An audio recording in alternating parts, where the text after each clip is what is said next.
On July 15th, 2022, Titan executed a dive to the Titanic, entered into the dive log as Dive 80. Upon returning to the surface, the crew heard a loud bang presented by the pilot in the Oceangate dive log and has been discussed at this hearing. This was the 14th dive to a notable depth for Titan V2 since initial deployment and the 6th notable dive of the 2022 expedition. The real-time monitoring system captured this loud bang, and it also captured changes in the hull's strain response after the bang. The audible event was captured as indicated by the acoustic activity plot on the left. The sensor shown here was located at the forward port side of the hull.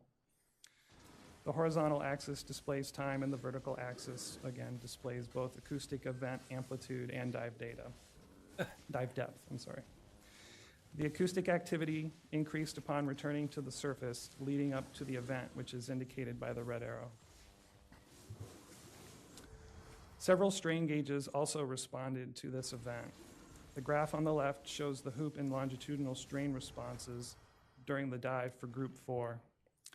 As Titan descended, the gauge outputs increased in response to the external pressure as expected, and during the ascent, the output decreased as expected. Shortly after returning to the surface, the hoop and longitudinal gauges both showed a sudden shift in gauge output as indicated by the red arrow.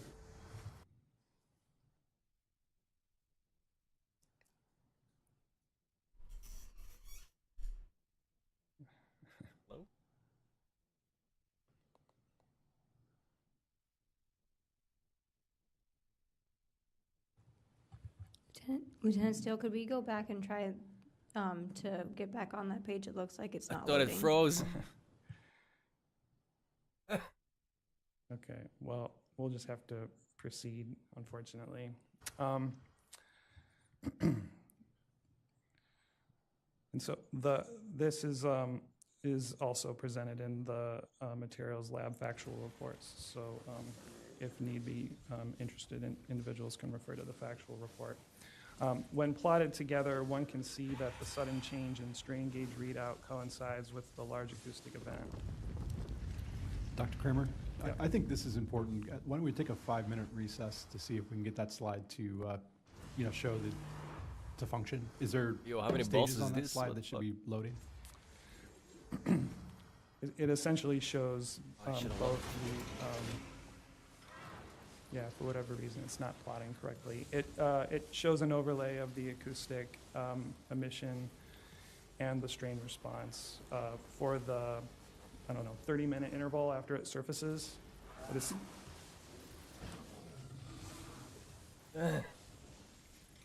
Sorry, yeah, let's just take a 5-minute just recess. I think we can get that slide right. working, sir.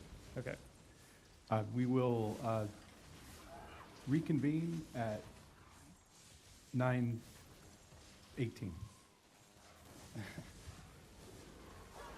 I'm gonna die.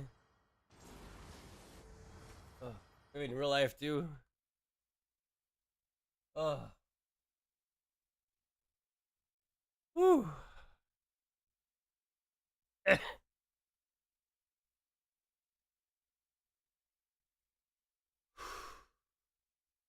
I've never seen a military. Well, it's not military; it's Coast Guard, but technically military. A military tribunal, or I guess we could. I guess it's not a tribunal. You know what? You know what I mean.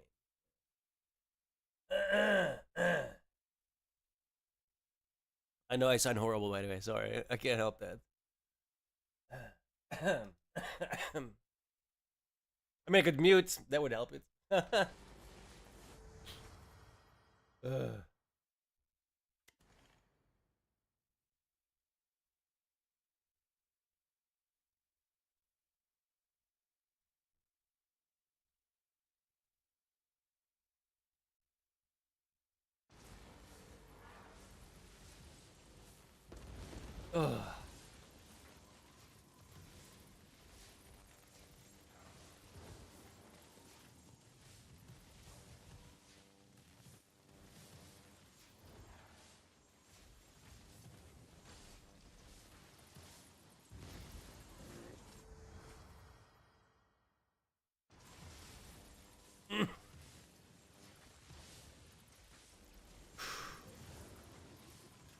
I don't even know what these things do.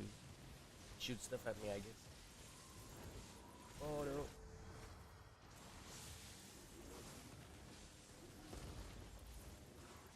I'm gonna die already.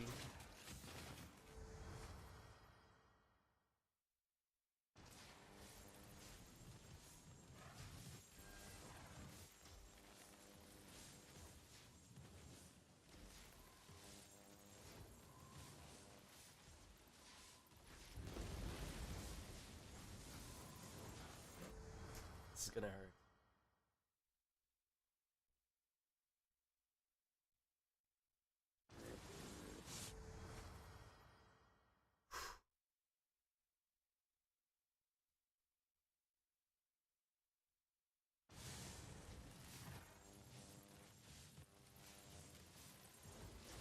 Whew.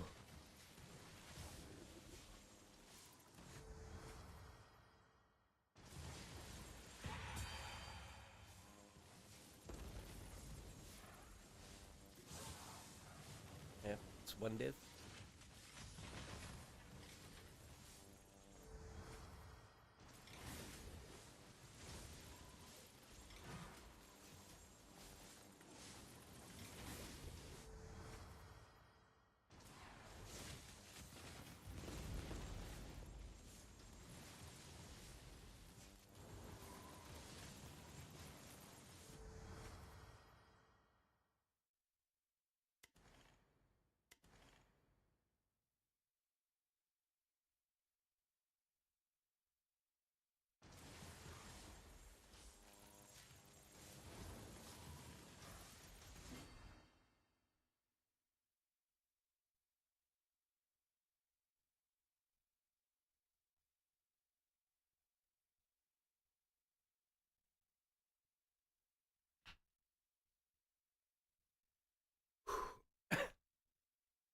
Let me grab a sweater. I'm actually fucking cold.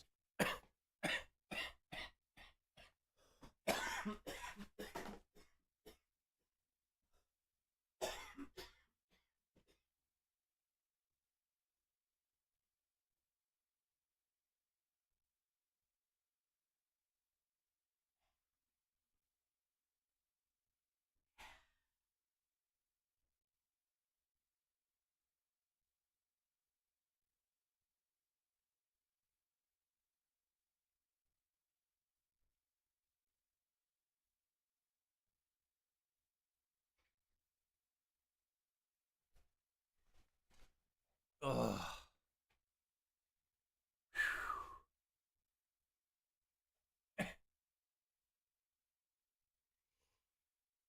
Ugh.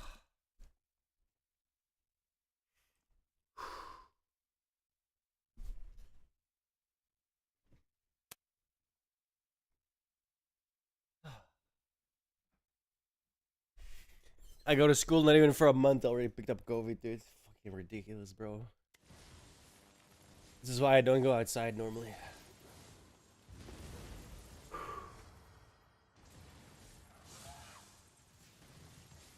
Ugh. I'm whining, I know, I'm sorry. Ugh, we'll get there. Hopefully I feel better tomorrow, because I do want to go back to school. If I have to miss tomorrow as well, it's gonna be annoying.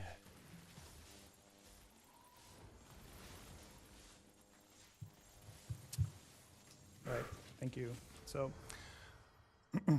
yeah, so referring to slide 40, when plotted together, one can see that the sudden change in strain gauge readout coincides with the large acoustic event.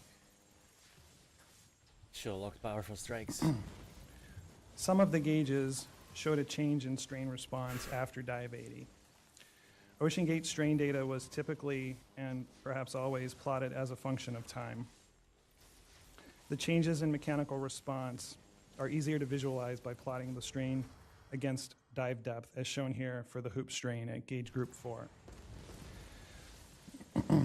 Plotting the data in this manner is more akin to a stress strain plot, which is a standard way of visualizing this type of data. For dive 80, prior to the event, really, excuse me, The know how you relationship feel, bro. between strain and dive depth was a straight line for both the descent and the ascent. Going backwards in time by 3 dives and comparing dive 80 to an earlier dive 75 reveals no significant change from dive to dive. Moving forward in That time again? and looking at dive 81, the dive immediately after the event, we see a change in the initial strain response of the hull. The next slide focuses I did on it, the initial and final 1,000 meters of the dive. I goofed. The graph on the left shows the hoop strain, and the graph on the right shows the longitudinal strain. Changes in the initial strain response are seen in both directions. Furthermore, the changes persist from dive 81 through dive 83, which is the last dive for which we have strain data. Yeah, you can swap back over now.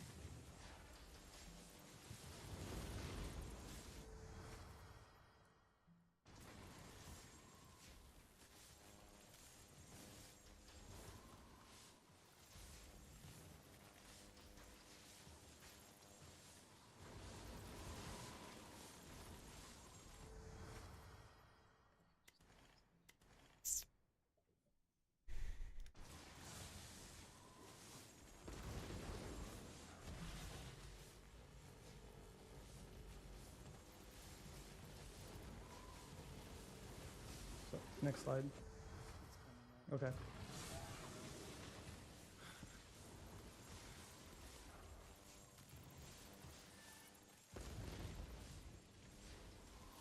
You're fucking up the presentation, man. Come on.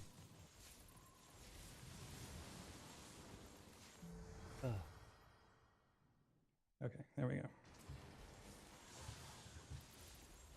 So changes in strain response after dive 80 were also seen Can't even get a for the single bus field. longitudinal strain for gauge group 5 and to a lesser extent for the hoop strain at gauge group 8.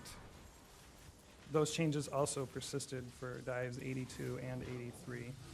There were no apparent changes for groups 3 or 7.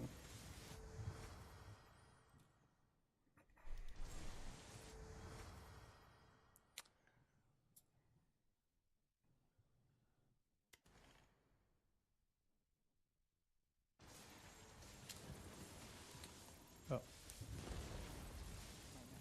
Perhaps we should switch over to the PDF version. Bro, they're fucking up here.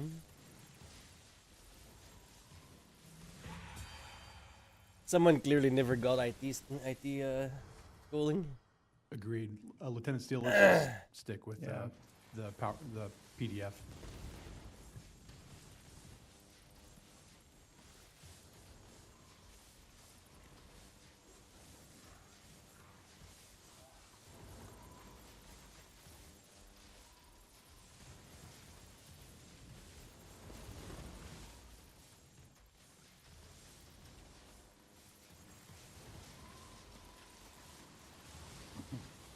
Next slide.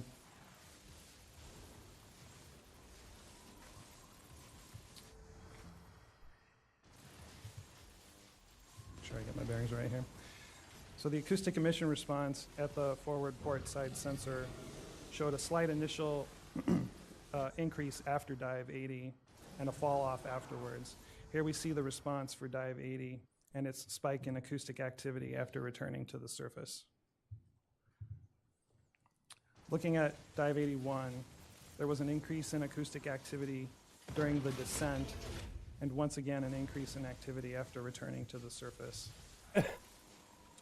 Dives 82 and 83 show a trend of the hull becoming quieter with successive dives, as seen here for dive 82.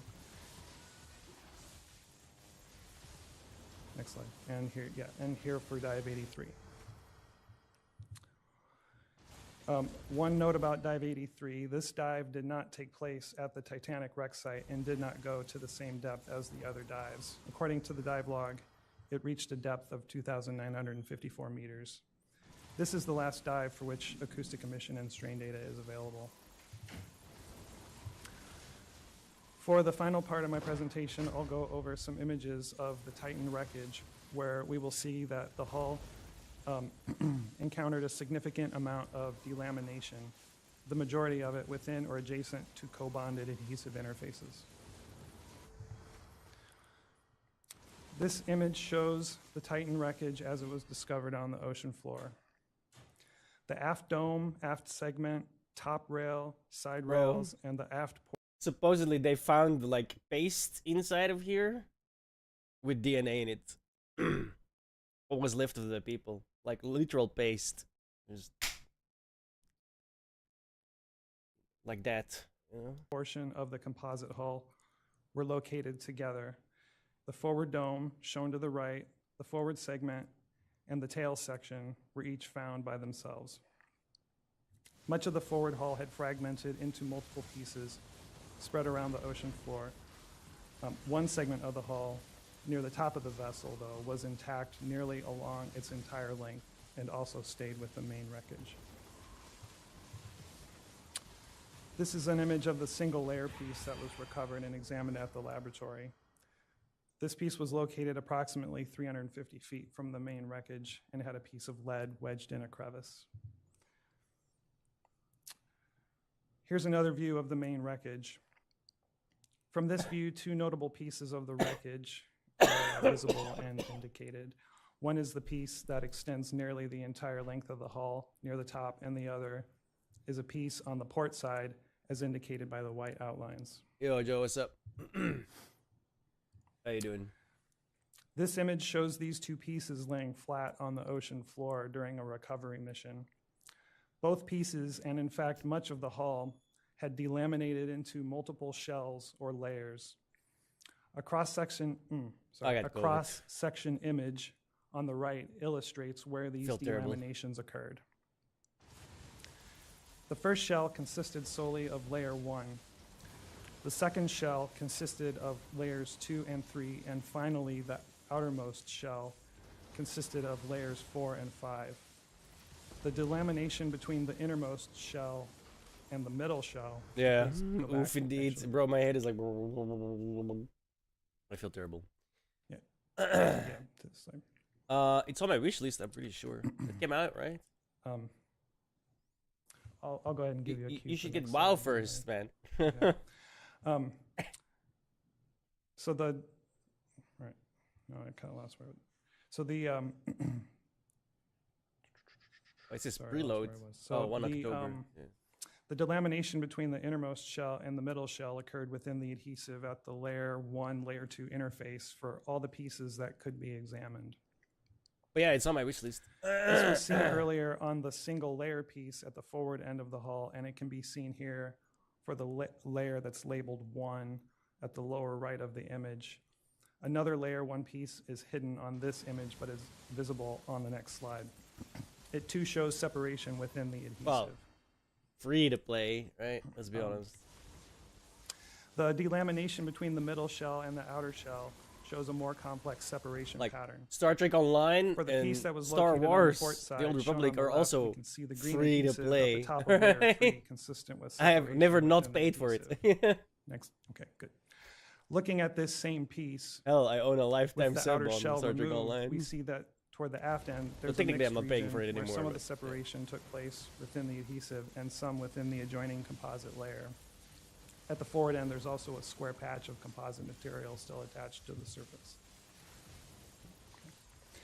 Also of note for this piece, the outer shell consisting of layers 4 and 5 was fractured through the layers, and a chunk of it was missing, which is why the top surface of layer 3 is visible. These through thickness fractures were not found in the middle shell. Turning our attention back to the long piece from the top of the vessel Yeah, of at course. the right of the image, the separation between the middle shell and the outer shell appeared to occur primarily through the carbon fiber composite or along the interface with the adhesive. This can be seen for the piece labeled 2 and 3 on the right of the image. The dark color is consistent with the nature of the But yeah, composite. The yeah, outer I shell can play consisting it. of layers 4 and 5 Oh. is labeled in the background at how the much top of this depends, image right? and Because is normally highlighted on I was that supposed to slide. go to school today, and tomorrow I'm probably not going tomorrow either, so I'm gonna be way behind. I'm gonna have to catch up like fuck. From this point of view, the Fucking green COVID. adhesive at the bonded joint can be seen on the inside of the fourth layer. The school hasn't even started for a month. Delamination I'm features were already also fucking. observed on other pieces of the hull. Images and descriptions of those pieces are contained within the NTSB factual reports. So to summarize, the Titan V2 hull was manufactured from pre-preg unidirectional carbon fiber using a co-bonding process with multiple adhesive interfaces. Examination of the hull material revealed Soulstone waviness, survivors. wrinkles, porosity, and voids within the multi-layered structure. A recovered piece It's a of the survivors hull game, obviously. exhibited features consistent with rubbing. I've been playing it for a while. Examination On of and off. strain gauge data after dive 80 event showed a change in the mechanical response of the hull for 4 strain gauges across 3 locations of the hull.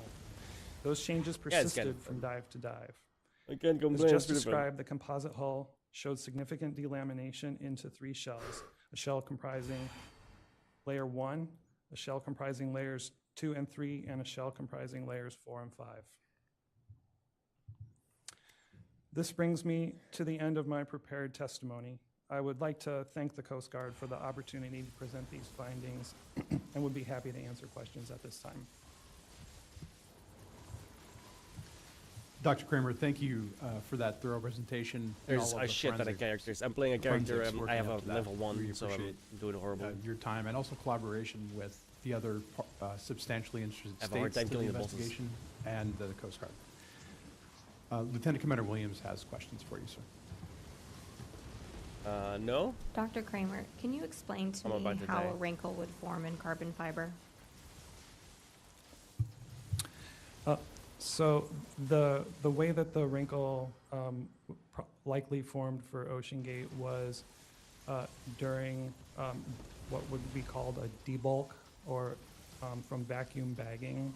No steam? Part of the procedure.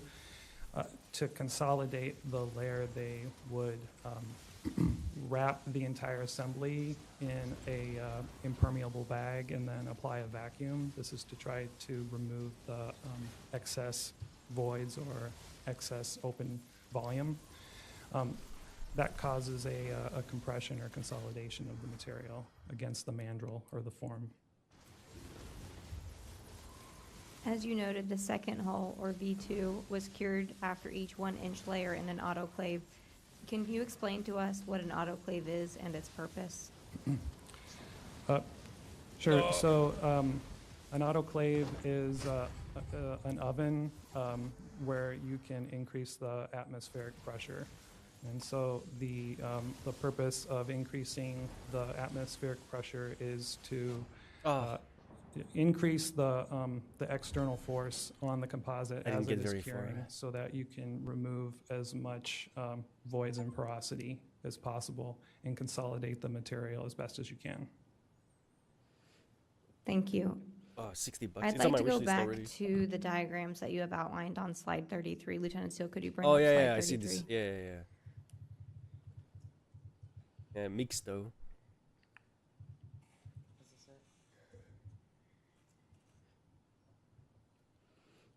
This slide is the location of the acoustic admission sensors.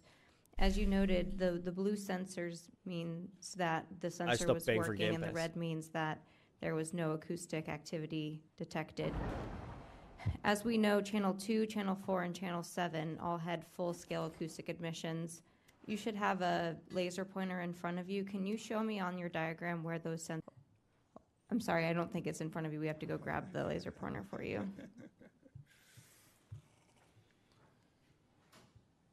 Don't think I have the laser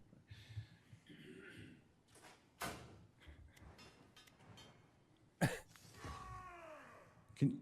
While we're waiting, can you repeat the question? I started looking around for my laser pointer. I was going to ask you if you could show me on the diagram where sensors Yeah, it's for pretty. The channels skill tree 2, gets 4, good. and 7 There's are. a lot Oh, of. okay. 'Cause these are like runes you can add that change stuff. Different characters. Okay, so channel 2, well, And then channel 2 skill would tree, be obviously. So, main skill tree, there. So that is Character-specific at the skill forward tree, end and then of you the got, like, hull even on the more- port side. I don't know what this is.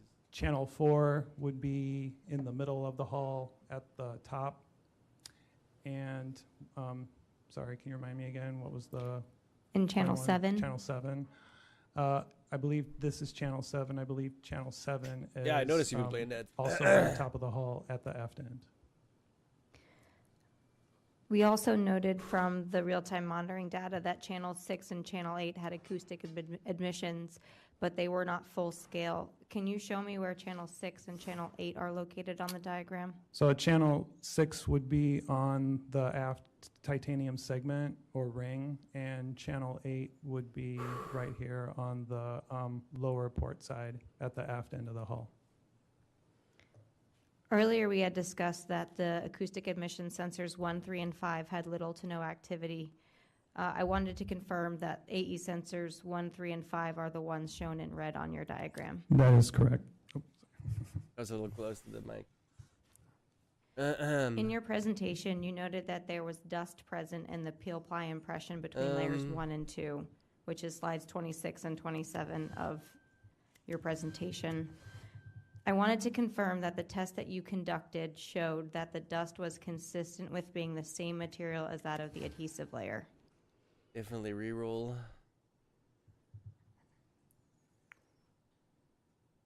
I don't think I have endless refill yet. Slides 26 and 27. The elementalist stirred your knock. Fuck's sake. Back to the elementalist. I gotta level this gap Okay, a little. so this, I think, at this point, the only way that I can really respond to that is when we examine the debris and a piece of the adhesive using a Fourier transform infrared spectroscopy What level is he now? system. I forgot how to check. They produce 19. I needed 20. these spectra that have similar peak positions and similar peak intensities. And the wave number positions and the intensities are indications of the types of molecular structures that are present in the sample. And I think at this point, that's about all I can say to that. Thank you. Did you conduct material testing on the cut-off ends of the carbon fiber hull? So we did conduct some material testing of material. Okay. We conducted one type of test. Well, actually, okay. Go ahead with your question. To confirm, the cut-off ends, those were from the second hull, correct? That's correct. That's correct. And what material test gotta did you remember I can do conduct the on the locks. cut-off ends of that second hull? Okay. So on the cutoff end, the test that we conducted on the cutoff end was a through thickness shear type test. We also conducted some material testing on the recovered hull piece, and that was a longitudinal compression test of the carbon fiber, and we also submitted a sample for porosity measurement as well. But those two samples were from the recovered piece. And to confirm the results of those, are those in the documentation that will be provided? That's correct. What was the overall thickness of the carbon fiber for that second hull? The overall thickness of the hull was what was measured on the trimmed ends, and the two trim ends measured, I believe it was like 5.16 and 5.17. Just not getting enough of the inches. ice skills that I want. What could cause the overall thickness to exceed 5 inches? More specifically, could porosity be the cause of producing an overall thickness that exceeds 5 inches?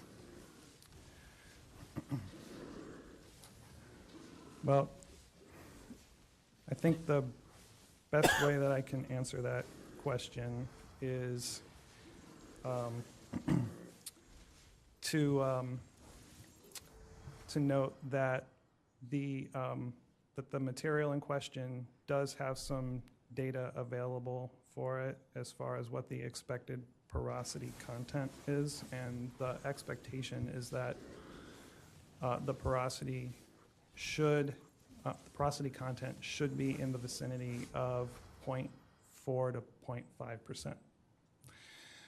0.5%. The material spec sheet for the same material calls out a cured ply thickness value of 7.5 thousandths of an inch.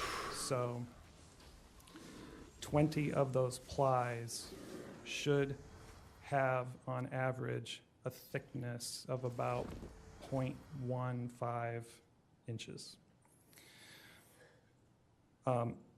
And 133 of them should have a stack height of about 0.997 inches. So when we measured the thickness of the layers, they were consistently above that value. They were about 1.02 to 1.03 inches. When we sent samples out for porosity measurement, we came back with values that on average were about 2.2% for porosity.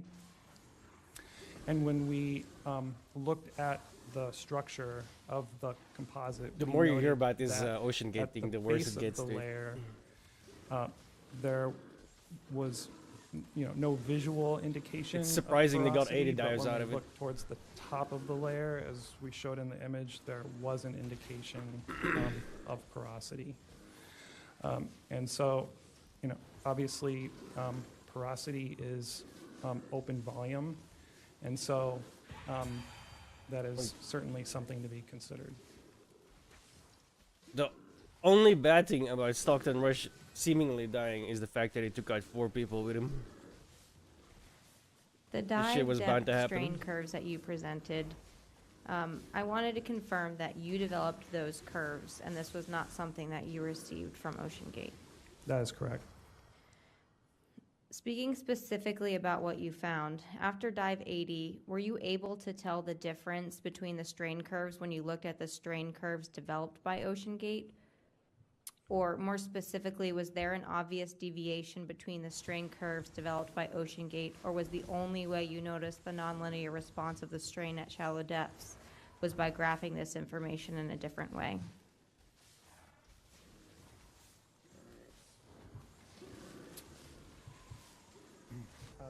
So, Lieutenant Steele, could you bring up slide 65?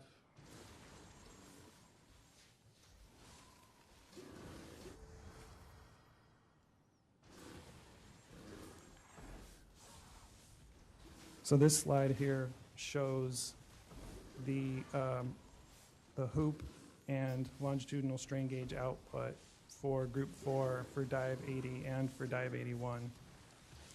The graph on the left is the original Oceangate data as I received it. I did go ahead and replot it for dive 81 because as Mr. Brooks testified, occasionally their plotting software would produce strange outputs on occasion, and so it was very difficult to do a side-by-side comparison. But this is the type of data that, as far as we know, Oceangate was producing, and so these would have been the plots that they would have been evaluating.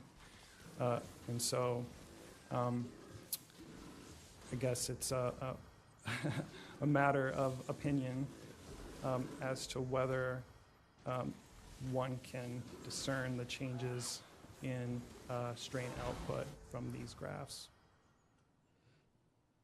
Thank you. That concludes my questions.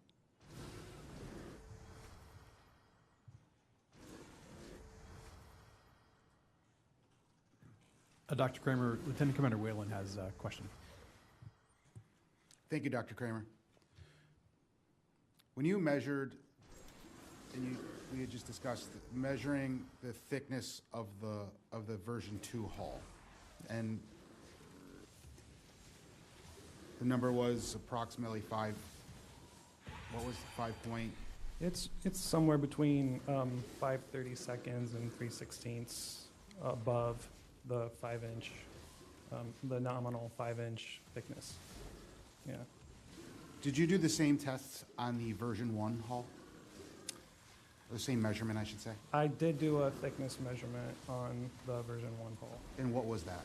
It was like 4.97. It was slightly below 5 inches.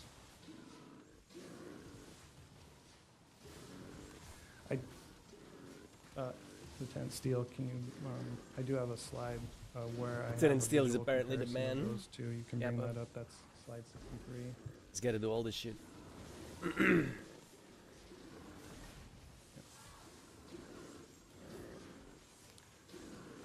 So this slide here shows a piece of the version 1 and a piece of the version 2 trimmed ends stacked on top of one another. So you can, I think, visually see the difference in the thickness of the two hulls. And that would have been the area of the carbon fiber, not specific to these two as they're trimmed ends, but the width of the carbon fiber as visualed in this is the same as would be on the trimmed off end, which went into the clevis of the titanium ring. I'm not doing That- any damage with this That class. is correct. And in fact, we did have a chance to examine the outermost shell, the layer 4 and 5 of that very long piece. And we were able to see that the outside of that layer had material removed from it to presumably to bring the thickness down to the level where it could be inserted into the titanium ring. And they were the same titanium rings that were used on version 1 and version 2? That's correct. That's my understanding. That's all the questions I have, sir. Thank you. Ah. That then. Lieutenant Steele, can you bring up slide 34, please? Oh my god. And I have 2 lives left.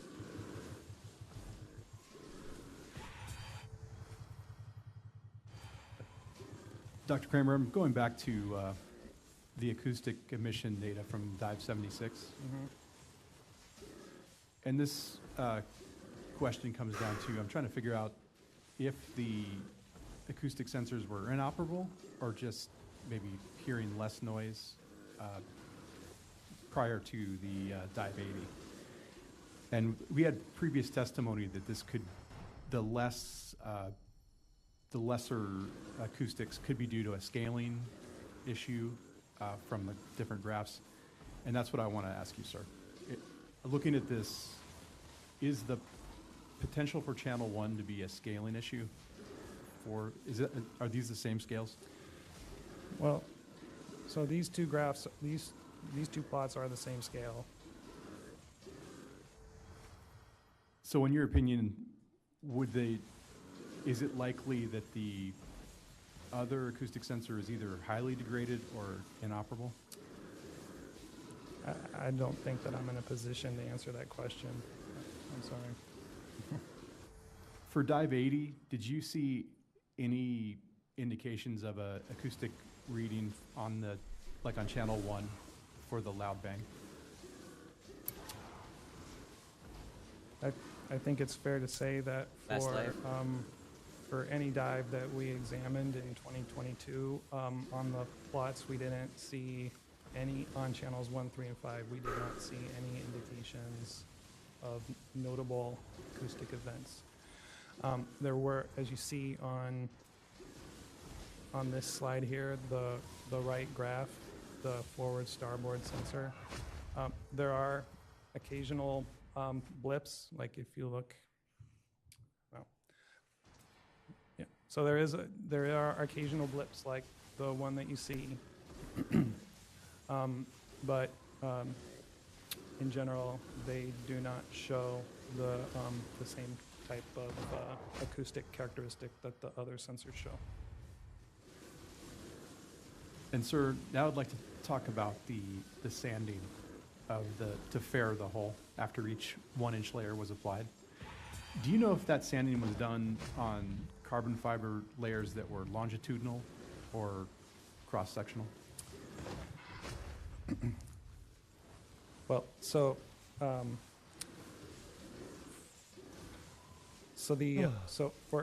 for any sanding event that went 3 layers down or more, it would have sanded into both circumferential layers and longitudinal layers, because the repeating sequence, the repeating stack is 2 plies in the circumferential direction, 1 in the longitudinal direction, and that sequence is repeated, until the desired thickness is achieved. So if it's a single layer that's been sanded into, it would actually depend on which interface it is, because it actually changes from interface to interface what the orientation of the topmost ply is. And was there a consistent topmost ply? No, because the number of plies was 133, and since that's not evenly divisible by 3, it sort of cycles through the possible top layers, essentially. Understand. And sir, if I remember right, you said the deepest sanding you saw was 13 plies? We brought back a block of one of the trimmed end pieces, and on that particular block, I think the largest count that we had was 12. So that would essentially be 6 layers, 6 different plies. It's 12 plies, so it's almost 12 plies out of 133. So you're approaching 10% of the layer. In your professional opinion or experience, would that reduce any of the strength of the overall layer? Attention alien Hey, army. You have a raid raid hype. incoming. But I think that would Zoom with the require raid. some analysis in order What's up, Zoom? to quantify that. Yes. There, Yes. I think there is some literature to suggest that there They're is going some through data and pictures. leeway in fiber orientation, but it requires. I think it requires detailed analysis in order to determine the severity of it. Yeah. Understand. Thank you, sir. You see the At pictures, this kids? time, I'd like to go to the NTSB for any questions. Good morning, Dr. Kramer. And I just have one follow-up. Do we know how the uncured light green adhesive was applied? So we're talking about the adhesive that is used to join the layers. Yes, This sir. one specifically. Yeah, that is provided as a sheet or a film, and so that's essentially how. Apparently it's they applied. It found the comes as paste a in big here that sheet, and contained then it's DNA. just draped over the hull. Oh. Done. Thank you, Dr. Kramer. Yep.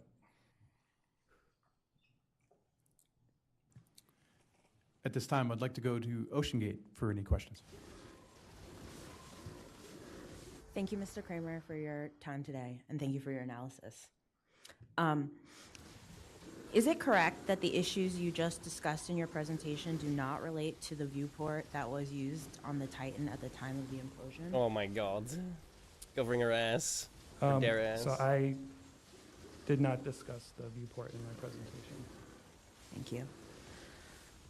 We have heard testimony of a theory that the glue joint between the carbon fiber hull and the titanium rings may have been a potential point of failure. Was the review of that theory within the scope of the analysis that you performed? So we did have an opportunity to examine the titanium rings and the adhesive and whatever remnants of adhesive were on those rings, and that information is documented in the factual reports. I'm gonna die. Thank Oh you. my god. You testified to the delaminations, voids, and rubbing damage and debris fragments that you observed. Could you explain how you determine which of these issues were present before the incident as opposed to being caused by the implosion? Well, so I don't think that I have stated anything about the timing of the. Bro, these of questions are all like um, CYA, massive these CYA. observations. And so I'm not offering any analysis at this point as to whether they occurred before or after the implosion. And similarly, I'm assuming that you also didn't determine which of, in your analysis, haven't determined whether these issues you've observed could be the cause of the implosion. Yeah, that is still subject to our own internal analysis at this point. Got it. So we have heard testimony that the voids near the ends of the carbon fiber are expected due to the winding process, which is why the ends are trimmed off. Was this considered during your analysis? I am aware of that, and that is something that will be taken into consideration. Thank you. That's it.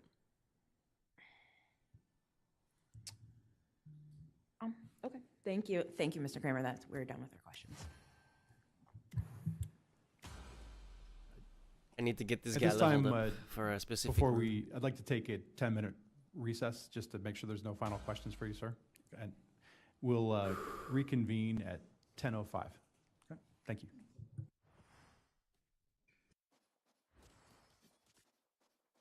Yeah, it's been pretty interesting. Not gonna lie. I don't understand half of what they're saying, right? Because it's like super technical as well at some case, in some points. But yeah, I think it's interesting.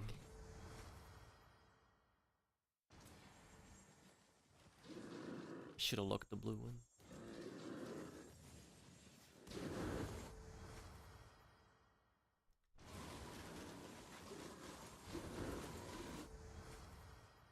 I got like.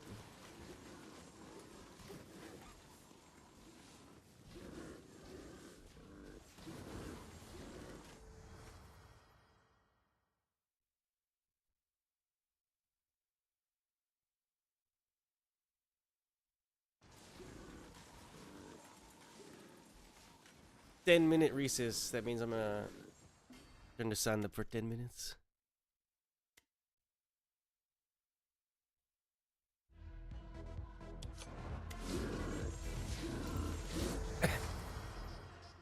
Those mine?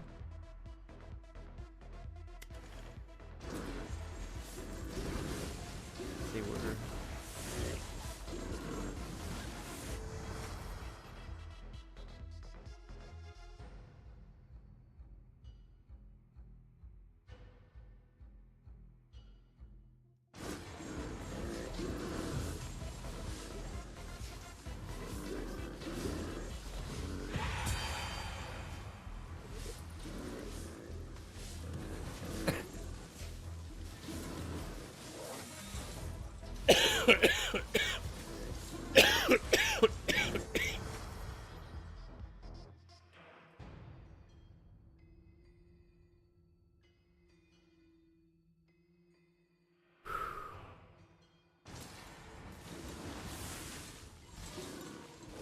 Fucking COVID, bro. I feel terrible.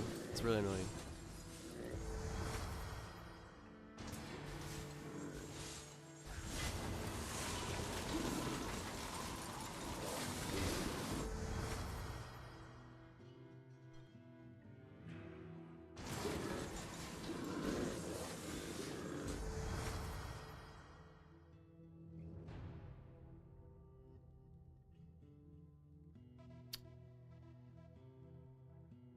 I'm going for ice. It's giving me fire. Fuck.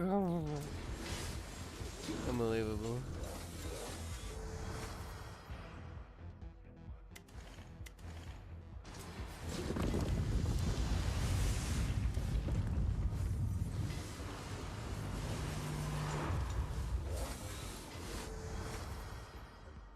I'm not sure what orbs to pick up, I'll be honest.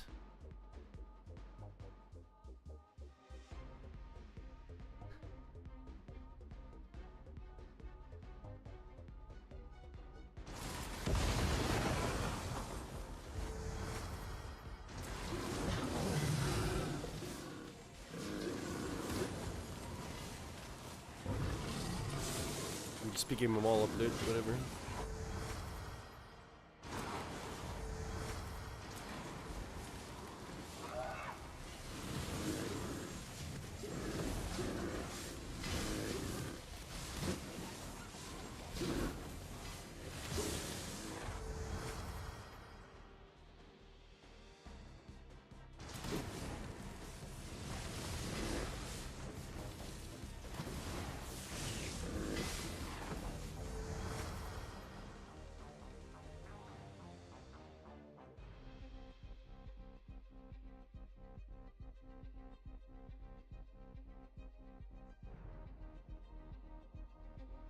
Just gonna stick with this, we'll see what happens.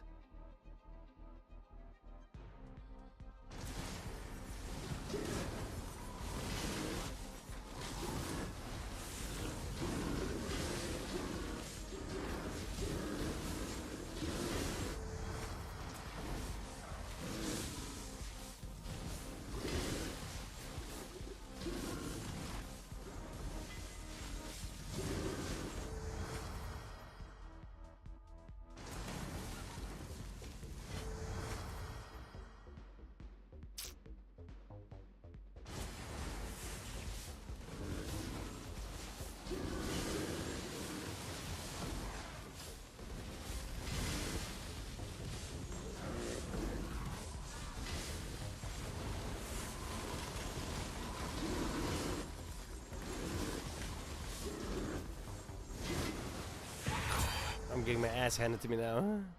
Already.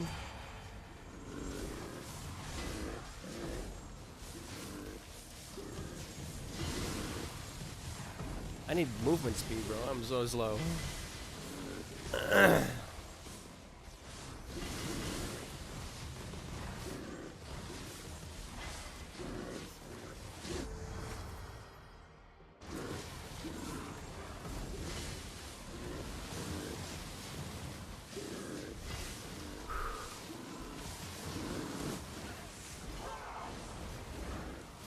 First hit, I got the lift.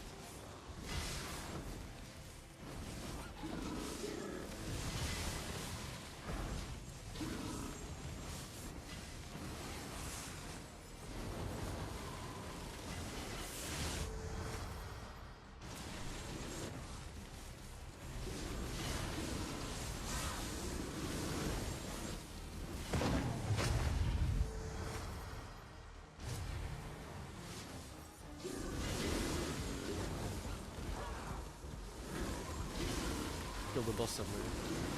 No!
starting to have a hard time figuring out what's mine and what's theirs.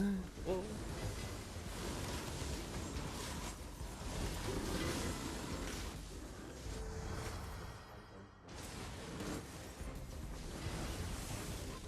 I died again. Less life.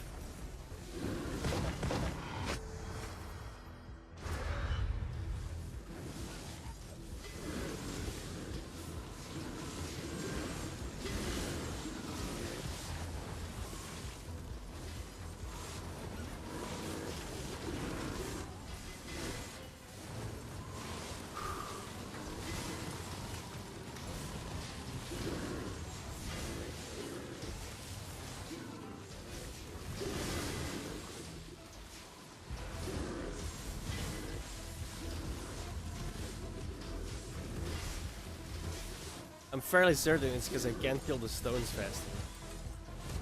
Like, I'm pretty sure they're the ones casting like most of the shit on the floor.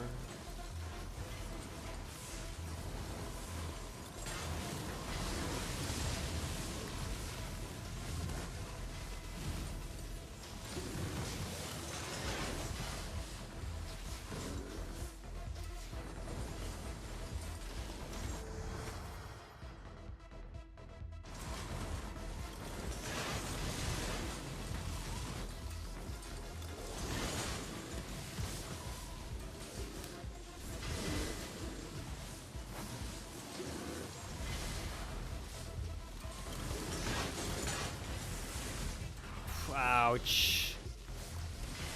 I'm gonna die.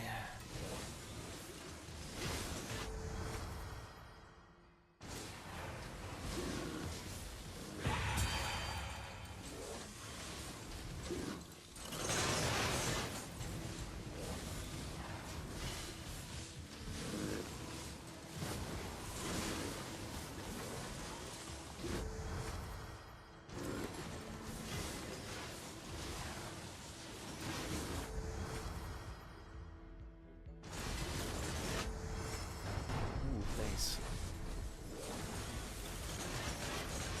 You don't see that one This hearing often. is now back in order. Dr. Kramer, Lieutenant Commander Williams has some follow-up questions, sir. Dr. Kramer, I just have 2 follow-up questions.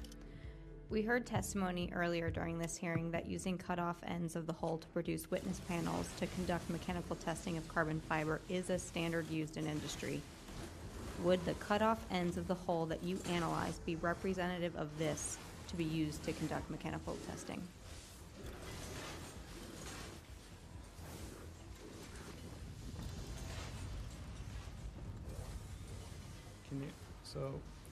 Can you maybe rephrase your question? I feel like you're asking me to offer an opinion as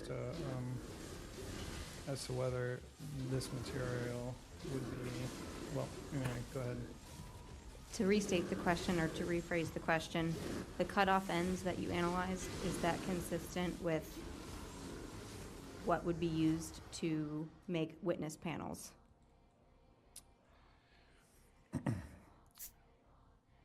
Well, so I have to claim a little bit of ignorance here. I was not actually present for that particular presentation. So, but I would say that I think that if an organization wanted to do a witness panel, that would be something that would have been planned for and would have been part of the manufacturing process. My next question is to confirm the cutoff ends of the hull that you analyzed were not found as part of the debris of the Titan. That's correct. They were excess material from the winding of the hull. That is correct. Thank you. That concludes my questions. Thank you.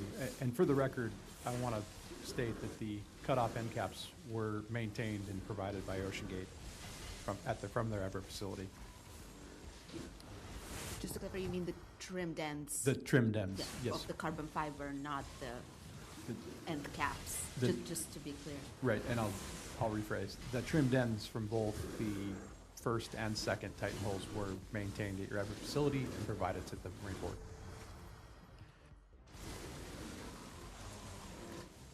Lieutenant Steele, can you call up slide 28, please? Again, Lieutenant Steele coming in clutch. Dr. Kramer, I just want to I'm gonna die. reference this slide, which says rubbing damage, longitudinal rub marks. Does this indicate that fore and aft there was some kind of rubbing damage between the layers of the carbon fiber? Yeah, so essentially, we're evaluating the features that are on this fracture surface, and the linear features that are aligned with the red arrow are not consistent with the types of fractures that we would typically see. They're more consistent with, excuse me, with fracture faces that are rubbing against one another. Sorry, and that motion creating those features. So in your experience with fracture analysis at the NTSB, this would not be indicative of a catastrophic failure with no pre-movement?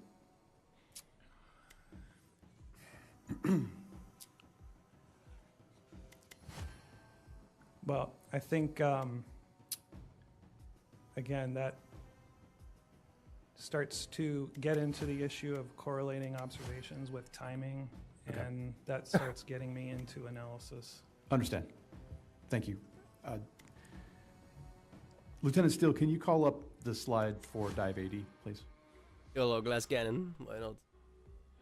What number is that, sir?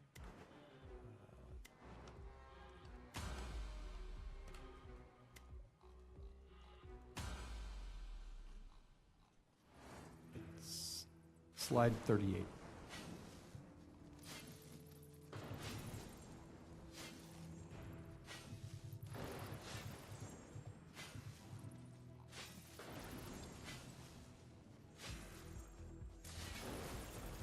I'm sorry, actually slide 39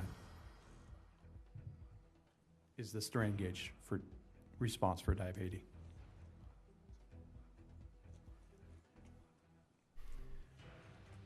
Dr. Kramer, I want to understand the shift that occurred during the loud bang and what that might indicate from How a can I strain not? gauge perspective. Is this indicating that the strain gauge moved Lightning surge is in nuts. It's a relation buff. to the hole, or is it That one. that the strain gauge is specifically. receiving data differently? Can you just explain what this means to you? Well, so the strain gauge is physically bonded to the hull, and so unless the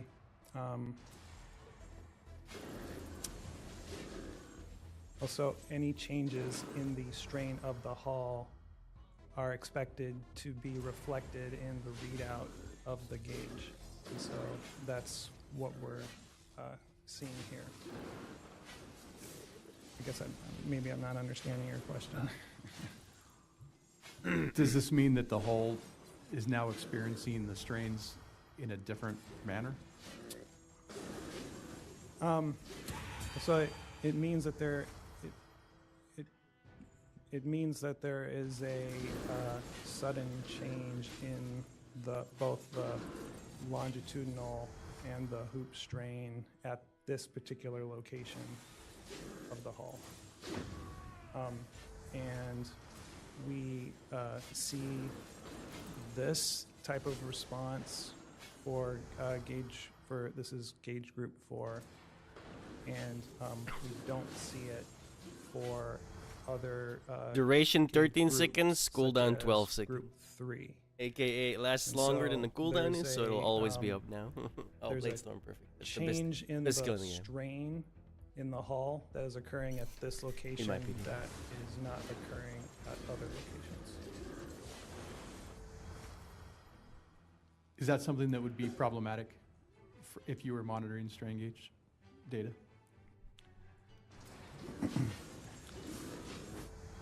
Well,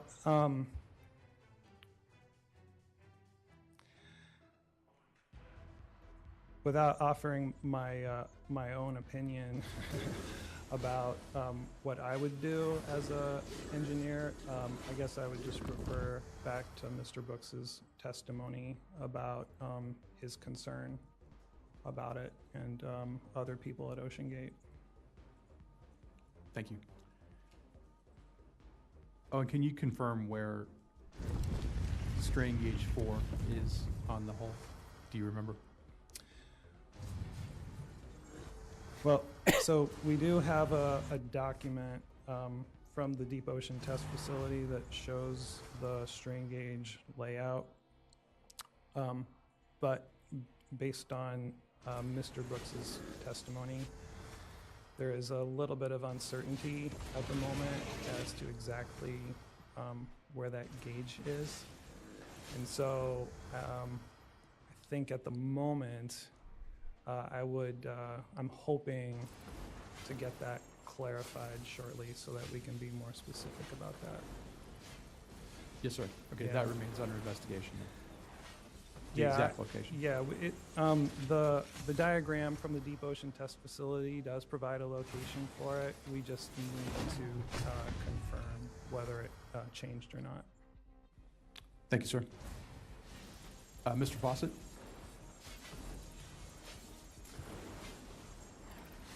Thank you, Dr. Kramer.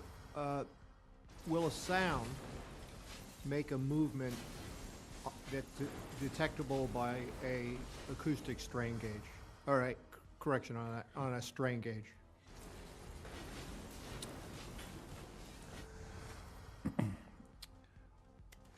Well, so you're talking about in the context of the Titan? Correct. Well, so I think that I think if we look at so we have both strain data and we have acoustic emission data, and I think that if you look at those two, you would probably conclude that they're not correlated. Thank you, sir. Are there any final questions for Dr. Kramer?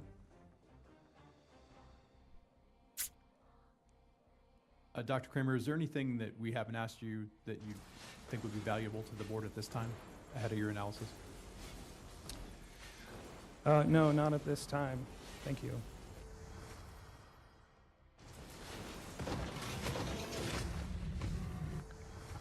Sir, I want to thank you again for the time you've spent on this project and collaboration with the MBI. You are now released as a witness at this formal hearing. Thank you for your testimony and cooperation. If I later determine that this board needs additional information from you, I will contact you through NTSB counsel. If you have any questions about this investigation, you may contact the investigation recorder, Lieutenant Kelly Steele. At this time, we will recess until our next witness, which will start at 10:30.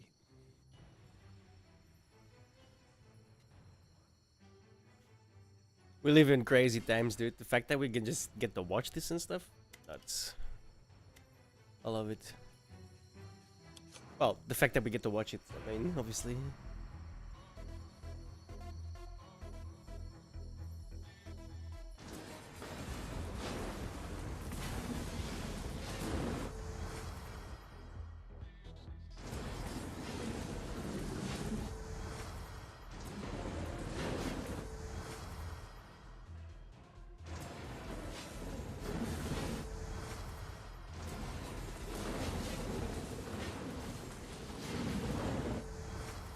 Ahem.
Fuck.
Almost died there. That was close.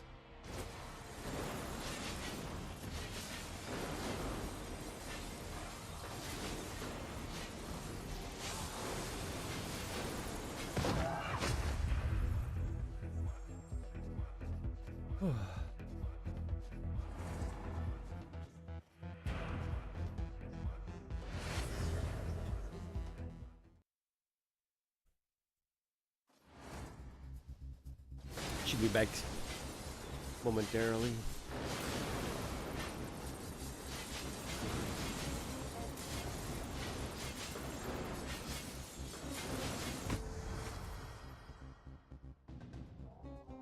Oh, I can do 1, 2, 3. I don't even need the mouse.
Let's buff the hell out of the bleed.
Pretty sure those are my two best ones, right? Yeah.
Niks fan.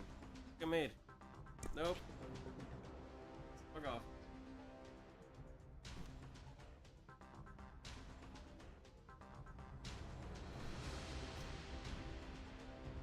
Oh, cats. Ugh.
I'm surprised I'm still alive, to be honest. I have like no health. I haven't died once.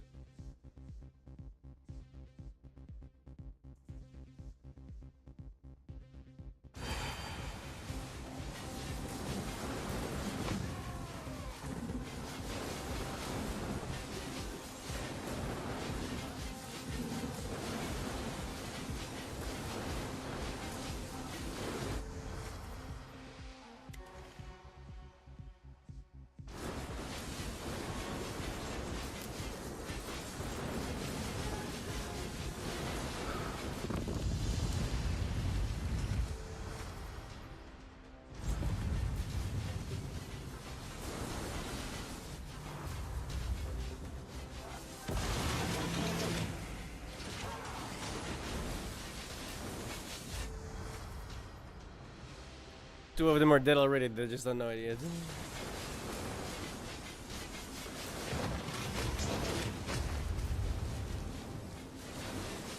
Now the other two.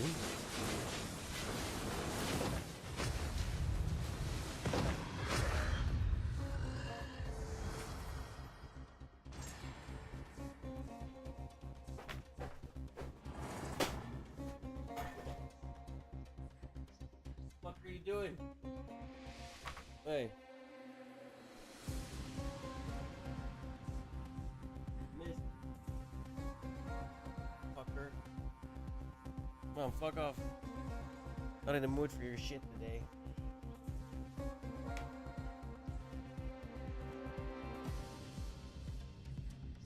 You're out. Come on. What are you doing? Jump. Thank you. Fuck off.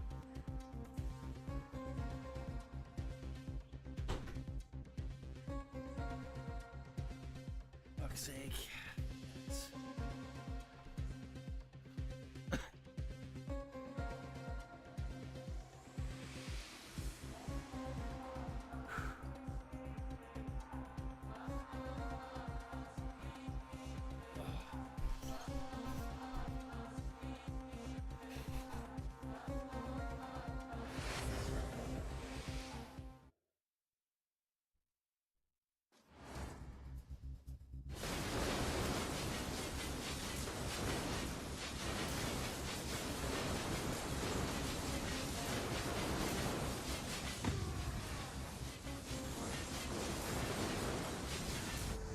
How long is this break, bro?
They're all dead already.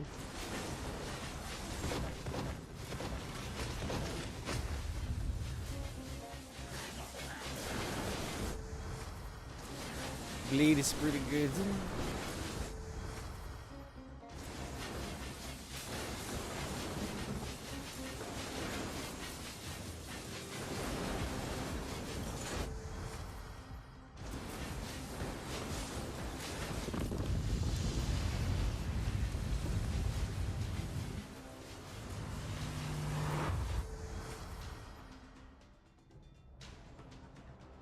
Hmm.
So far so good, I'm still alive.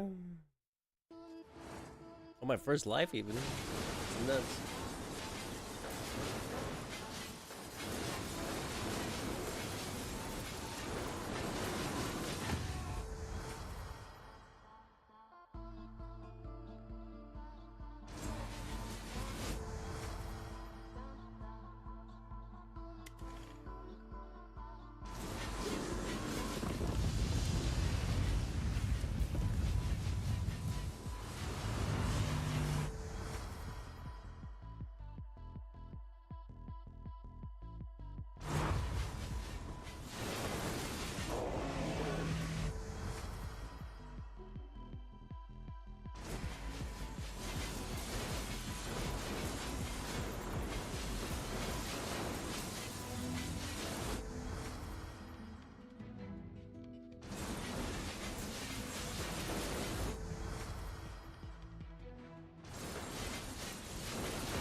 That guy was healing.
Damn.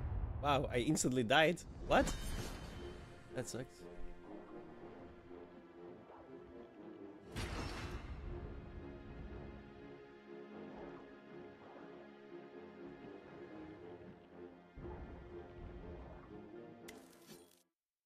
Damn.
Oh yes, yeah, we're waiting for the thing to go start again.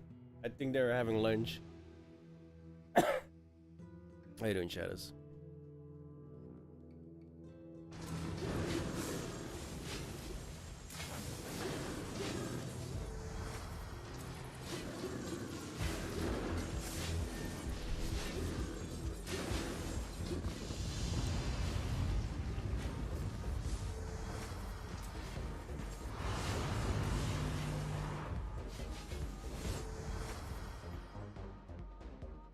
Sounds fun.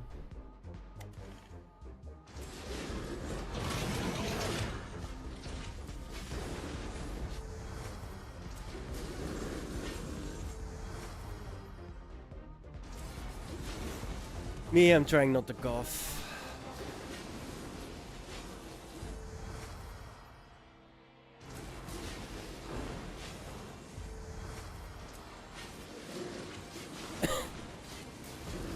Pretty shitty, to be honest. First thing yesterday. Actually didn't go to school today, probably not tomorrow either, which sucks for obvious reasons. But yeah.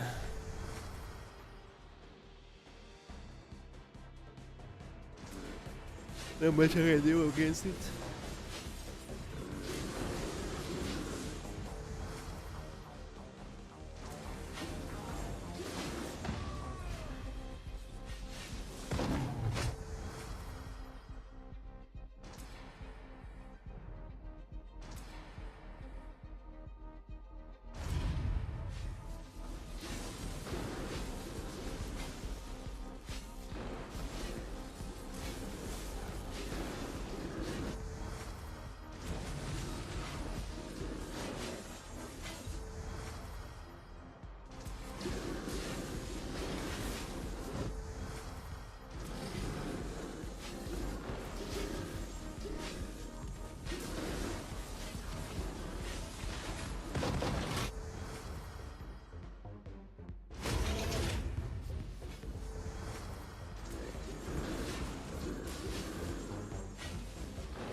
I need to start getting damage.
Before we begin with our next witness, I'd like to make a note to the record.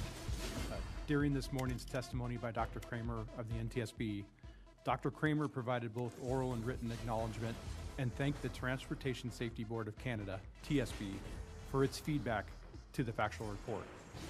It is important to note that the feedback that was provided by the TSB on Dr. Kramer's report was strictly on factual elements, as the TSB is an independent Canadian agency and is conducting its own independent investigation of this occurrence. And that collaboration was done under International Maritime Organization protocols, and as Canada has been designated as a substantially interested state to this incident that the MBI is investigating. And that was because the support vessel for the Titan was a Canadian flag vessel, the Polar Prince. We will now hear testimony from Mr. William Conan with Hydrospace Group. Mr. Conan, the board's recorder, Lieutenant Steele, will now administer your oath. Good afternoon. Please stand and raise your right hand. A false statement given to an agency of the United States is punishable by fine and/or imprisonment under 18 U.S.C. 1001. Knowing this, do you solemnly swear that the testimony you're about to provide will be the truth, the whole truth, and nothing but the truth? So help you God. Thank you. You may be seated. I'm an atheist. God does not factor Good morning, into Mr. the Conan. equation. Thank you for being here today. And just for the record, if you energize your microphone, just please.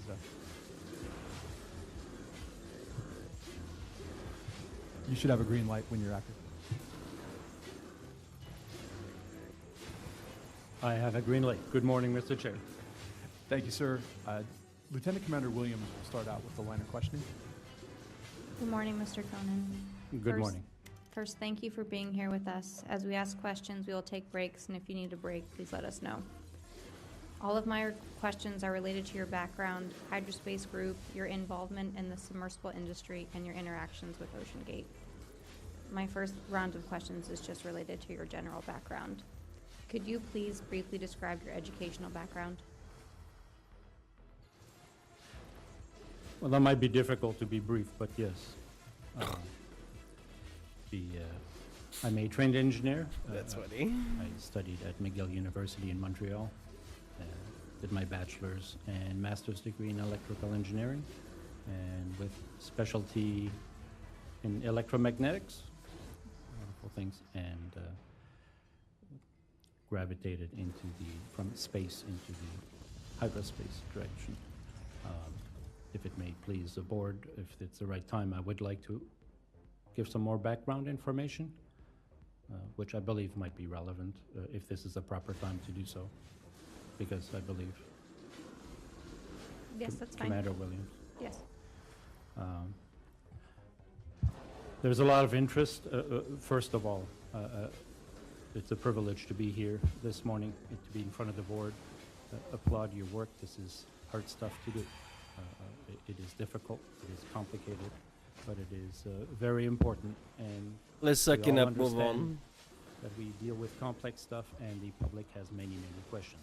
We are partly here to reassure them that there are men and women that are working day and night, paying attention to things. And I have been in a position of leadership in this industry for quite a few years, and I believe it is important to paint or at least speak to motivations and aspirations on why we do these things. And I'd like to give a little bit of background on how I got to be here. I'm currently the president and CEO of Hydrospace Group in California. I am co-founder of Seamagine Hydrospace, which we established in 1995 for construction of small submersibles. I'm the chair for the Submarine Committee, which used to be called the Manned Undersea Vehicles Committee, for 20 years. I'm the executive director of the World Submarine Organization, an industry association that voices our concerns.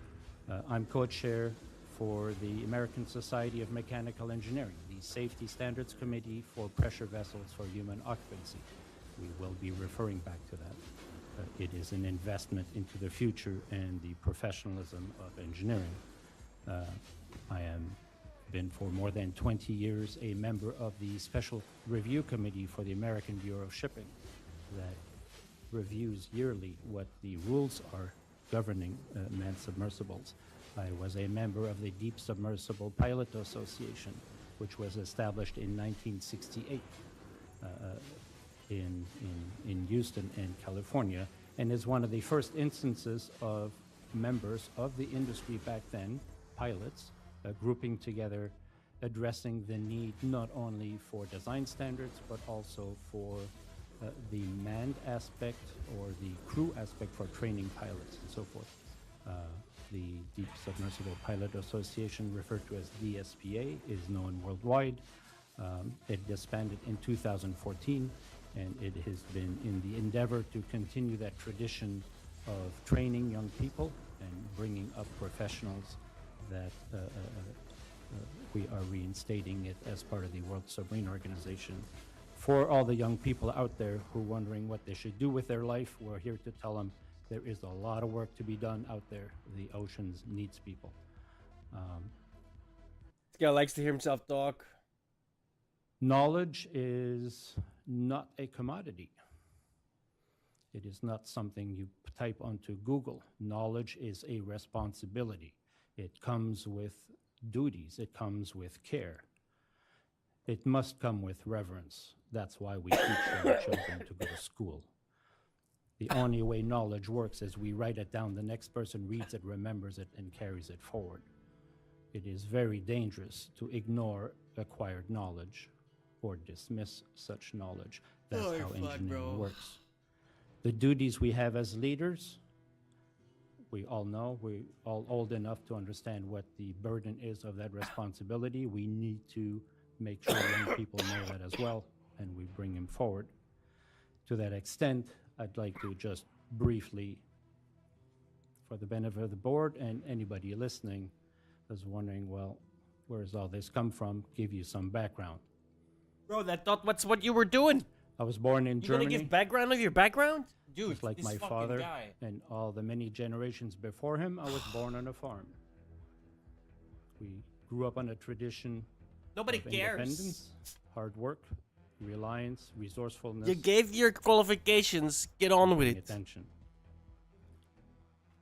My parents moved to Canada in 1965. They had 5 children. I'm the second of 8. And they also moved into the unknown.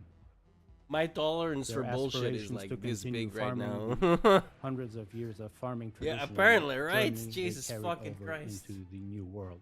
How's this any relevance? Like my father quoted, he says, "We went from the land of our ancestors to the land of our children." There was a lot of sacrifice that involves. People that listen to this, anybody who's been an immigrant understands what sacrifice means and the resourcefulness it takes. I feel like We even the spent lieutenant commander is better like half looking of at this guy 25 like, years really? finding out that this great land of opportunity has a lot of pitfalls and a lot of people that will take advantage of you. And so did our father. With 8 children, we literally spent 25 years working really hard to save the family farm. And I can't skip it because it's live. Well, like they say, what doesn't kill you makes you stronger. We became pretty darn strong. There was never any money around, but we know how to work. The gifts we got was from our father and our mother. From our mother, we learned discipline, tradition, justice, and competence. From our father, we learned courage, self-reliance, and integrity. And he sent us out into the world and said, okay, I might not see this, but you guys go ahead. You don't get to pay for this. You can only pay it forward. What we've got, essentially what I have, I built with my own hands and with the gift and the talents of God. Yeah, even the chat's like, seriously, this hearing is costing like Takes hard $1,000 an hour. And it takes vision and purpose. So I didn't get to be in this position of leadership and taking on all that just out of happenstance. After university, I did have an Move opportunity to on. move to California.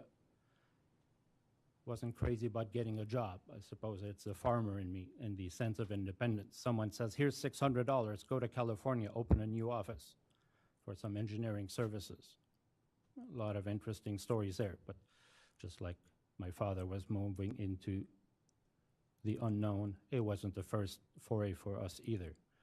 We moved from It's Germany ridiculous. into Quebec. didn't speak any language. Well, we learned in school, the kids in school, we only spoke German at home. The kids in school didn't know how to read or write either, so you kind of pick it up. High school, our parents had the good sense to think, you know, you should learn English. It's a good thing in life. Well, in mid-70s, the silent revolution of language revolution that was happening. Bro, in I Quebec would was pretty tough. 100% be the dig that be like, excuse 4 me, years of we high don't need to school, know all this. you were You gave your the odd qualifications. man Move the out. fuck on. Couldn't really hide that I you totally couldn't would. speak English. And couldn't really hide that from the French side, you were going on the other side. I'd 100% be that guy.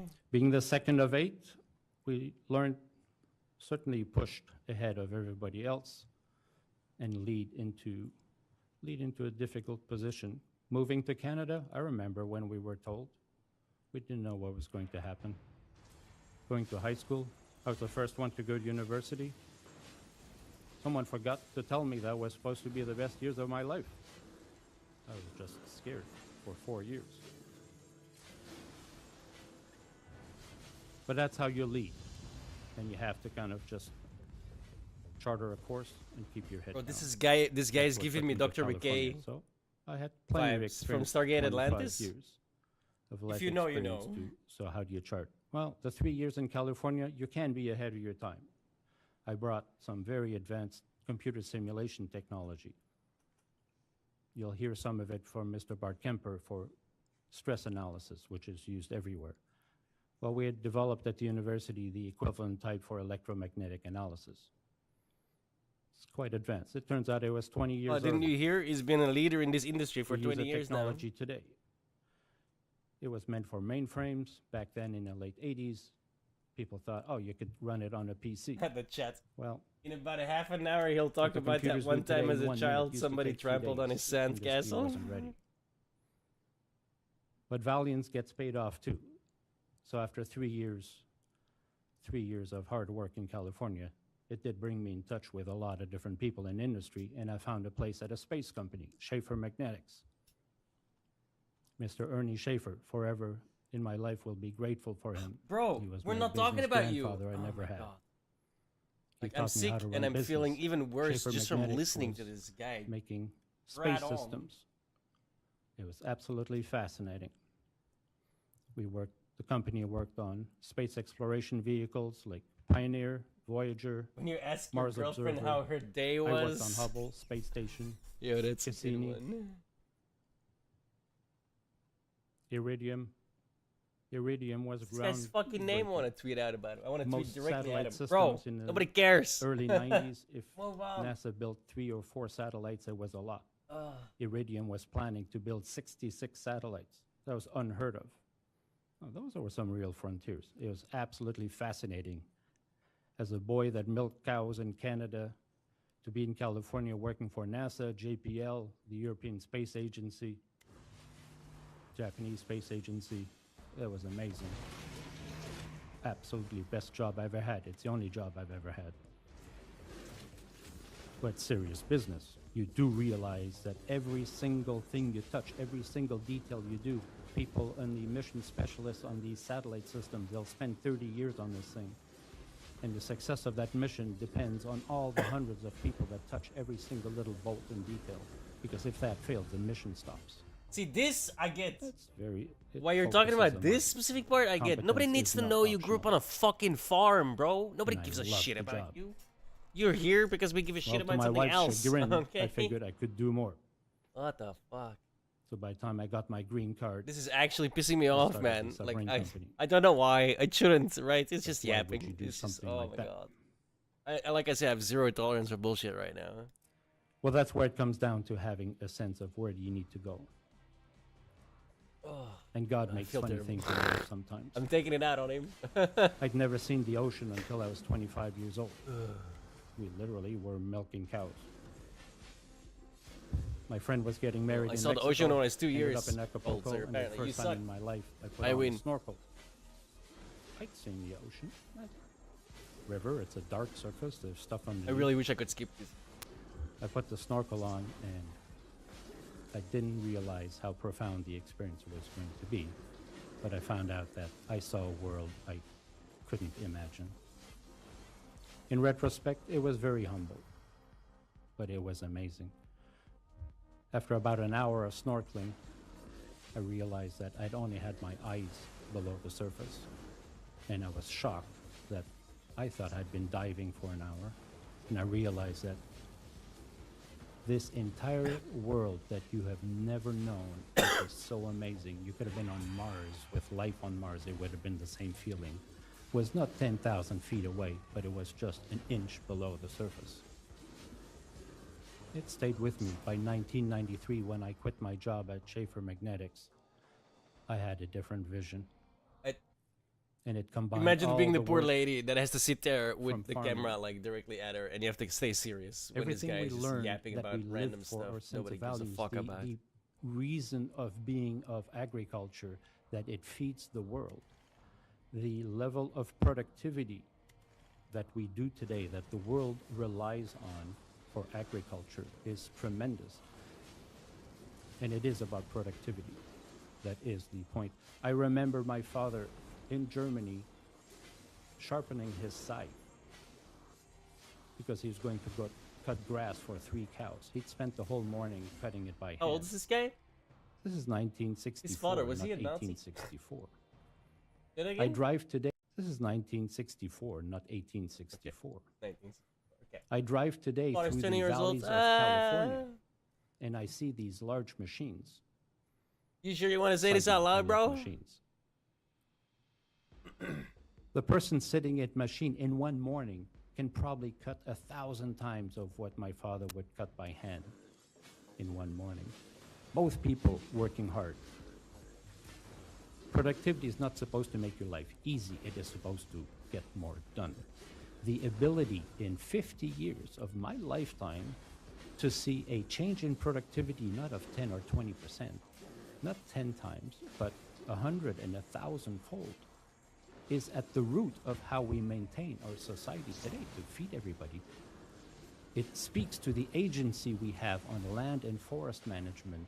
It is not from robots. It is from the talent and the hard work of people that is leveraged by machines. Again, I want to Machines point out, don't we're work talking on about their the own. Oceangate disaster. And I want young people to know that if you're good at running, I a don't want to machine, call it a you don't have disaster to because be it was a PhD. fuck up, right? You apply Like- your talent and you make a machine work to produce 1,000 Oceangate times more murders. productivity. Now we have agency as humans to take care of things. Mr. Conan, just for the interest of time, could we focus on your Thank God. background related to submersibles, please? Well, I understand. I appreciate your patience, but it is getting to that. Because it speaks on why we need submersibles. Oh my god, this guy. Because just like how we manage our land resources and our forest resources, we must focus on our ocean resources as well. Bro, And we're it not is here for the through sales Google pitch. that you happen that people have to go out there, and you can only manage these resources through access. Without tractors, without trucks, without road construction equipment, none of this happens. We have nothing underwater. We Right. do not have access. That's People essentially- float on top and just dump things in there or take things out. Nature cannot just fix that on its own. And the magic of human presence is we have agency, and God gave us a head, He gave us talent, and gave every human 2 hands to do something about it. And we can clean up and we can. Did fix God and do manage that our though, or oceans was that a and coastal scientific resources. evolution? But we need machines to do I that. feel scientific, a biological robots. evolution. It sounds like Why? that was a Because it takes biological talent. evolution from And all of the until someone science. shows me how they're programming talent into a robot, When a scientist starts talking about God, I really can't trust the guy no more, right? Like, wait a minute, wait, you're a scientist? Yeah, but you believe in God? Yeah, get the fuck out of here. I'll start paying attention. Start defining what talent is. I don't know how you define talent, but you can sure see it when you see Well, it in action. The nature And that young we people need, to know that they have talent. Maybe it's not for the mathematics. planet will but still for be here. designing It's just machines. who's on it, you know? We know that well. A farm makes that very clear, who has talent for what. So what's the motivation? The motivation is we must, I think it's President Roosevelt, in his address on the first national forest, which is a natural resource. When we did the first forests 200-300 years ago were considered something dangerous, something dark, something you had to conquer. Well, today we understand it is a very important ecosystem and a natural resource. And he says in an address, when he created the forest rangers, he says, there is nothing more important than a young man and a young woman can do for their country is to become a forest ranger and learn to manage one of the most important natural resources this country has. 100 years ago, that was pretty advanced. That was I'm gonna gutsy for him to go die. there. That was not the tradition of how people saw forests. Well, today we could do the same thing. Young men and young women need to help manage the resources we have on our coastal water. Like he's making a And sales that speech, bro. is We're here for why a hearing on in a the next suffering. 30, 40, 50 years, we need to have machines go, and we need to have access to the ocean. That's how we have. The older I agency. get, the less that is a purpose why time I we're have here. for knowledge That's why like this. this technology is important. It takes innovation. It takes hard work. I might not see it. My wife keeps saying, well, you know, I hope something works out, but can you do something that works out in our lifetime? It's like, well, maybe. So we are shooting out the children into the future. That's why we educate them. That's why we're here. We're telling them, pay attention. It's exciting. It's important. But there's also a cautionary tale. There's things we don't want you to do. There's a lot of hard work to do. So it speaks on the motivation why we're here. Why are we leading? Why are we pushing? Why are we paying attention? See what? Why does it have meaning for us? Because we're shooting, we need to charter a course. We need to be sure, and this is the purpose of this body as well, and the importance of this board hearing. And it's a unique opportunity that hasn't happened in 30 years to have an opportunity like that to address as a group in the nation, as a planet, which direction do we want to take? That's why we're here today. I'm happy to answer questions, but this speaks on aspirations and motivations where we need to be. And this is complicated, it is hard work, and we can only do it all together with collaboration. So we're looking at collaborating with the Coast Guard. We're inviting state agencies from around the world that all have the same issues to see how do we deal with a new mode of transportation like submersibles, which people never thought would exist. Well, here we are. We're at the juncture of getting it done. So that is the motivation why this is important, why it is important to me, and why it is important for all of us to put our heads together. And I'm happy to answer questions. Could you please tell me about your experience with submersibles? No, don't ask a general question like, oh god.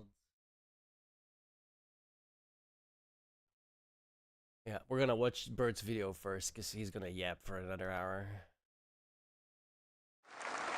To pull back from the brink. I call again for an immediate ceasefire in Gaza, the return of the sausages, the hostages.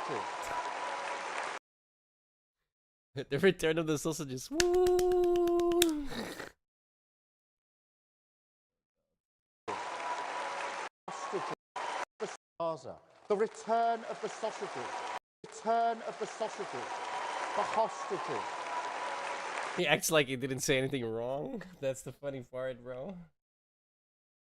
Weapons of mass destruction. Two-stake solution.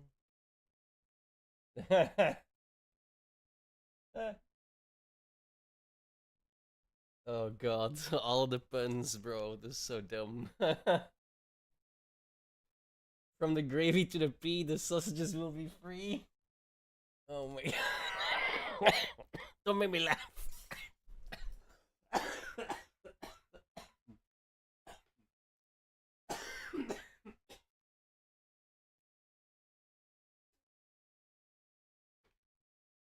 Oh, I'm not gonna lie, that's pretty good. Holy fuck. But don't need that scan it through as well.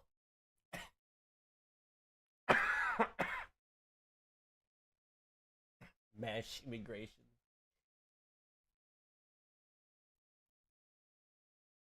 Yeah, this is what struck me. That one. I like how he didn't seem to correct himself. He simply prioritizes both sausages and hostages equally. That's what I got from that too. Like, he didn't even correct himself. He just says sausages and hostages like it means both. The return of the sausages, the hostages, and a recommitment to the two-state solution. A recognized Palestinian state alongside a safe and secure Israel. How do you vote for someone that sounds like a pussy, bro? Like, he sounds like a pussy.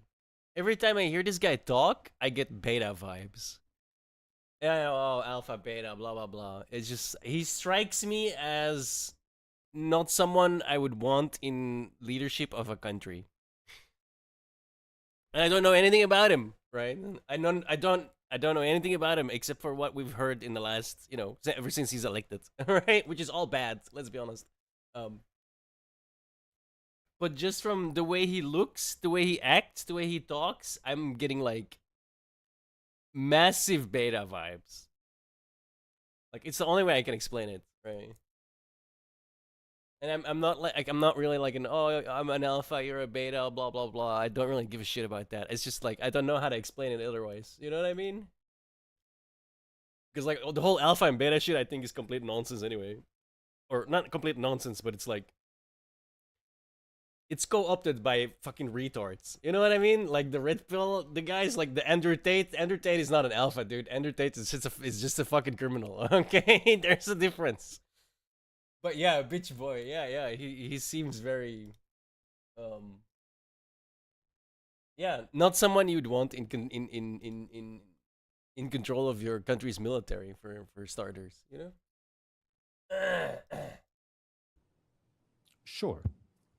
We built our first submersible skip all this 'cause- in Breaking New Frontiers. Yeah, see, he's still talking We about had his to fucking develop a background. pilot training program. It is still one I of knew the it. The proudest 5 assets fucking we have minutes as still a talking company about the today. same fucking question that Because we lady spent asked. a year I guarantee you she's regretting working asking with it. the LA Long Beach Coast Guard Department to create a small submersible. We're watching the Oceangate US hearing Coast Guard approved pilot on the U.S. Coast Guard training Marine program. Board for Transportation. Marine took a while. Transportation Board. Well, I don't know how it is. We trained probably It's the Coast Guard. a dozen pilots that had either an endorsement to their captain's license as a small submersible pilot, or Oh, bro, I more got than COVID. half I of feel them, terrible. it was their original captain's license. It's like a It flu, was but quite worse. extensive. It makes We me took the feel crew. worse. We had a requirement of training them for 40 hours in classwork. They had to have I probably 20 saw the same hours video. Was it practical a experience. recent one? They had to pass a written Where test. he's talking about They the had to new apply to footage the that they US found Coast Guard. and the fact that they Coast Guard had found their very paste standard requirements, with human seamanship DNA in of it 90 days. They in had to have the a physical. They had to have blood imploded testing, and pressure it vessel. required that they have EMT Yeah, training. yeah, I saw that one too.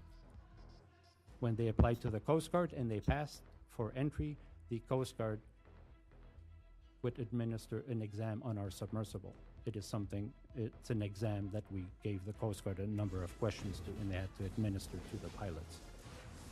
But the pilots also had to show up at the Coast Guard with a certificate from the company that said that they passed the written exam and the training program. And if they passed all that, they actually got a Coast Guard certified pilot license. That was a big achievement, and nobody has ever done that in the past 30 years. Atlanta Submarines has some large tourist submarines in the Bro, this Virgin guy Islands and in Hawaii, Guam. has been talking for but no one's 15 ever minutes. operated a small submersible. And only with now are we talking about passengers subs. for hire under an OCMI license. We did. He was talking about his whole life story, bro. Even Yeah, the lady on the board was like, 2002. "Yo, can we move it So we're along?" speaking from direct experience. But knowing then she that asked it the is generic possible, question. it is Give me your background feasible, and it's information doable. on submersibles. Oh no. Question is, Here we are again. is it scalable? I've like Come to that I'm later. There's a lot to be said. I'm so annoyed terms at of being where we sick need to that I have go. like But $0 that is the experience for we had, bullshit right the now, dude. ability to put that together. I was actually and getting I must mad. give credit again to the Ugh. LA Long Beach Port Coast Guard, that the level of collaboration we had to develop this pilot training program was just stellar. There's a lot of complaints on all sorts of things by the Coast Guard. I mean, there's always things, but on that application, again, in retrospect, it really was something special. Now, it turns out that part of the challenges we have is there's a lot of independence on the Coast Guard captains from port to port, and the adjudication on what they recognize has a lot of variance. It is a problem. The independence that each Coast Guard captain has is jealously guarded, because they know by the time, if you're in DC, whoever's in DC eventually end up at a port, and you like to have that independence of judgment. makes a country work, but it has its challenges. By 1999, we started operation. We toured thousands and thousands. 99. We still have 25 years to go before this guy's done with his It's answer. a two-person submersible. We're the first ones to come up with this little bubble submersible. We built some more. The next one went into the That's my Cayman first Islands. diff. Cayman Islands has its own Cayman Island Shipping Registry. That's the equivalent of their Coast Guard. They have a lot of No. traditions on submersibles. To put that in for tourism, they said, okay, we do, bring it over, but we want all your pilots to be U.S. Coast Guard certified pilots. So that's not a problem. We moved some of our U.S. Coast Guard pilots to Cayman Islands. After a year, we pleaded and says, okay, do we have permission now that you know how this system works? Can we train native? Can we train in Cayman? That's my second. and I gotta certified kill these pilots in guys. It's the Cayman last under ones. the same program. They agreed. Why? Because the foundations and the integrity of the program were solid, and it was underwritten by the U.S. Coast Guard. So we didn't just make this stuff up. It's brand new. Is it innovation? Yeah. Is it flashy? No. But it's really, really important, and it's fundamental on how we do. This program, this training program, is something we've been carrying for 25 years, being very careful, and we export that process. It gets us into the countries around the world where the governments are not sure what they should be applying. It's like, well, try this. Here's a template.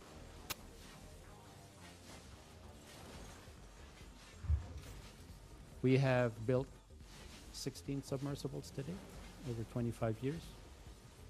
We consider them the best submersibles in the world. We pay attention. We just delivered the last submersible to the National Geographic Society, who after years and years of figuring out what they should buy, chose Seamage and Hydrospace to buy their submersible. They'd never bought an asset in the life of the society. The first asset they have on the books is one of our submersibles. We're proud of that. And not only because the vehicle is good, is because we pay attention, not just to detail, but how we manage and how we train the people. Mr. Conan, those submersibles, are they classified? Yes, ma'am. They're all classed classified? by the American Bureau of Shipping. The experience led us from the very beginning, working with the Coast Guard to work these details out in the face where the Coast Guard says we don't have anything. We work with them. We worked with the American Bureau of Shipping very closely to do that. It was innovative. And you want to talk about innovation? And I want to make it very clear that safety and innovation are not mutually exclusive aims. You can do innovation. You just have to do it right. The competence is not optional. You have to pay attention. What did we do? The first submersible we said, Mr. Conan, you're crazy, because our two-person submersible had the pilot on the outside. You might still see some of these on there.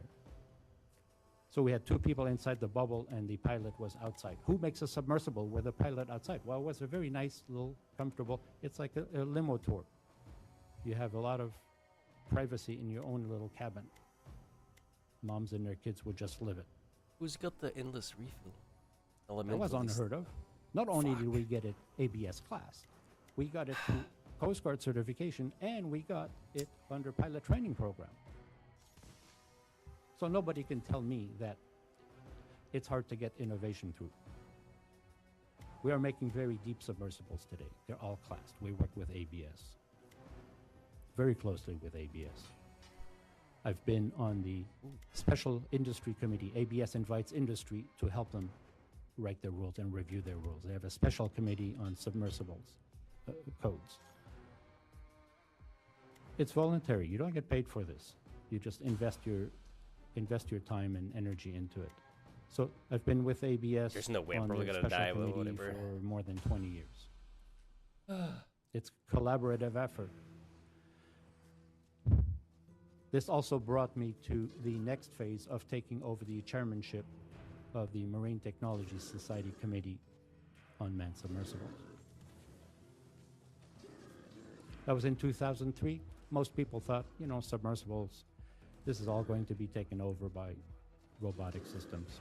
There was not much attention being paid at all on it.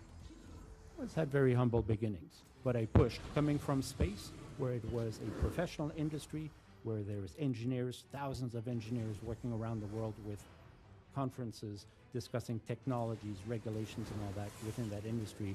That was my aspiration to come into the hydrospace industry, and finding out it was a whole lot more parochial.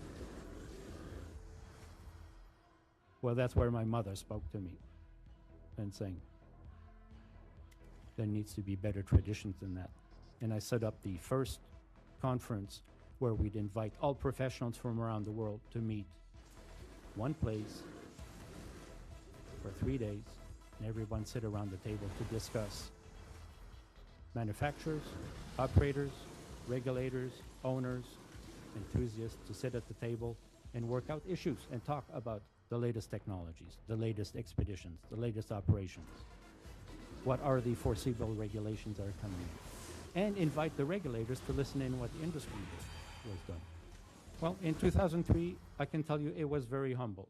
It was part of the underwater intervention. And I've been leading that for the last 21 years, bringing the world together within that conference to discuss very serious industry issues. And I invited the American Bureau of Shipping. I heard Roy's testimony, Mr. Thomas's testimony on Monday. Did a great job. They try hard. And it does make progress. And I've asked Mr. Thomas, can you come? And he came in to the very first one in 2003. Can you come and give an idea to the audience what ABS is planning for their next rule changes, or what are they looking for, so that it's done in community and reviewed. And if people have issues and questions, they can be done there and then. Well, credit to Mr. Thomas, he's been doing this for 21 years. And every single year he comes to brief everybody in industry, and we can ask questions, just like we do here today in an open dialogue. That is called progress. Is it slow? Yeah, it's slow, but it works. That is our connection to the American Bureau of Shipping and the connection to the classification societies, working with the Lloyd's Registry people and with DNV, and at the time, Germanische Lloyd's. Our connection to Germanische Lloyd's as chair of the industry and inviting many people, they play a big important part here in the discussion of the Titan. We can jump ahead a little bit, but one of the key things that happened, and there are many questions on the technicalities of a submersible, but the much bigger overarching issue with Titan was that did Oceangate have any choice to class their submersible? That was one of my big concerns. Because if everybody bows out and no bids, then Titan would have, Oceangate would have an option, say, well, you know, we asked and nobody was ready for it.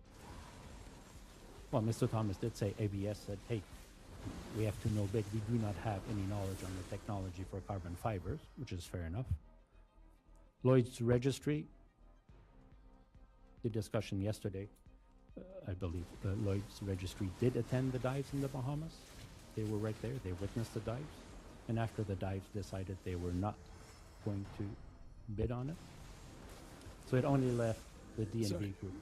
Mr. Conan, do you know that knowledge firsthand No, about I do Lloyd's not. Registry? Okay, I just want to make for the record. So we could. You're speculating on that. I'm speculating on that. But it's part of the reports. I do an annual report on the industry overview.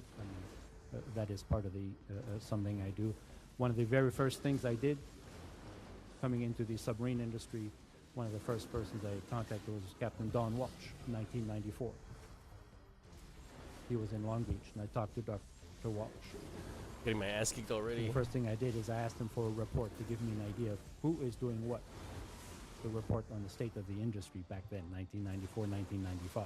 It actually cost a lot of money, but it was worth it. These reports today, I make every single year for free. Why? Because it's important for people to know. And that is part of we do within the conference and within MTS. It comes down to the question of how is that tied to the class agencies? Well, because it is important to bring in the class agencies and find out what is going on. Mr. Harold Powley is probably someone that would be helpful to talk to. Mr. Harold Powley was a department chair of DNVGL at the time. Mr. Powley was also the European representative at the ASME Pressure Safety Standards Committee for the pressure vessels for human occupancy. Shit, I'm getting my ass handed to me, bro. We Holy had a fuck. close relationship, for sure, with Mr. Powley. And we had many, many discussions. One of the services that DNVGL provides today and provided back then was very custom, highly specialized engineering within their classification department. They have very experienced engineers that was focusing on submarine technology. And I remember talking with Mr. Powley, and he said he bent over backwards and spent 2 or 3 months creating a proposal for Oceangate to certify the Titan. He says it was really difficult, but they really tried to find a way to do it. And they made a proposal, and they made a bid. And he worked. Sir, can you just clarify the time frame that occurred?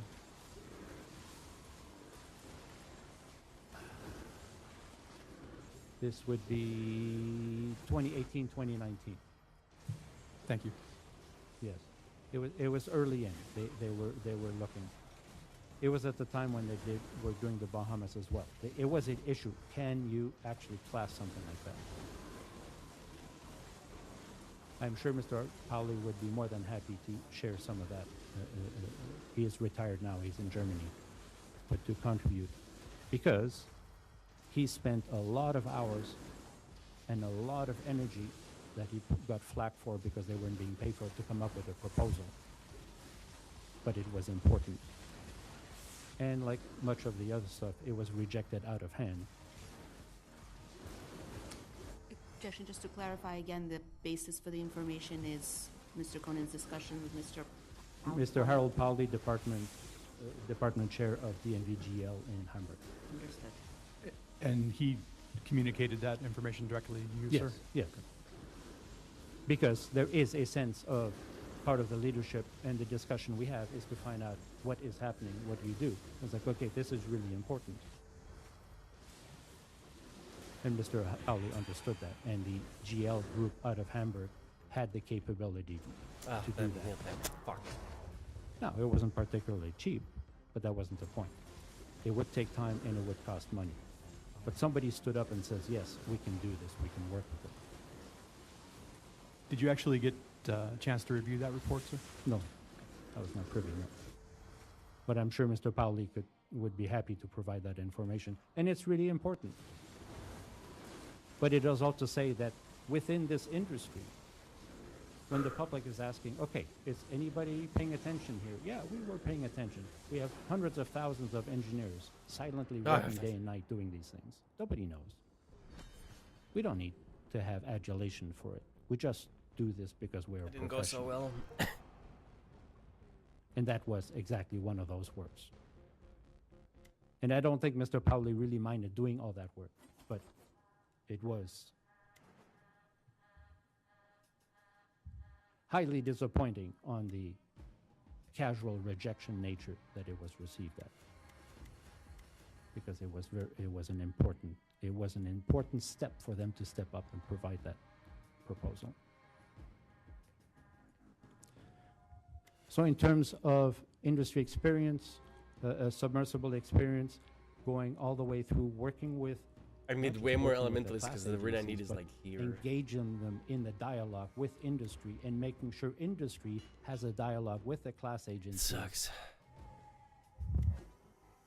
And it's not about complaining, it's do something about it. And that is part of the deal to work on the conference. Say, okay, you have grievances, let's talk about it. But you have the responsibility to show up at the conference and talk. So yeah, I have a big Rolodex, and it's not just names, but I know what the people are doing. Why? Because I engage them and I say, you have to come, you have to say something about this, you have to present about it.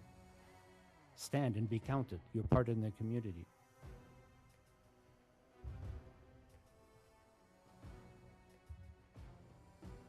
Mr. Conan, can we start talking about Hydrospace Group and your involvement with acrylic windows? Yes, ma'am. The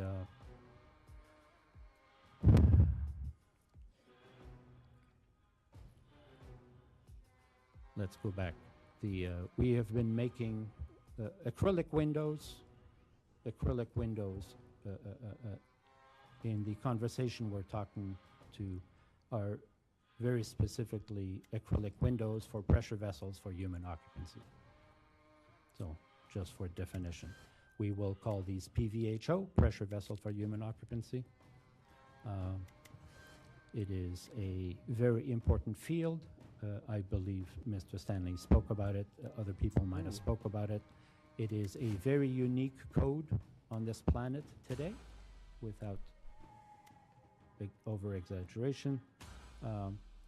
The PVHO code comes from a very distinct work for Dr. Jerry Statue, working for the U.S. Navy, spending 40 years testing a new material. At the time, acrylic was pretty special in the 60s and 70s, to find out how can we render this technology safe to make windows out of it. Acrylic was invented in Germany in the 1930s, and I believe the Trieste submarine that made the historic dive in 1960 was one of the first ones. That was one of the discoveries, or the adulations of Auguste Piccard, is to use acrylic in the window because it is not brittle like glass. Mr. Statue spent 40 years. The testing, physical testing for 40 years of finding out how do these windows behave, different geometries, round windows, flat windows, circular windows, cylindrical windows, how do they behave under pressure, to come up with a design methodology to find out how can you determine that these materials in these configurations are safe.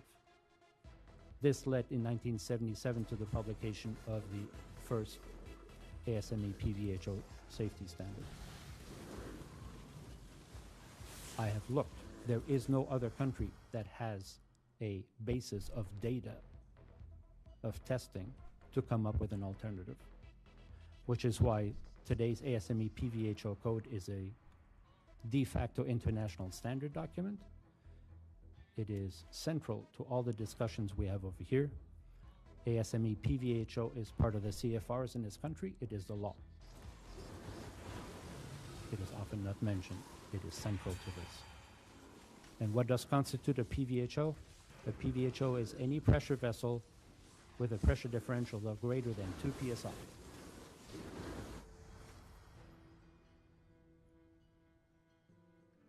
If you put human occupancy in it, it applies.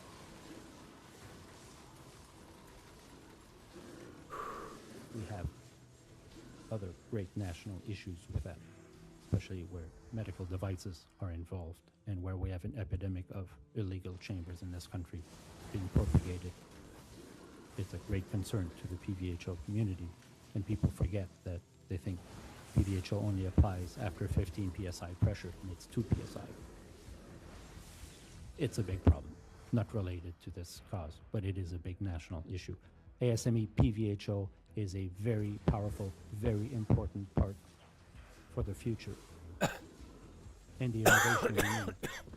Because pressure vessels, you do not do anything underwater if it doesn't involve pressure vessels. Humans are not adapted for that environment. So it's connected to hydrospace. We are specialists in pressure vessels for human occupancy. We work on space systems, space simulators, altitude chambers, medical systems, hyperbaric chambers, diving systems, Navy systems, submarines, habitats. It's an exciting field. It's very broad. And it's all related to PVHO, pressure vessels for human occupancy. And people don't go into steel containers. Acrylic is central to these things. Like most submersibles today have a very high degree of acrylics. So yes, we are specialists. The first windows we made at Seamagine was in 1996, all under ABS survey. We've been making, to date, Hydrospace has made over 3,000 windows. And to be clear, it's highly regulated. And every single window has a unique trace number for which we must retain all the quality assurance data for 20 years in our offices for traceability. And any single point someone come in and say, window number 1544, show me where it came from, and we can show them the entire traceability of material production history. That's what PVHO does. It is a lot of requirements. You have to pay attention. You say, oh, but there's a lot of liability. Yeah, there is, but life has a lot of liability. You just have to do it right. One would say, like our mother said, don't lie, cheat, or steal. You'll be okay. It is part of PVHO. It is unique in the world. Mr. Jerry Statue put it in. The committee meets 3 times each year. It is industry-based. People volunteer, engineers in the country volunteer. And I've been a soldier with PVHO for 20 years. I've been in a leadership position for 10 years. Fuck off. It's important stuff. In fact, when Dr. Statue passed, I'd heard that his information, all his paperwork, was going to be boxed away and maybe not found again. And I asked the family to just put it in a truck and ship it to California. And I got a letter from them assigning all of his research and all of his books and works to Hydrospace, promising the family that we would carry on the innovation and the important work that he had started back in the 1960s. It's not for adulations, it's because it is important. Someone has to understand how important it is. And that is why it ties for Windows. Everybody needs a window. It is complicated. We get lots of questions. We spend a lot of time on the phone letting people know what the code really says, what they must do, what their responsibilities are. And there are a lot of responsibilities for the user and how to use it, how to maintain it, how to install it in their system, what their responsibilities are. They're serious. With respect to the acrylic window, can you explain your interactions with Oceangate with regards to their acrylic window? Yes, I can.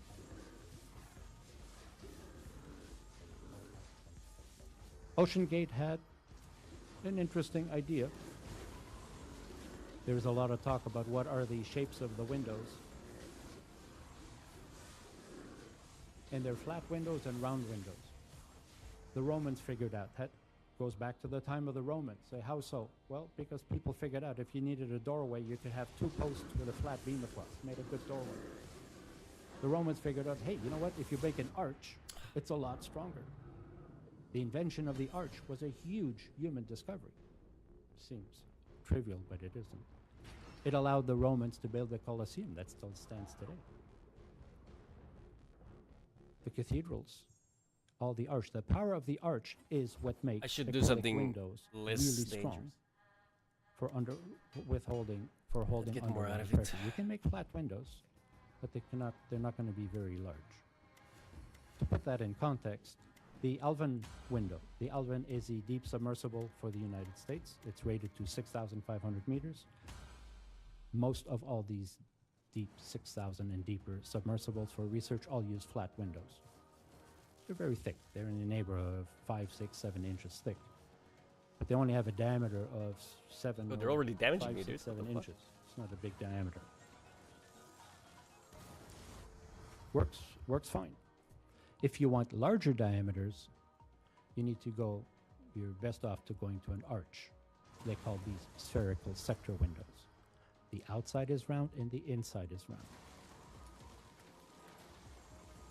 100% certifiable, all tests, we have all the PVHO rules that says how you design these.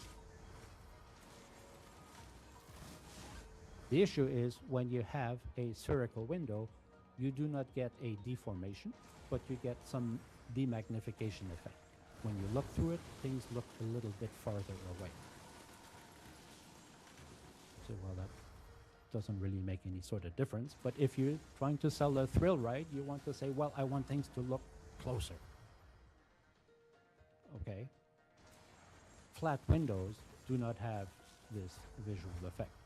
And Oceangate thought, well, maybe we could have a hybrid window of it is round and it is flat, flat on the inside and round on the outside, and be as strong as an arch, and we have the optical benefits of a flat window.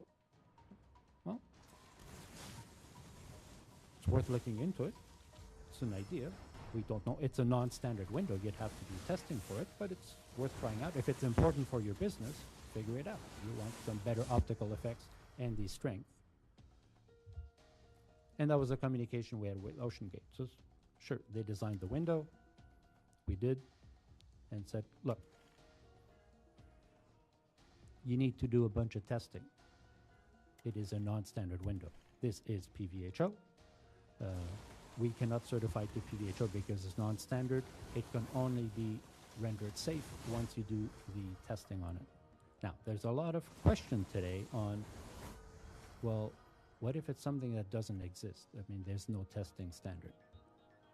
And I'd like to put that on the record today for the Marine Board, is that we do have these test procedures. They are enshrined in law.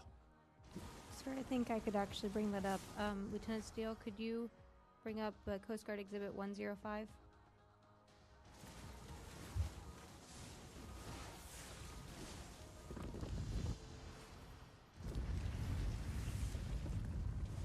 Scroll down to page 7.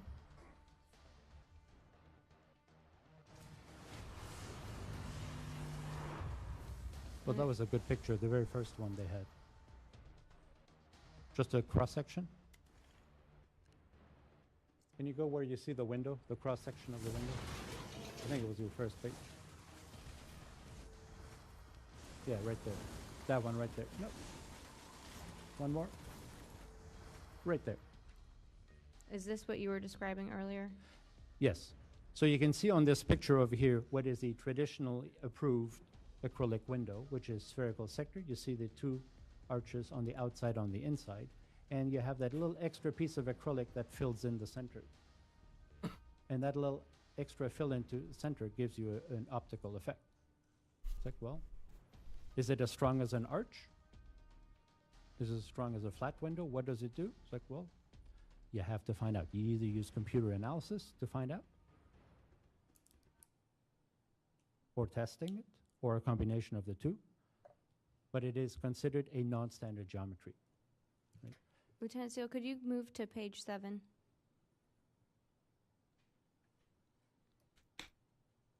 Bro, it's already 6 p.m. The hell? Could you scroll in just a little bit? I like close no to the sense of bottom the time. page? Mr. Cohn, are you familiar with this email between Oceangate and Hydrospace? Yes. Were you the author of this email? Yes. What you were just previously describing, the guidelines, it's at the ASME PVHO 1, that last paragraph right there. They provide guidelines to establish the safe operational depth of an acrylic window that is of non-standard geometry. Yes. And then yes. if we scroll down to page 8, The top of 8. the top of 8, Right there, section 2. So, not only did we told them what they had to do with that window, we also gave them book, chapter, and verse of how they had to test it. In section 2-2 tag 6. Non-standard window geometries and standard window that? geometries with lower conversion factors is a set of test procedures required to qualify a window. Why do we have this? Is because Dr. Statue used these procedures for 40 years to establish empirically the safety of the acrylic windows. And here I would like to extrapolate and said it wasn't just acrylic windows, but it is applied to pressure PVHO components that are using non-linear materials, non-metallic, non-linear materials, which acrylic is. It is a lengthy process, and just to be sure what constitutes a proper test regime, there are a lot of opinions. It's not a matter of opinion. It is in the book. And again, it is law in the United States. could you briefly describe some of those testing requirements for a non-standard window? Yes. The basis of evaluating a component like that has 3 parts to it because material behaves in different ways. And this is for the benefit of the board, but also the public that is listening that are wondering, well, I mean, what is a test program? It is not just doing a dive or two dives. The first phase is verifying that you understand how the material, what is the failure level of the material. And it is the proof testing of the material. The I have no test idea what that requires purple that you have shit at is. least 5 samples that you test to destruction, and the pressure, the measured pressure of failure must be statistically significant within the same zone. Otherwise, it means you don't know. It's not related, and it's not linear. So all 5 have to fail roughly in the same zone. It does allow, which is important, scale model testing. It is enshrined in the code, but you have to do at least Purple one full Archer. size in able to verify that your scale models are working. So that's 5 of them to destruction. The other test is cyclic fatigue. Everybody, I am sure everybody on the behavior of materials, everybody in their life at some point, certainly on the farm, has taken a piece of wire and bent it long enough until you break the wire. Okay, well that's called cyclic fatigue. And everybody can understand that if you just bend it a little bit, it'll never break. But if you bend it a lot, eventually it does. The angel will spawn, causing you to shoot an The arrow. design makes sure that the displacement and how much material moves is very small and significant so that the cyclic fatigue does not affect it. To qualify a window, you have to put it to maximum working pressure for 1,000 cycles. There's like It takes a while. There's a minimum time you have to do. That is generally takes 9 months. And at the end of the 9 months, you must see no evidence of any cracking or defect in the window. And the third part is plastic materials creep. All materials creep, which means when you're under pressure, it deforms. It kind of makes sense. If you have a piece of plastic, if it's warm and it's sitting under load somewhere, you can see that it bends. The creep test is really important, and part of it is if it's under pressure, does it keep moving? Metal doesn't do that. Acrylic does. And it requires, the code required, that you do that at full pressure for 80,000 hours. That was in the book. 80,000 hours is 9.5 years. Why am I bringing it up? Because as part of my duties on the ASME PVHO committee, I was part of the group that worked to change that element and say, this is not realistic. We are not getting new geometries approved because you cannot afford 9.5 years to perform this test. That is also innovation. We have methods. And there is now in the book, it was revised in 2016, 17, 18. I can check. It is now part of the book. It was a code case. I can talk more about the code cases. But it was to change that 80,000 hours as an alternative test method, which says you can use multiple windows and expose it to 300 hours, which is a lot shorter, but at elevated pressure. It's described in the book. That all of a sudden made this possible to perform one of these tests. It would cost you more money, but at least it was reasonable. That is also innovation. That Hydrospace was actively in to make sure that we have more possibilities for industry to be able to try new things. We're allowed to try new things, but you have to do it right. And yes, that email that we just saw, we gave very clear directions. There's many questions. That might be the next question. What was the rating on the window? And what was the final rating? The conversations with Oceangate says, look, you don't know what the rating is. Until you test it, you cannot give it a rating. But it does not have a 4,000 meter rating. You cannot say that. The best rating you can give it, which is totally valid, is as a flat window. That hump on the outside, wouldn't hurt anything to add to the rating, but it is just a flat window. And the window they had right there was a completely valid flat, which is called a conical frustum window. But the effective thickness would be less. Calculated per ASME PDHO standard, that rating at 50 degrees F was 945 psi. That is what was marked on the window. That's how we registered it. That's how it's Fuck. dated. Last life already. Jesus. And to confirm, when operating at 4,000 meters of depth, what would the pressures be down there? Oh, the rating for that is 5,800 psi. So it gets mixed up on how psi translates to depth. But 945 psi translates to 650 meters, 2,150 feet. And the direction was to Oceangate. Yeah, you can do this window needs to be tested. Go ahead, test it. But you should buy a proper window also. We gave him the drawing and said, in fact, we even had extra material to make the second one because we were pretty sure that was just going to come. For the time and the cost of the money, just get it done and you have a full replacement window that's fully certified, rated for 4,000 meters. So to confirm, Lieutenant Steele, could you bring back up Exhibit 1, Coast Guard Exhibit 105, and go to page 8?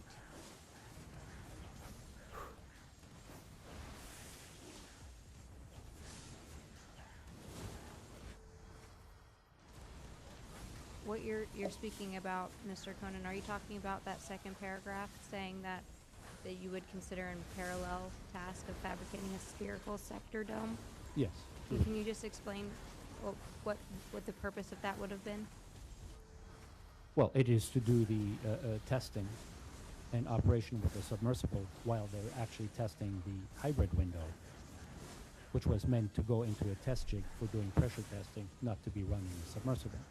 And I did expect them to buy to buy it. I actually bought the spare material, which we still have in the shop. And the idea is, look, it retrofits exactly in the same seat. It is completely replaceable. Within 24 hours, you can put that window in there and you can dive in full safety. I believe it was $25,000 and it would take 12 weeks to make. Says we're still all rigged up for it. Do it right now. We'll have it in no time. We gave him the drawing, knowing full well, giving them the drawing, they could go other places to buy it as well. It wasn't about the money. It's just do it right. And we figured they could buy it in any number of places, and in the end they did. They just didn't buy it from us. Did Oceangate ever explain to you why they didn't purchase it from you? No, but I had my ideas. Did you have any conversations with Oceangate about pursuing the testing besides the email correspondence? No, we had, it's in part related. We did not. I did expect to hear from them at the PVHO committee because this is where they would have reported some of the test data. Objection, can we just specify when we say Oceangate, if Mr. Conan is referring to particular individuals by title or name that he was communicating with? Yes, was it generally the CEO, Mr. Rush, or other individuals at Oceangate? Both. To define, it would be either Mr. Tony Nissen and Stockton. Look, thank you. We talked a lot. There was an open line of communication. Back again, this didn't happen this happened over a period of 14 years. As chair of the industry, we invited Oceangate, showed up sometime in 2007, 2008. That's when we first had contact with Oceangate. They were looking for a submersible. We had a submersible available, secondhand, that they were interested in. And Mr. Sonline and Stockton, they were interested, but they found the Antipodes that Mr. Hoffman was selling was cheaper. Okay. But by the time they showed up at the conference, it is an open door policy. It is everybody is welcome to put it in. And so we had lots of conversation with Stockton. Did Oceangate ever communicate the reasons for not pursuing either testing geometry with you?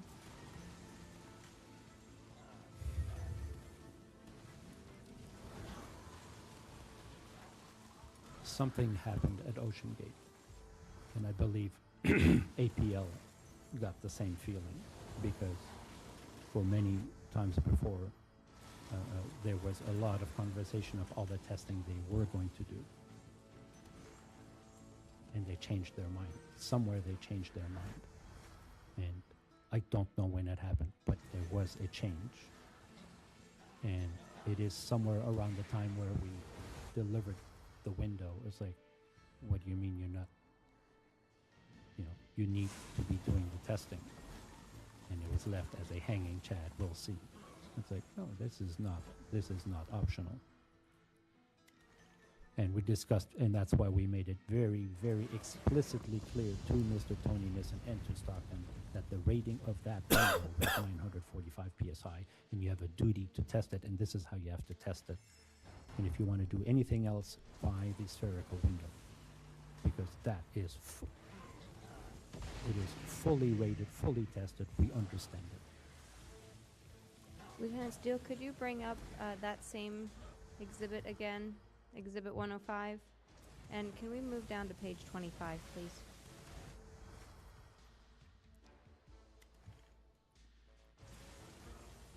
Mr. Conan, this is a communication between you and Oceangate, where you sent Oceangate a preliminary study of behavior completed by Kemper Engineering of a spherical sector window with a flat inside, low-pressure surface. Did Oceangate request this type of analysis? No. Why did you reach out to Kemper Engineering regarding this window?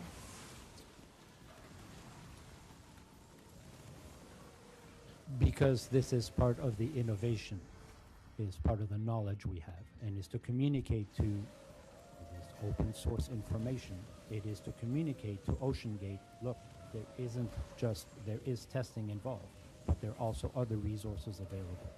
And Mr. Kemper will talk more about it this afternoon. Designed by analysis, and the analysis we have, the capabilities we have today, the analytical capabilities we have today far surpass those we had in the 60s and 70s, which is where the testing program comes from. And I said, and I asked Bart, look, we need to let Oceangate understand what this looks like, what the behavior of this is, that it is possible, that it is feasible. It was all members in the industry were happy to help and support Oceangate. They got a tremendous amount of free engineering. They're asking lots of questions. Everybody's more willing to contribute. I considered this an action of goodwill from Kemper to give some idea what was possible, and it I just led to more increased analysis. my damage But so it is much support, by those couple. support Oceangate and their engineering department to say, look, these are the type of analysis that can help you.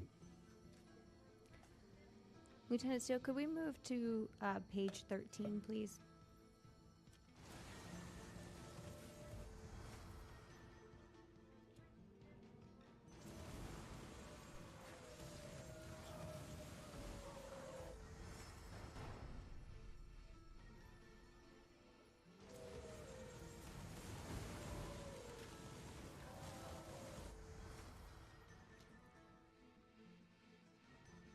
Mr. Conan, is this the report that was included as part of that email?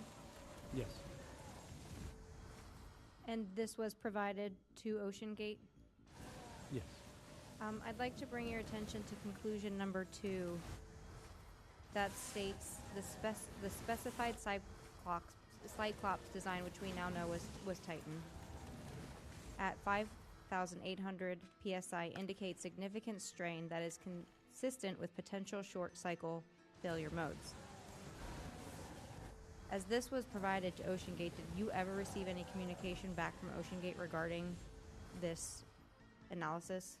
No, the communication is please take that up with a professional engineer like Kemper Engineering to pursue that further, and they did more analysis to understand it better. But it did indicate that, look, this is not doing what you think it's doing. And are you aware if Oceangate ever reached out to Mr. Kemper regarding this analysis? I believe so. You can ask Mr. Kemper this afternoon, but we are aware of the idea.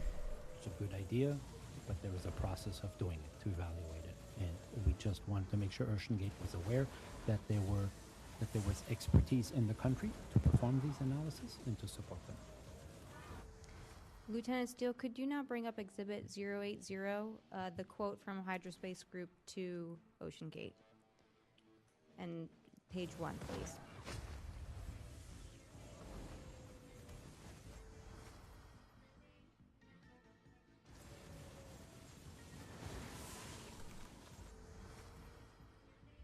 If we could scroll down to the notes section. So the note number 1 states the job will be started with submittal of purchase order, engineering drawing of PVHO Form VP2. Can you explain to me what PVHO Form VP2 is? Yes. So every PVHO window comes with, I call 5 birth certificates. There's 5 forms that create the full certification, validation of a window. And they're called for viewport forms. So VP1 is the fabrication certificate.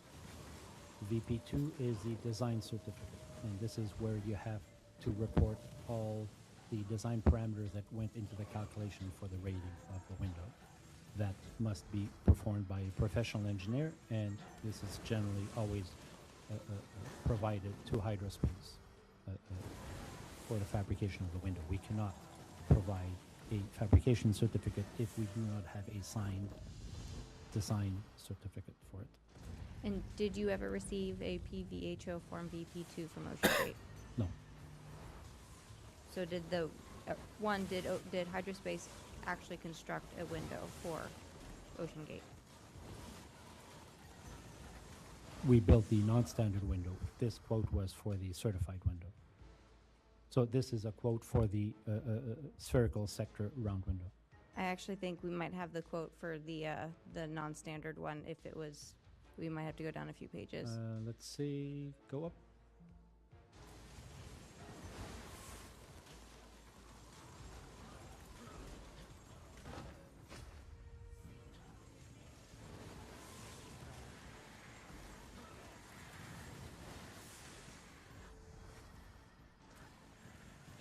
Well, we can pull up that exhibit later, but But in either case, yeah, no, we did not get, they could not do a Form VP2 for the experimental window, which is why they had to test it. And in fact, the Form VP2 has a form on it where the qualification, that'd be interesting. The Form VP2 has a section in it where you can fill it in that says on what test validation data you are qualifying the window. If you do not have the calculation details in the formulas you use, it has a qualification by testing section, which is usually ignored by most people, but that is what they would have had to fill in to qualify the non-standard window. But it takes time. And did Hydrospace end up making the non-standard acrylic window requested by Oceangate? Yes. And how many did you make for them? One. Just one? And just to confirm, you did not give the PVHO certification? No. You have the, we gave them an inspection report that is on there that defines the dimensional and material specifications. In those cases, we do that many times for the U.S. government where they have non-standard windows, but they're exempt from PVHO, where we give them a commercial certification of fabrication, but we use same PVHO processes and PVHO certified material. 2 of the certifications that go with a window have to do with the testing. Each PVHO window must come from a casting, and each casting must have a sample sent to the lab and tested to verify that the material meets the minimum requirements of PVHO. It's quite extensive. So it used PVHO certified material, but it was on a non-standard design. Thank you. That concludes my questions.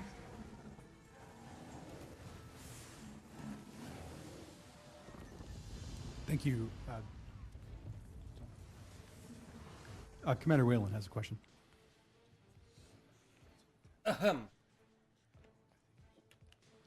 Oh, give me that water, bro. Good afternoon, Mr. Conan. I have a few follow-up questions. I don't want to go downstairs for water. You had mentioned the 1,000 cycles for a acrylic window to be tested to.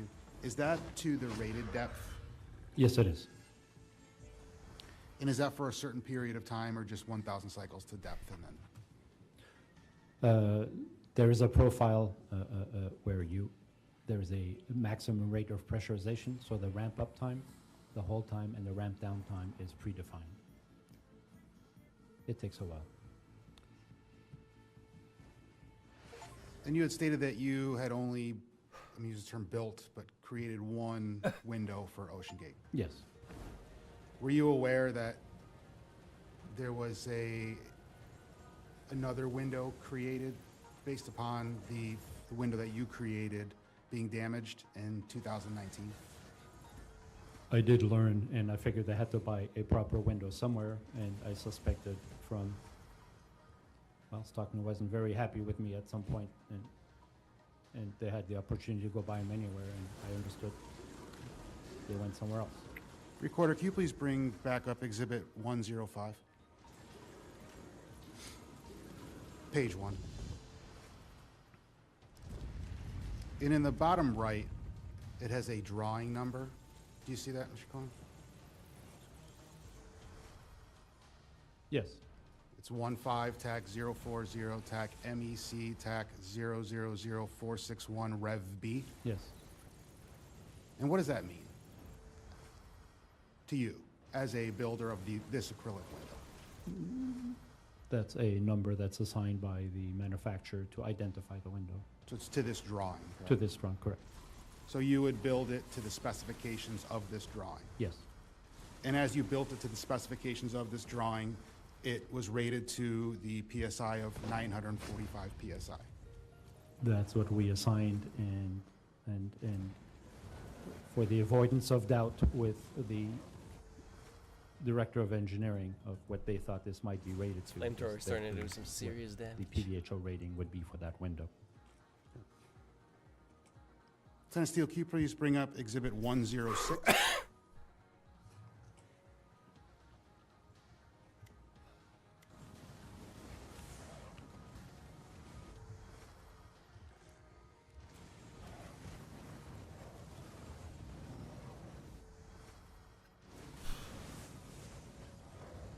Can we take a quick break for 106 to come up? We're going to take a quick recess to get the exhibit ready. We're close to lunch, so we'll take a short break and come back at 12:30, and then we'll do another quick session and break for lunch, sir. Does that work Is for that you? a short break? Yes, it does. It's an hour, 12:30, no?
I wonder when I start getting diminishing returns on these.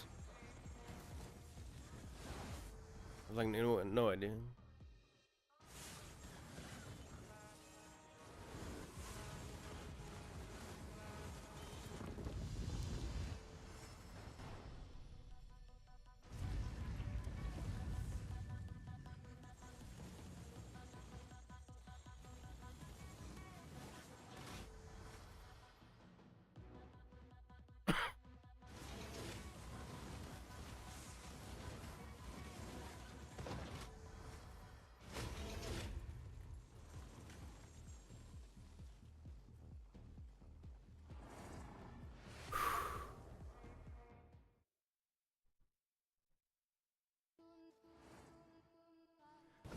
Commander Whalen? So, Mr. Cohen, as before we went on break, we discussed that the specification and/or the design Oceangate blueprint that you had built your acrylic window to was the TAC 040, TAC MEC, TAC 000461 Rev B, dated 10/10/2017. And if we can go back to the other drawing as well, if you'd like to. I can see it. I understand your question. And is that a yes to that's what you built your window to? That's a drawing I have on record, and I believe yes. So while I know that you did not build this one from the Heinz Fritz company, from this quote from April 29th, 2020. No. As a engineer of acrylic windows, is there any way for the rated depth to be increased within the engineering other than changing the shape of the window? If they have the testing documentation that they performed the PVHO test on that first window, that would allow them to create a Form VP2 qualification by testing, and then they could qualify it as PVHO without having a signed VP2 or documentation at the company at Oceangate that they've performed that testing and verified it. Then there would be a copy of the original testimony. It wouldn't have any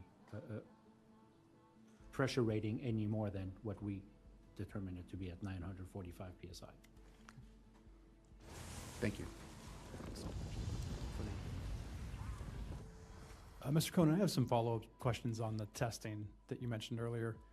I believe you said normally there would be tests of 5 windows to failure. Yes. Would you normally perform those tests, or would that be operationally tested by the buyer? It is available. We offer that for people too. It is extensive. So that can be contracted out under contract, or it can be performed. A lot of times, because of the expense, the clients would choose to do that themselves, but it is a service we could provide. And would that testing have to be done in a seat similar to the Titan's dome? I mean, the seating surface? Yes, that is one of the requirements on the testing, is that the interface that the window sits into be identical to the design that is used in the vehicle. And how would you fabricate that, sir? Or would it be done on the actual, or would you just build a mock-up of the? You would typically build a mock-up specifically for the testing that ensures that the interface is identical.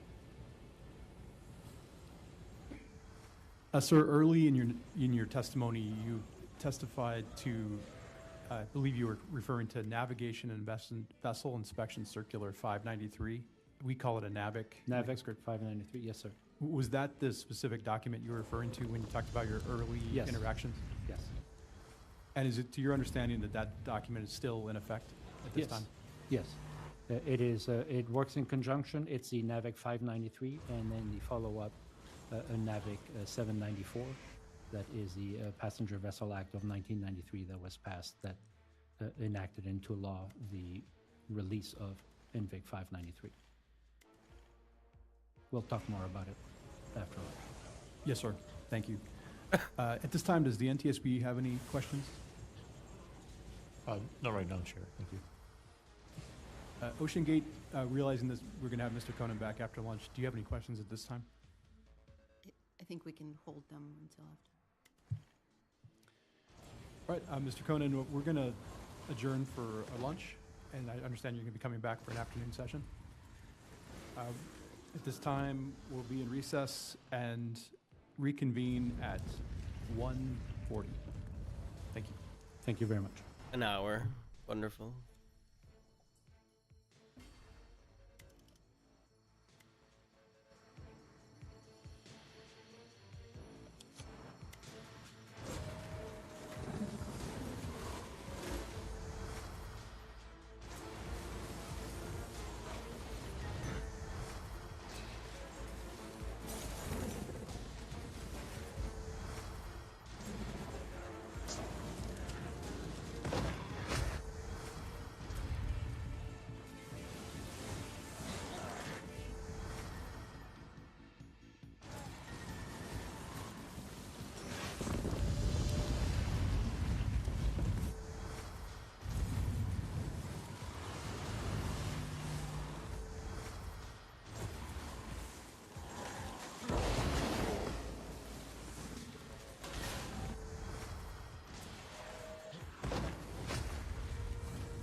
First death.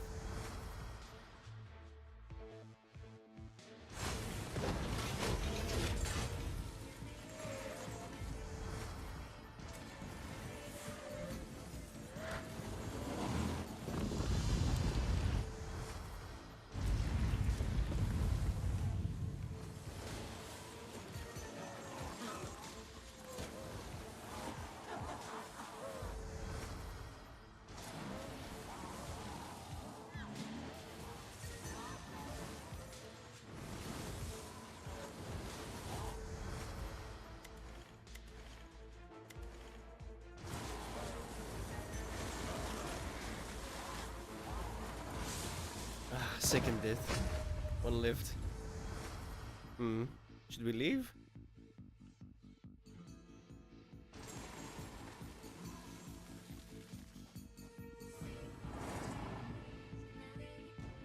Fuck it.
Damn it.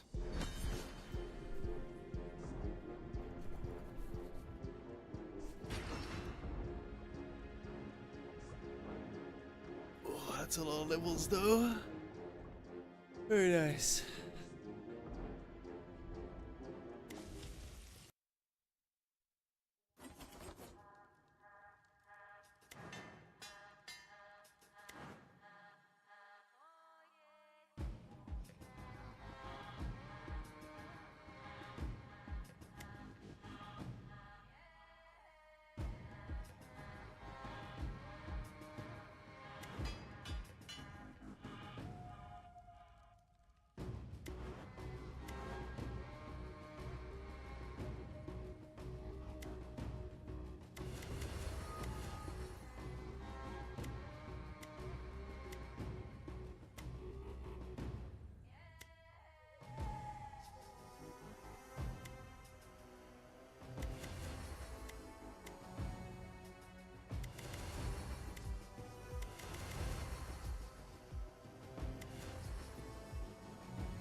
Hmm.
I hate the start, man. They're always so fucking slow.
Oh my god, dude.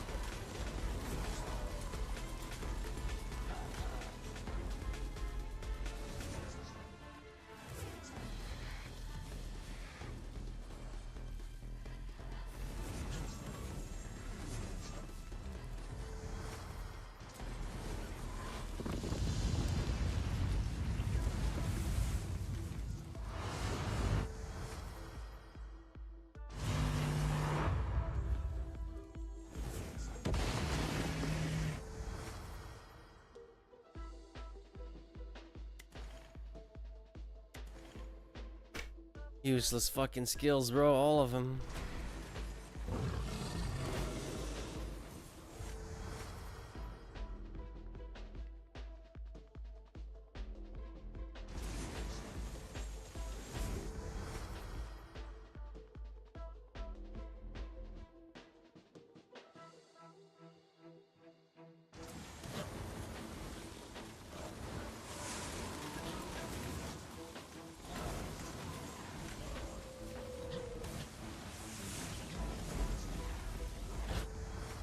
Finally.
Trying to stack as much burn as I can.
Oh, wow. That was a lot of damage.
Like, they're all technically dead instantly. It just takes a while for the fire to kill them.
Can you please give me some flamethrowers? What the fuck?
He died. I died. 2 lives left.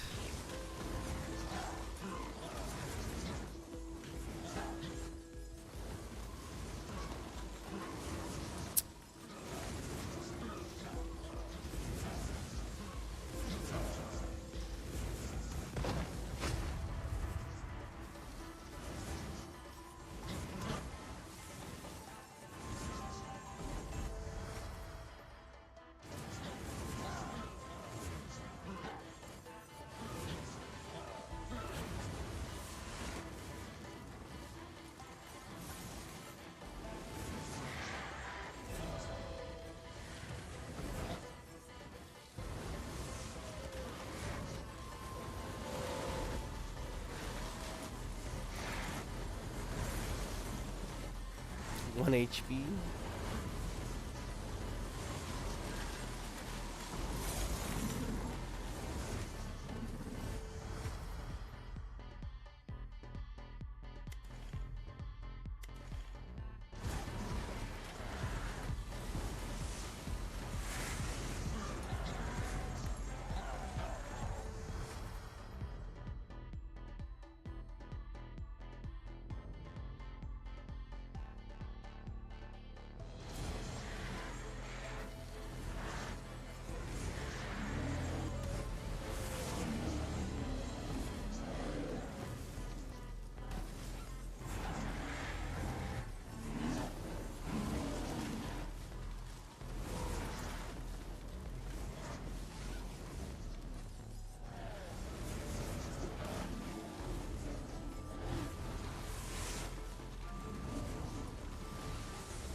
God damn it, last life. I'm gonna die.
If I can kill these guys, I at least finish the level.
Nice.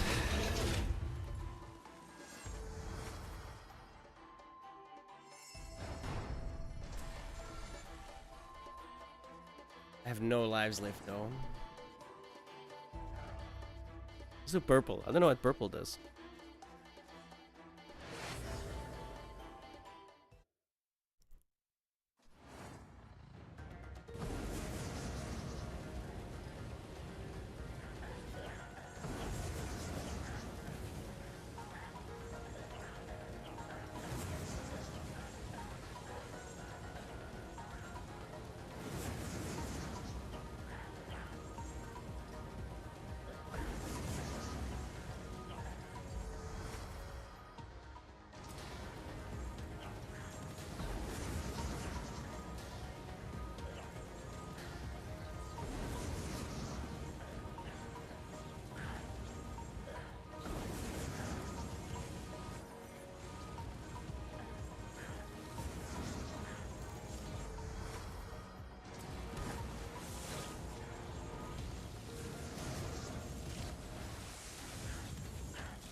Swear to God, dude.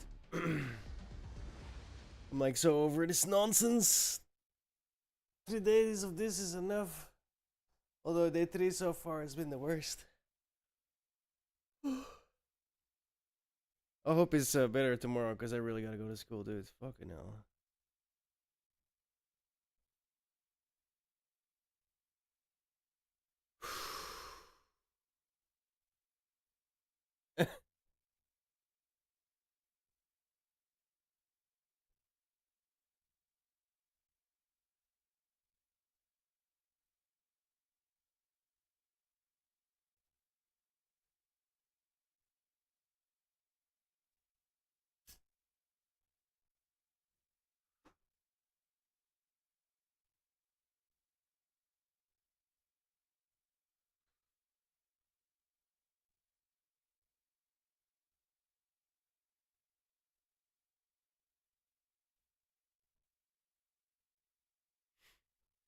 Dude, stupid.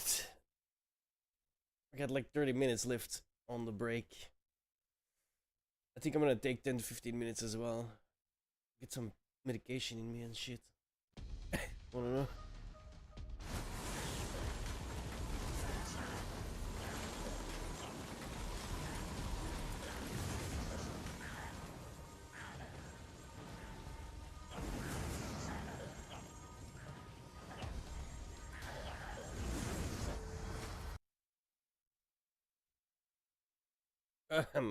Mhm.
It's very few information.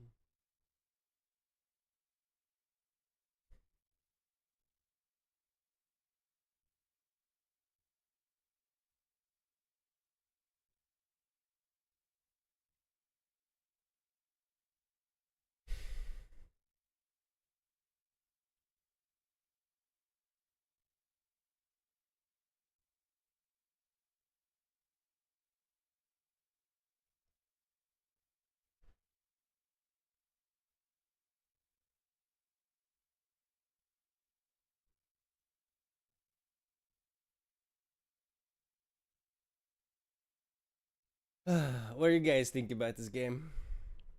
Yo, excuse me, what's up? Have you seen the game? Yeah, I see. I saw it, but it's $60, bro. I ain't got no fucking Game Pass no more.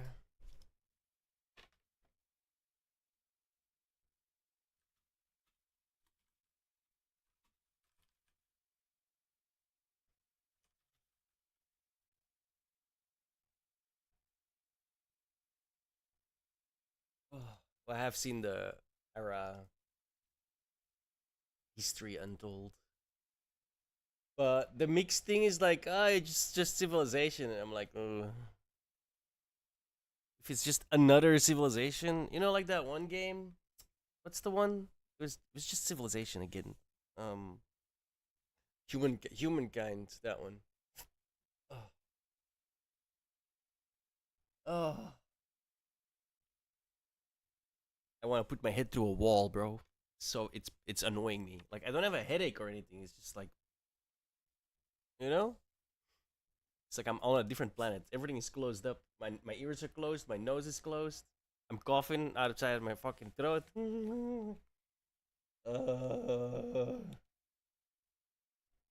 Stupid fucking flu nonsense.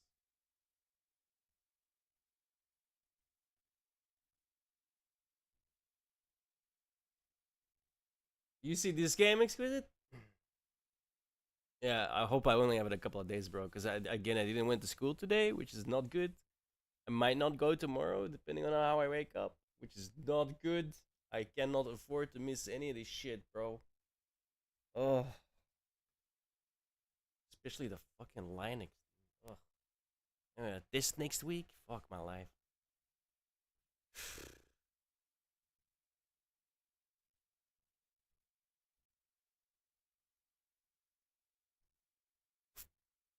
Worst fucking time to get sick.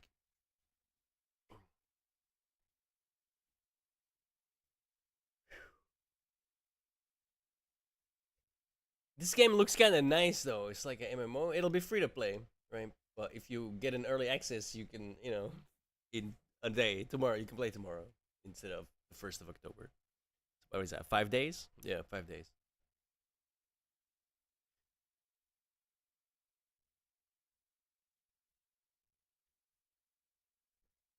Machine, an inhaler. Yeah, an inhaler. It's literally just called an inhaler. You were one letter off.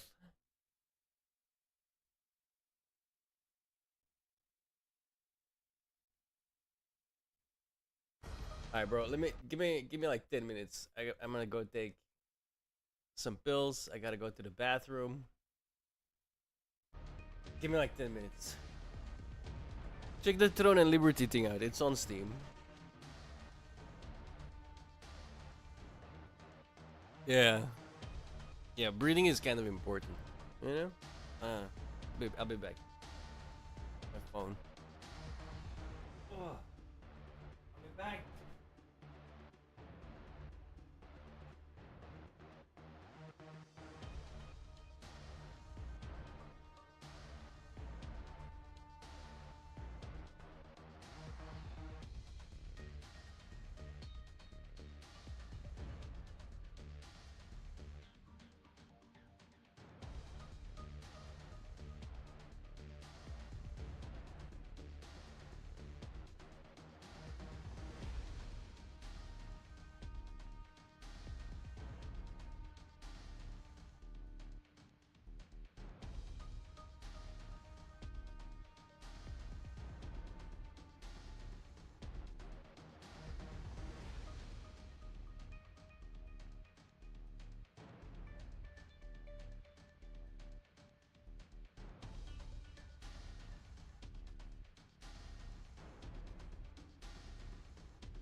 Okay.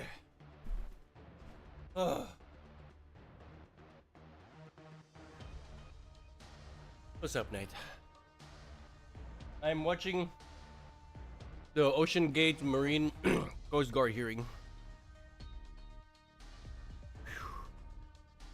They're on lunch break.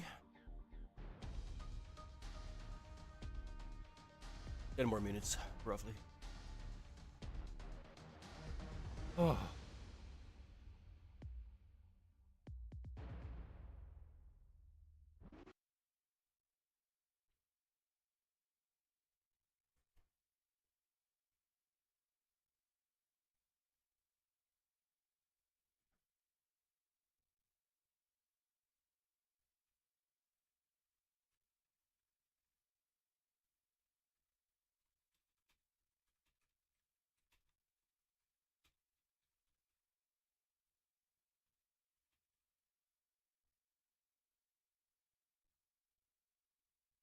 Indeed. That's why I'm watching it. Oh.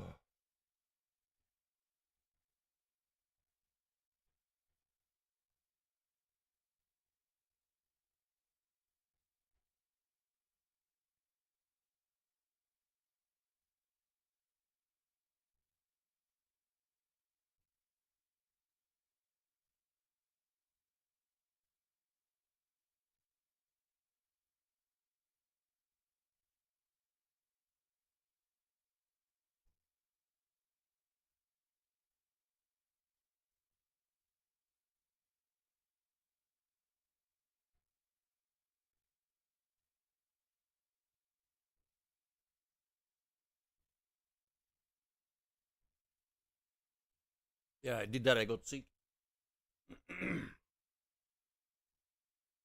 Good luck to you. Oh.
Then it continue though. It's getting boring. Yeah, yeah. I'm actually gonna swap over soonish.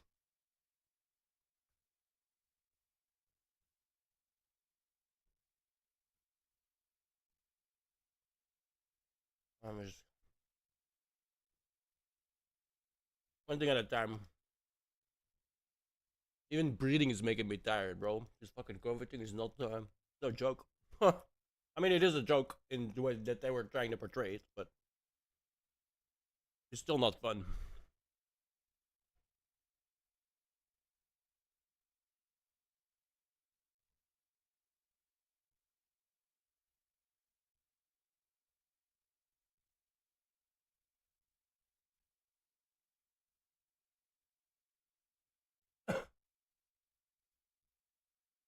Oh.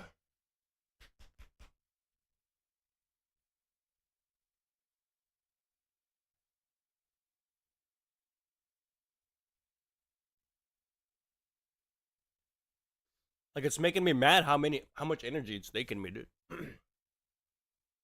Just to be awake. What the fuck? Annoying.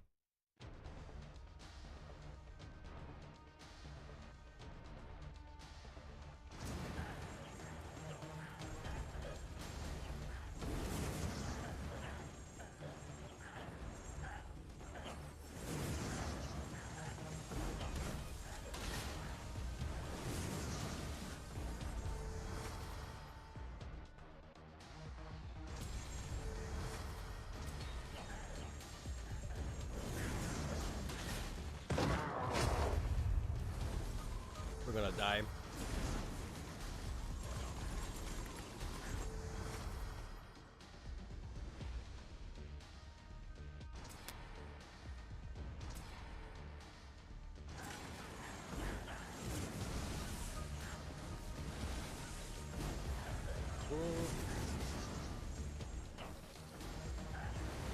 All I was reading the chat. I blame you.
Press the Y button for accessibility options.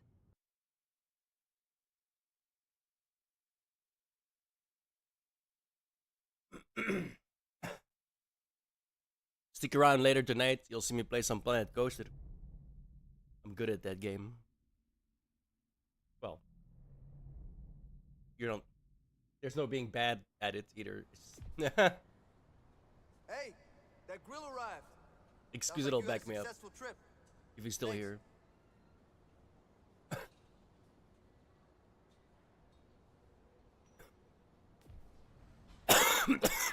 What the hell happened to the fucking? Why does everything look so dirty?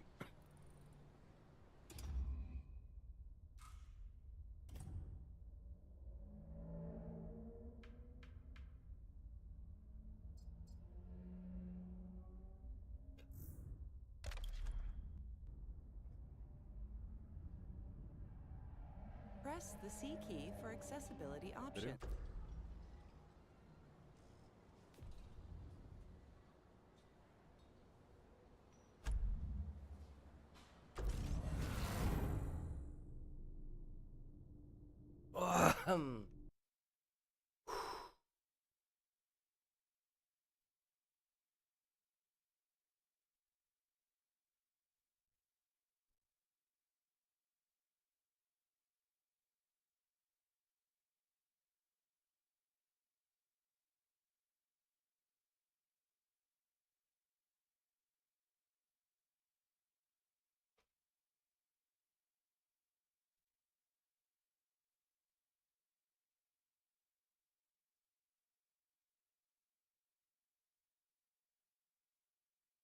Here's the beginning of the upcoming MMORPG Throne and Liberty.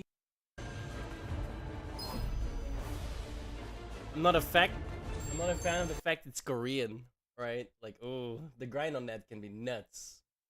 Korean MMOs are not generally.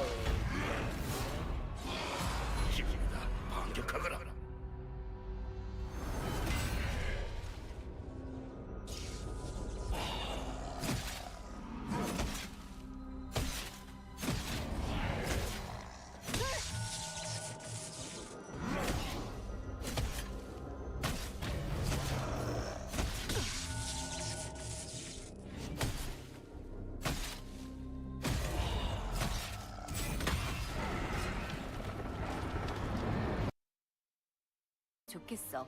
일단 군수물자 관리소 쪽으로 가자. 코넬 아저씨가 무기 상자를 꺼내두었을 거야. 자, 가자. 계단이 부서졌으니 조심하게, 친구.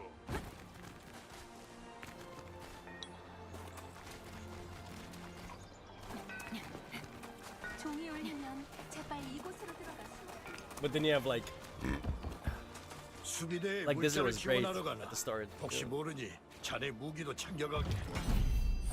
새 무기를 써보려면 뒤에 있는 연습용 허수아비에 시험해봐도 좋네. 결국 목숨을 지켜주는 건 무기뿐이지.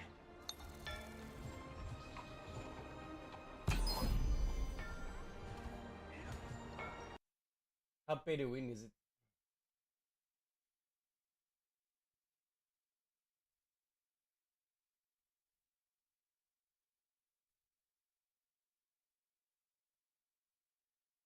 Hey, it's Drybear. We just got done talking about the valuation, the value return for the items and packs in Throne and Liberty's open beta, and could be their launch values when they launch in September. But I wanted to also talk about the overall monetization scheme of the game, because there seems to be a lot of confusion out there on, is it pay to win? Is it pay to progress? How far into that does it go? If I want to spend $30,000 on the game, does that make me infinitely stronger than anyone I PvP against? So on and so forth. Now, to add some perspective to this, I have been a dev for the better part of a decade before, and so I get the idea of wanting to have a regular source of revenue that ends up funding your development, that sort of thing. So that's my perspective on the whole thing. But in general, there's going to be some blending between pay to win and pay to progress. And in this game, you can, I mean, this is going to be like the full stop statement, you can spend money, real life currency, to get power in the game, which puts it in the pay to win category in my eyes. Is it as bad as games like Lost Ark or games like Arcade, Lineage, Black Desert Online?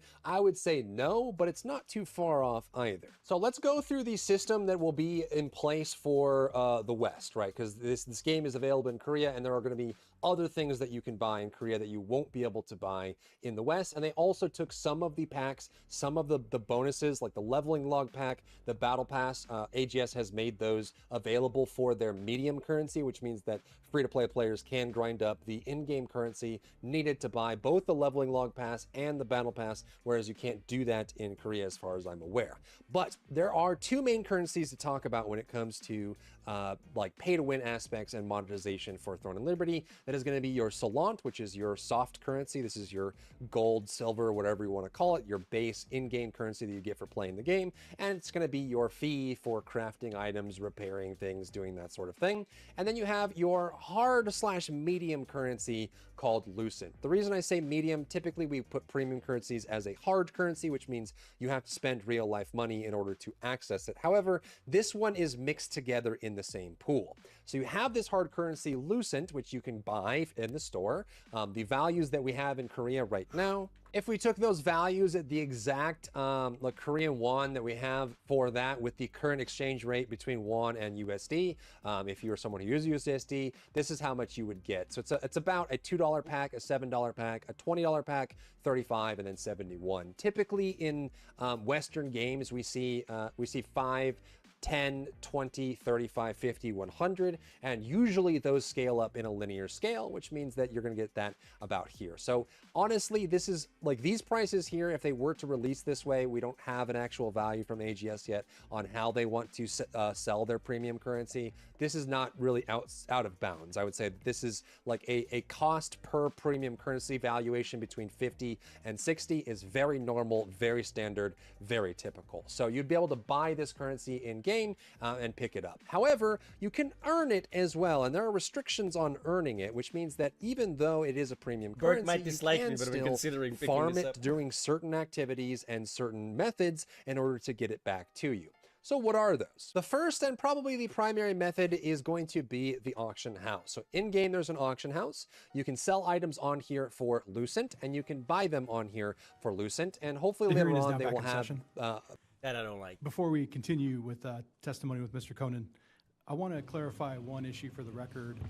The viewport that was used on the Titan during the accident dive was actually manufactured by Heinz Fritz GmbH in Germany, and that was manufactured on delivered to Oceangate on July 14th, 2020. At this time, we will continue with questioning from Lieutenant Commander Williams.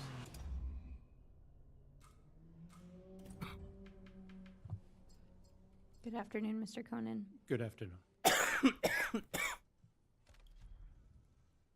Would you ever consider building a carbon fiber hull for one of your submersibles? No, Why not? too much money. Not worth. You have to.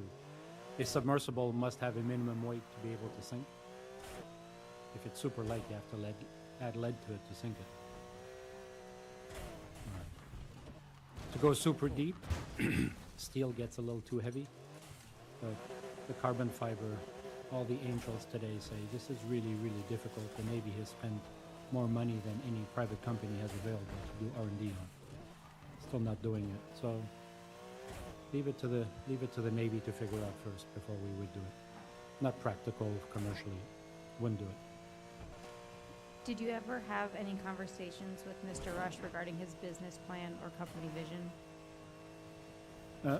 Not beyond the general vision of democratizing the ocean, which is join the club, and we're all trying to bring access to the ocean. But nothing beyond that.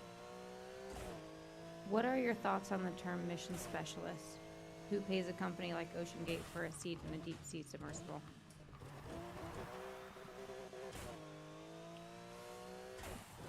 Well, that's a lengthy conversation.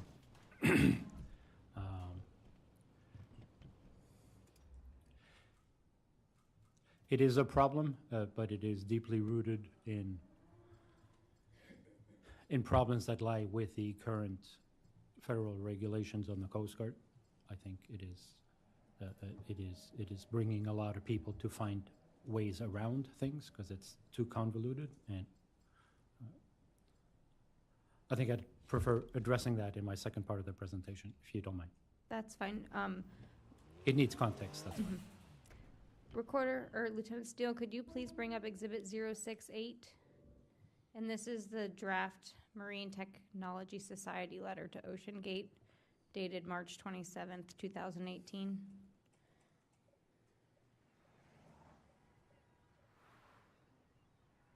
Where is this guy? You think he's bailing?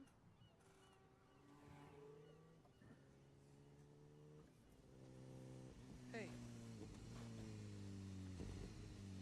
Great, just what we needed. Hang on. The messages. It's not her, is it? We're about to find out.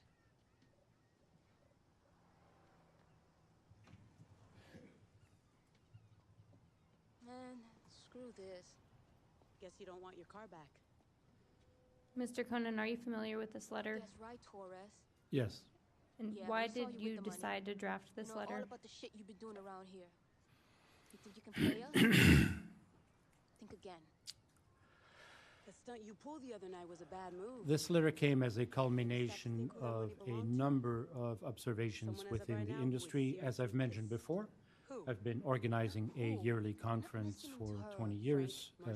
This was our 15th reunion. It was in 2018 in February. I want to pick somewhere less public next time. You think I'm There was broad I never wanted any of this. knowledge across the industry of what Oceangate was undertaking. They'd been doing it for a while, for some years now. Everyone was getting, paying a lot of attention, and it really came to a head at the 3-day conference. And many people, it went from you know, I don't know about it, to But I think we'll take our serious chances. professional concern you. that this How about your is brother? Did you ever really say? dangerous. Whoa, And whoa, whoa, he's that got year nothing to happened to do be with Dr. this. Segalovich from Russia who presented. Dr. Segalovich ran the Mir submersibles, which probably single-handedly have the most dives on the Titanic wreck, Mir 1 and Mir 2. This is what Mr. Cameron hired to do all the filming. And it was a very special operation to have this twin set of 6,000-meter rated submersibles. And the crew was extremely experienced. And they presented that year just saying how tough some of these operations were. And they also brought up the fact that this is, to say, extremely serious diving around the Titanic, to make a fine point on it. And expressing more than concern, more disbelief of how casually this seemed to be taking, and not understanding just how precarious the conditions are, both environmental and at the wreck of taking the submersible. So all in all, we had a very extensive group of people around the world, and it came said in a meeting, you know, we have to do something about this. In fact, we even had, I believe, you had a question of Mr. Stanley yesterday on some of the conversations about Coast Guard rules, consensus standard, how we do things, and it was a meeting that was in 2018. And we had lots of roundtable discussions on various aspects. And it came out to the conclusion, look, we need to do something. There was a range of things suggested, from lawsuit to just leave it be. And it's like, and that's where it kicks in. You have to make a decision. I believe it is important today, the responsibility we all have. I think the country tries to teach all its citizens, if you see something, say something. Well, it goes both ways, and it applies to leadership as well. And this was considered an issue where we as consensus, as professionals in this industry, had significant concerns, not on one particular thing, but the overall approach of neglecting the years of experience and tradition and diligence that we applied. So I suggested, look, why don't we try with something simple and write a personal letter to the CEO, Mr. Rush, address as better angels, and say, look, this is beyond sibling rivalry here. This is everybody around the world. It is not a personal thing, and it is not something that we don't want you to do it. Everyone wants you to do it right. So I drafted it. This was the first draft. We had various communications, and I promised, look, I'll make a draft and I'll send it to everybody by email, look it over, make some suggestions. There ended up being multiple drafts of the letter. A lot of people had ideas, things. This was the very first one. And the consensus, well, there was a very feedback. I was just looking at it again, and not all of it was very polite. Just slams in the bag of Who that do you think you are? What do you think you're doing? To, you know, I agree. At some point, you have to make a decision, and I figured it was the right thing to do, and we drafted it. We have out of This is not exactly an 4 off-road car. people, we had It's gonna have an more app. than 2024 people sign it, and it was. I made sure that we had representatives for just about every country that is a member to represent the global, and everybody knows each other. So I knew that Stockton would recognize these members, and hopefully it would sink in that the professionals on that list would have a meaning to it. That was the impetus to write the letter and to bring up the attention to Stockton that, you know, we are concerned. Was any letter similar to that ever delivered to Oceangate? No. Well, qualified. Officially, it was not delivered. As chair of the committee, I've been chairman for 20 years. The board of the Marine Technology Society more than once reprimanded me for speaking outside the bounds of the society, says you can't say these things, and said, well, this is just something important to the industry. By 2018, I was wiser, and I figured, well, after we had the draft and everything done, I figured I should really pass it by the executive director and the board just to make sure that they're all okay with it. It was a bit perfunctory, but I went through the motions. I was surprised when the answer came back and they said, you cannot send it on behalf of MTS. You can send it personally, but not on behalf of the society, because we don't know anything about submarines. It was clearly under protest. I said, well, you have the most advanced organization of submarine scientists in the purview. Of course, we understand what this is. But it was considered outside the bylaws of the nonprofit organization. I had to respect that, and I said, okay, and I filed a letter.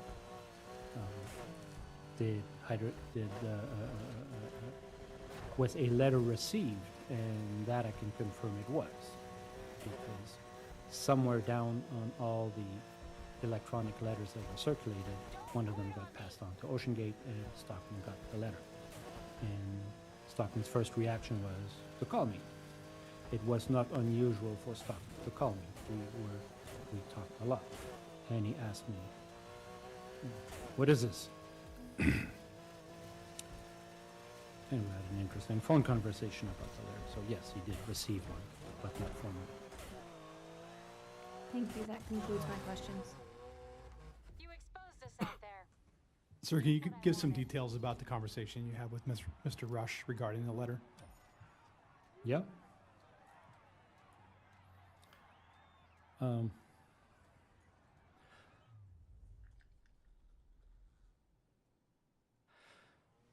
I grew up in a big family. We're 8 kids.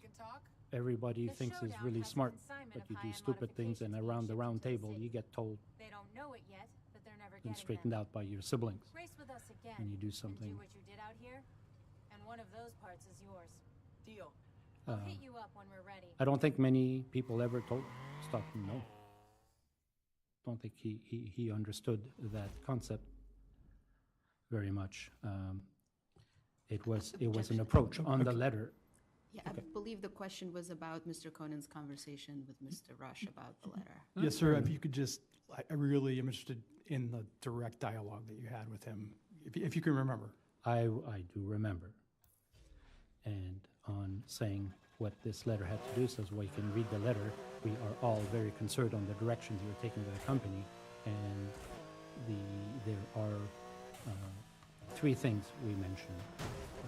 Says first, it is not appropriate what you have on your website. The language is confusing, it is misleading. I read it, I understand what you're saying, but a normal citizen will not understand what you're saying, and you are highly inferring that the vehicle is classed. And they were using the name of DNVGL on their website, and it said, I don't think this is appropriate, you need to fix it. In my conversations with Mr. Pauli in Germany, I said, well, you should be aware that it's on the website as well. I think this is not helping you. And we have to give credit to, and it's like, look, this is not a certified submersible, it's an experimental vehicle. You really need to be transparent about that. And I give Stockton full credit for fixing it. The website was updated, and I believe after that, everybody was fully aware that this was an experimental submersible and it was not classed. So that I was most happy about that. In context, I write many articles, I write many reports in all my professional life. I always imagine that public safety can be achieved through transparency and ensuring that the general public understands and can easily perceive whether a submersible is certified or experimental.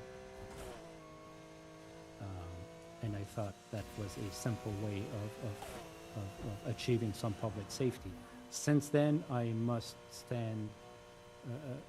must change my mind, because in the case of Titan, it was very, very clear it was experimental and not classed. And the general community of users, citizens, media, seem to completely not understand the implications of this. I thought that was it was a lesson learned. The report I wrote in 2017-2018 was published in the NPS Journal. It stands to openness and public availability of information. I do an annual global industry review, and I did not exclude Oceangate. I brought them in and I put in, but I remember choosing the words very carefully. This is still a legal, actionable country, of saying that the Oceangate is building uncertified submersible. They're not operating under class. To the community doesn't mean much. To authorities, to which that report was also available, and that includes the Coast Guard, is it has a sign. It says, pay attention here, certainly with the awareness of what their intent is. So to say what was the conversation with Mr. Rush on the phone, it's like, okay, you need to fix this and you need to be clear, and that he did. I knew it. The second part, the second part had to do with the classification, and it was the usual response that it takes too long, it's too expensive, and they don't know about this technology. The Oceangate hearing. Technology. Hello? It's not doable, and it's like, yeah, no, look, there is a way.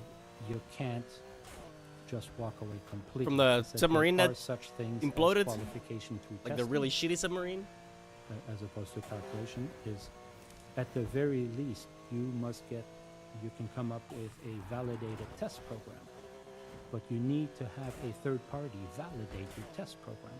Like I said, doing 2 or 3 dives to 4,000 meters is not a test program. So that is on letting him, offering that there are the guy solutions straight up to murdered this those people, dude, due to It incompetence. requires Yeah, some that one. ingenuity to be a bit creative, but to find That's not even the support. bad part, right? And maybe plug it in, right? So at least it's not he wireless. did say, but, well, yeah. everybody doesn't not like me. It's like, no, Stockton, no. But everybody does want you to do it right. And that's what the purpose of the letter is. You have to do it right because we're all in the same boat. It wasn't registering. In the end, we had to agree to disagree. The parting words were simpler. My garlic's and terrible, bro. He says, well, I am leaving the association. That's it. Says, well, you can't. And he says, why not? He says, because Stockton, you never paid to be part of the association. You are a member of the brotherhood. You belong to the community. You have a responsibility to everybody. It's not about a paid ticket. So no, you cannot leave. Well, the 19-year-old didn't want to go. So during that conversation, were you MPS But he- threatened with litigation if you sent the official letter? No. He did it because of his father. Because his father really wanted And to just go. one follow-up, sir. The concerns that generated the It's need like, yeah, to I don't really- draft a I letter, don't know. was that based on Oceangate I operations? think Stockton Rush is a domestically murderer. with the Antipodes and Cyclops? To be honest. Or was it based on just the plans to operate the Titan? Mostly the plans to operate the Titan, the approach they were taking in the development of the program. Because Was they don't know MPS the full aware story, of the right? other operations that were occurring domestically? The people on board of it. Oceanographic Like, Research only now Vessel do we start hearing the full operations involving story. Antipodes and Cyclops? I believe so. It's in multiple of their newsletters. Thank you, sir. Does NTSB have any questions at this time? My questions all revolve around the role of flag states, but I believe there's a presentation that might answer my questions. Okay, I'll defer then. Does Oceangate have any questions before we go into the compliance scheme? Mr. Conan, we have a few questions about the MTS letter you just saw. Yeah, people in the business, So can like you actual confirm that professionals, Exhibit but 68, which who was in the just public shown on really the knew that shit? screen, was a first draft of the letter and that there were subsequent later drafts written? That is correct. And do you know which version of the letter was ultimately sent to Mr. Rush? No, see, the It thing was is, the one on the screen. The other one's not. I know, like, I get where you're coming from, right? But think of it this way: they use PlayStation controllers in a fucking tank. The PlayStation controller is not the issue, not even remotely. Like the fact that it's wireless, that's a little rough. Maybe plug it in at least, you know. But the fact that it's like controlled from a PlayStation controller, I think is way less. That's not even on the list of like actual problems. Like controllers, game controllers being used in the military, for example, is like all fucking. That's super normal. Because think of it this way, right? We all grew up on controllers, bro. Like, what did we do growing up? We took this thing, and we played flying games, and we played shooting games, and we played racing games. So think of it from the military's perspective. Here's a fucking controller. You've done this before. Go. You know? It's fantastic. It's a brilliant idea. It doesn't even necessarily have to scream scuffy.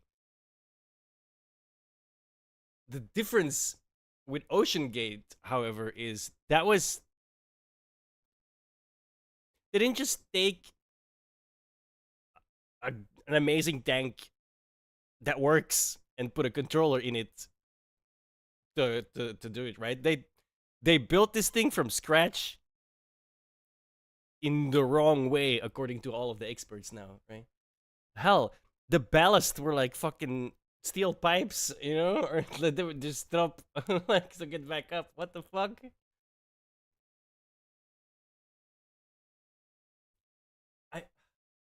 Who did I send it to? I sent it to Sin. All right, look at this. Open this in webcam. This was this guy's oxygen scrubber.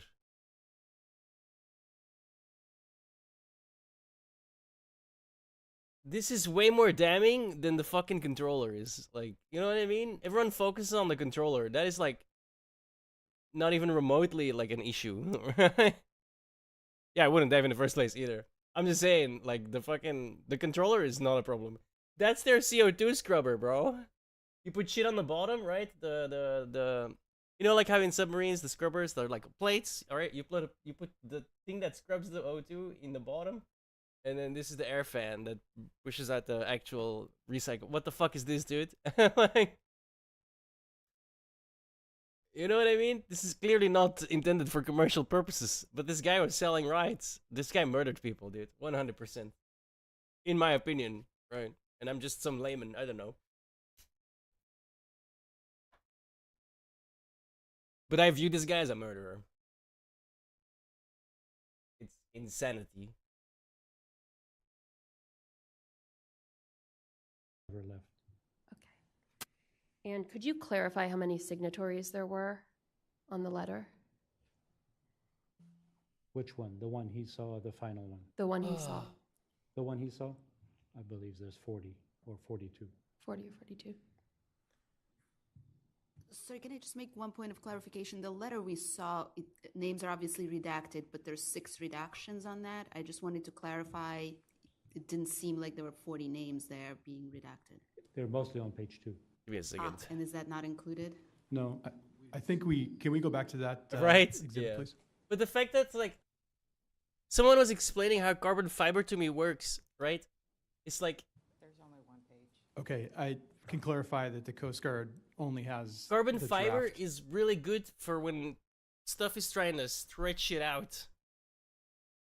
And then it gets, like, really, really rigid. It gets really, like, strong. But when your stuff's trying to push it in, it loses the benefit. Guess what the water does? Right? Like, wait, what? Why would you take a material that's weak? Well, I don't want to say weakness, but that's weaker against forces that push against it than pull against it. Like, what the fuck is what? You know the ocean is gonna push that thing into, well, it did, right, into a little fucking can, all right? And you may have seen this, right? You seen this image? Right here is where there was a paste of human. Like, what the fuck, bro? You murdered 5 people. Well, suicide and 4 murders, I suppose. The way I'm looking at it. It's nuts. Of page 1. So we are unaware of how many signatures were initially at least given to the draft. I So need to I've make got- some if you're, room. by I'd your like to, memories, yeah, I'd like to add on something my to that because G. that letter wasn't meant to be public. I did not know that it was publicly available. It was only after the incident that the New Still York in Times Borderlands called me 3, and it's asked me fine. if this That's big was enough. the letter that I had written. And when I asked, how do you have a copy of that letter? I was told he didn't need to let me know. I says, well, fair enough. I don't know, somebody obviously passed it on. I am not sure if in that activity that brought this letter public, both pages were made public, and I never shared with anybody the second page. Thank you.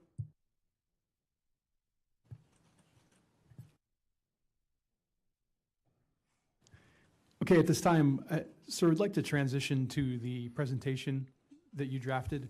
We are a bit short on time, so if you could help us kind of accelerate through this, sir? I think we've covered many things already. I think it'll help expedite. Yes, sir, thank you.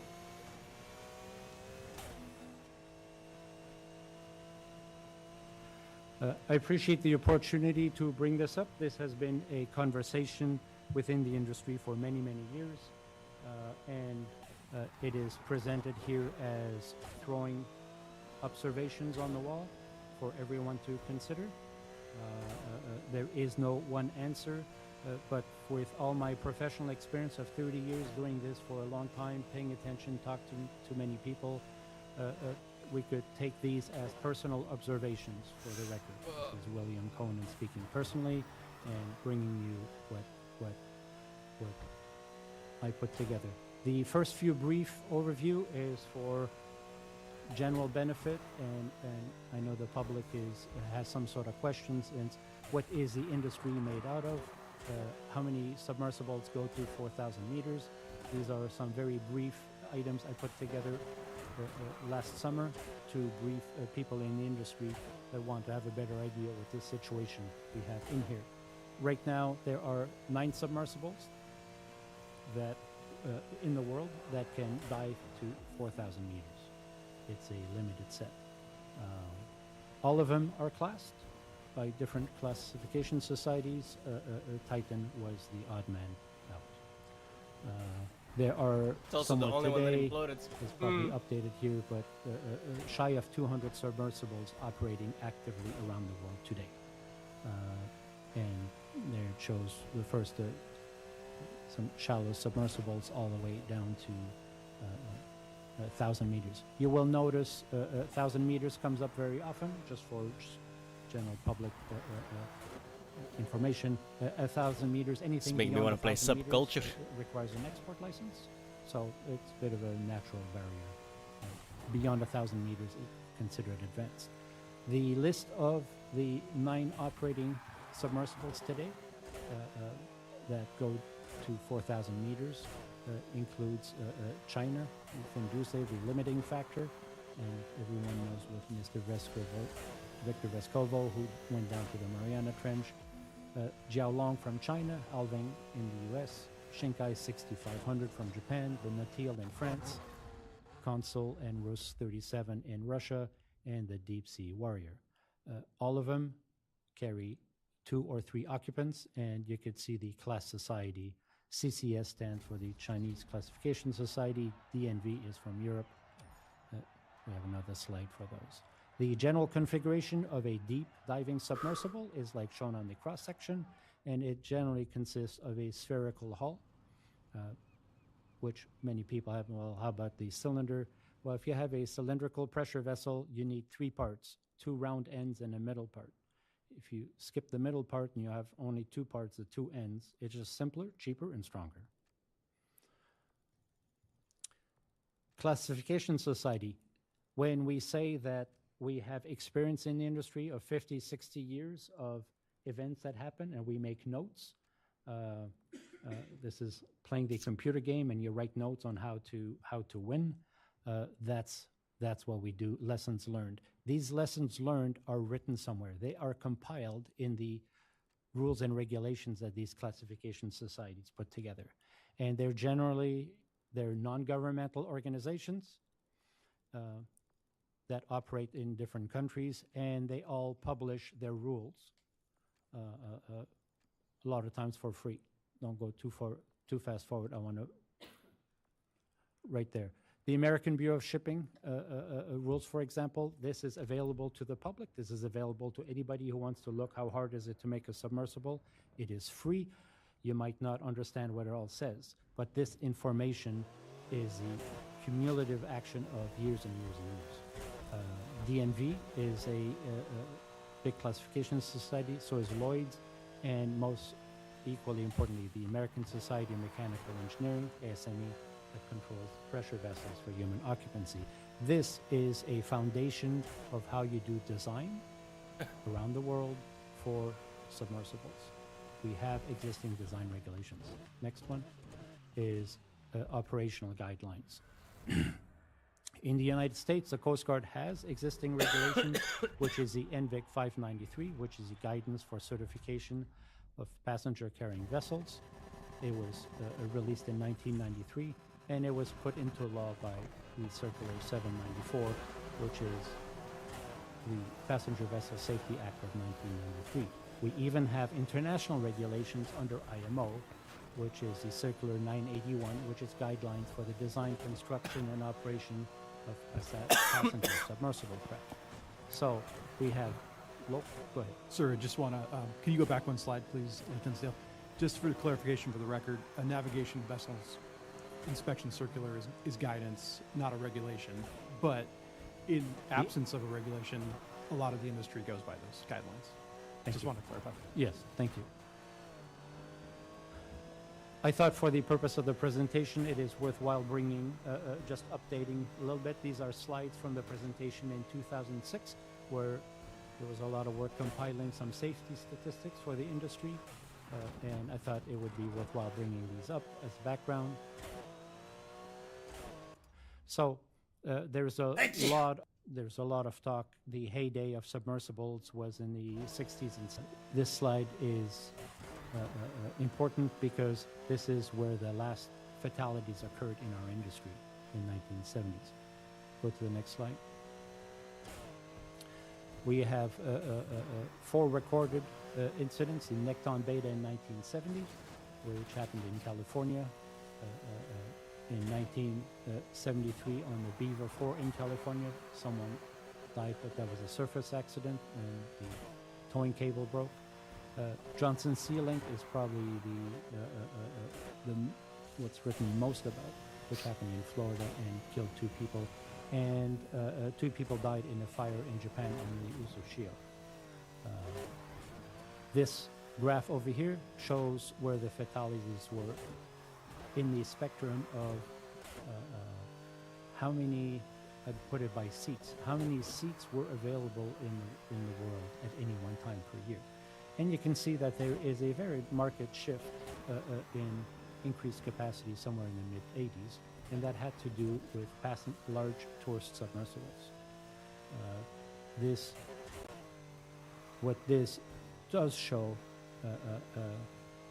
is that A lot of these submersible regulations came around in the 1980s. 1990, ABS had a major publication of the safety regulations, safety rules. And this shows that, on the next slide, that we've gone from what we consider the heyday in the 70s, where there was maybe 1,900 solar dives per year around the world. We've hit somewhere around 50,000 a year. That's a very large change of order of magnitude. And maintaining safety throughout, and we have a record of 50 years without a single fatality until Titan. It does indicate the power of our regulation system we have in the rules for designing safe submersibles. Someone might make the argument, yeah, well, you don't have any incidents because no one's using it. No, this is a very large change in use. So we know the system works, it has proven, and the design regulations we have work. By the late 90s, written in the introduction of the NVIC, it says, look, we are aware there's something happening over here. And this slide over here shows what the market looked like in 1993. And in 1993, the market consisted mostly of research submersibles, military government types, and a new emerging technology, which was the large tourist subs. This graph over here shows how many subs were in operation by year. The green line shows a very steep increase, and that is the number of tourist submersibles that were coming on the market. This was of market interest and importance to the U.S. Coast Guard. Says we need to address something like that. You can see the curves for research and other submersibles are fairly flat. Go to the next slide. This is what the submersible population looked like. It was equally split between tourism, research, and government. The other category, as written in the preamble to the NVIC 593, is interesting to read. It is a public document. It is available to everybody. And it does specify small submersibles. Yeah, they're out there, but it's really nothing of significance, and we're going to ignore it. I put this slide up there. This is the preamble of the NVIC 593, which does say that this circular provides guidance relative to the inspection and certification requirements for submersibles, primarily those carrying more than 6 passengers. So it was very much with the intent of, okay, these tourist, between the terminology of tourist submarine, passenger submarine, there is some morphing over here. The language being used is about, allow me one more, go back one step, please. It says at the bottom, together with other recognized standards, and until new regulations become necessary, this document is considered to be the best available guidance to facilitate industry while ensuring passenger safety. I'm highlighting that because the landscape has shifted. We are not where we were in 1993, and I do believe we're there, where it says maybe we need to look at that. This is the first day of the rest of our life. We need to look at that. Next slide, please. This is to point out in 1990, ABS published the rules for building and classing underwater vehicles, which include specific requirements for passenger carrying submersibles. Well, implicit in over here is that we knew that other submersibles existed before. The feature or the emergence of passenger carrying tourist submersibles was something new that were being addressed. So I am reinforcing the fact that the other submersibles existed before the tourist submersibles. Next slide. So just to be really clear, what is a tourist submersible passenger carrying submersible? That's what it looks like. They are generally very large submersibles that can carry a large number of people. They do not go very deep. They carry people generally no deeper than 150 feet, and it allows people to have a first-hand view of what happens underwater for real.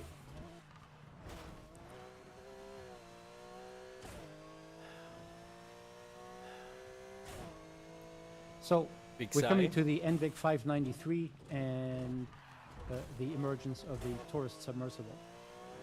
After 593 was released, the Passenger Vessel Safety Act of 1993 was signed into law and implemented by the NVIC 794.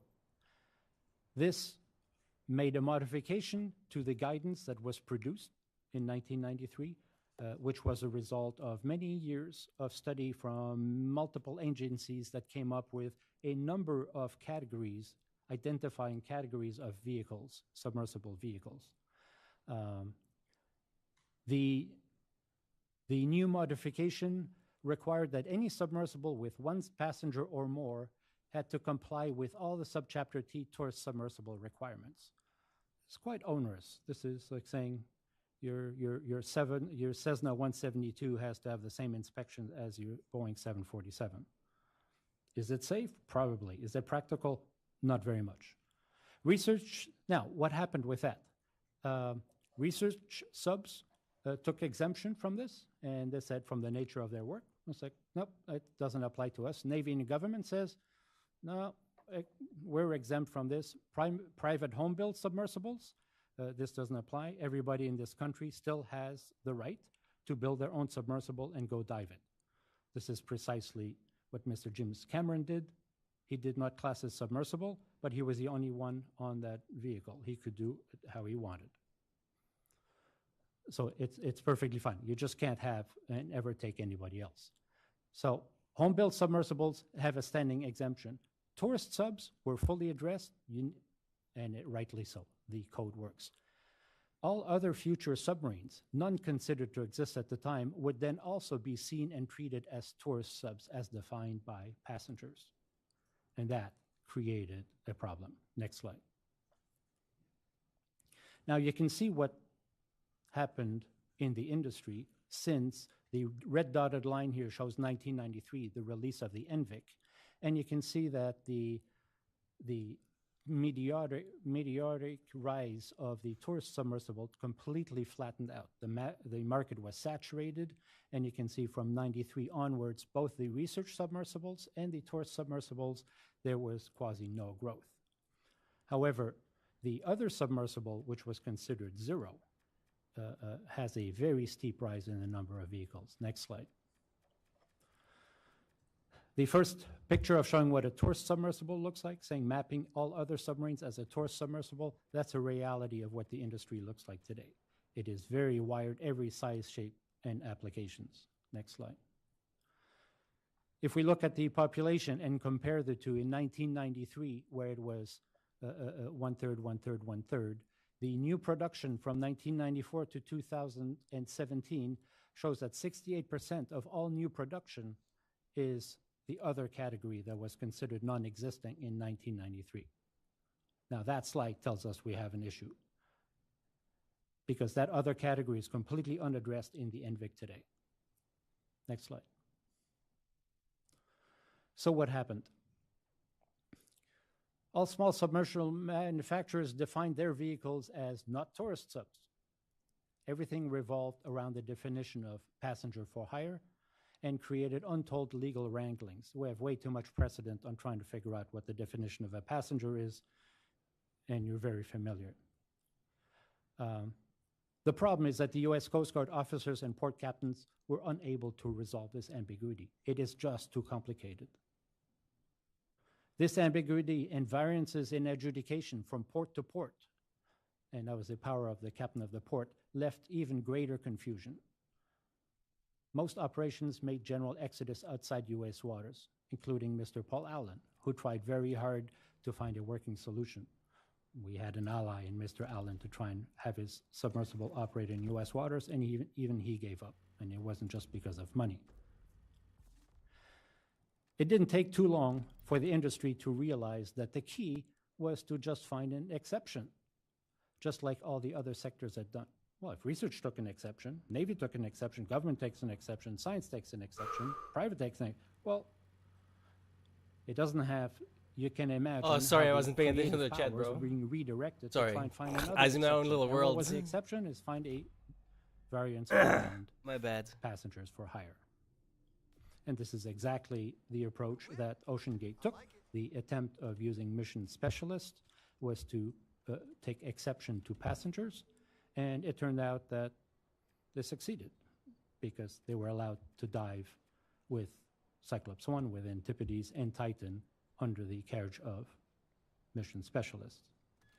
But it was because it was a condition created by the de facto acceptance within the industry and the US Coast Guard that you could operate as general governance of the industry through exceptions.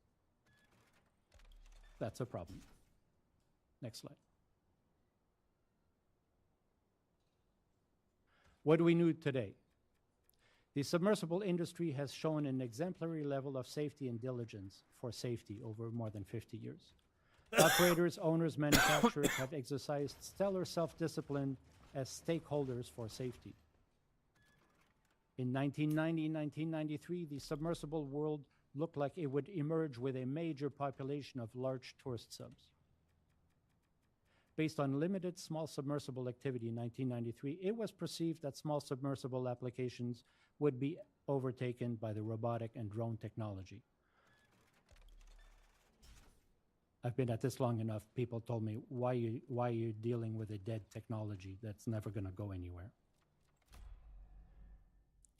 The strategy implemented by the Passenger Vessel Safety Act and NVIC 794 to treat all submersibles as tourist subs has failed.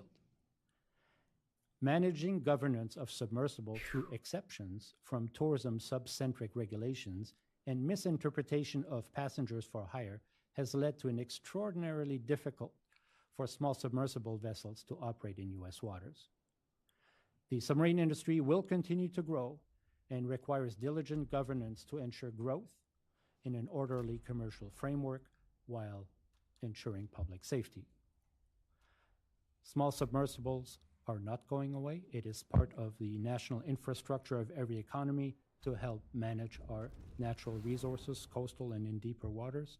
This type of access is just a natural continuation of our technology, and we never thought we had to worry about a new mode of transport.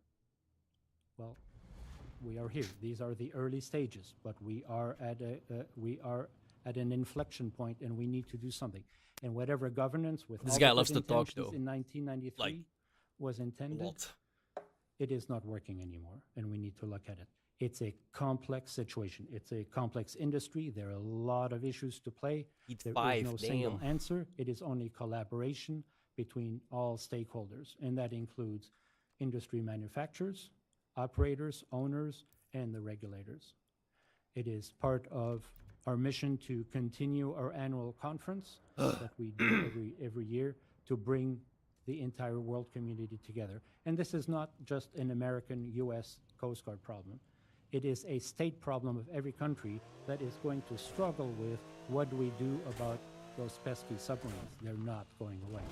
So whether it's Canada, France, UK, Spain, whatever country it is, the states will have to come up with some means to manage it. How do you govern it? You have the option. Public safety can be served by saying the zero solution. We will forbid all submersible activity in our country. It is a safe solution. But the country will then also forego any sort of economic Bro, how did I impact. take that It much is a damage from balance one heat? between the two. The United States Coast Guard regulations we have in place today as released originally in NVIC 593, identifying different categories and finding the right amount of adjudication on it was a good step. I think it is a good basis.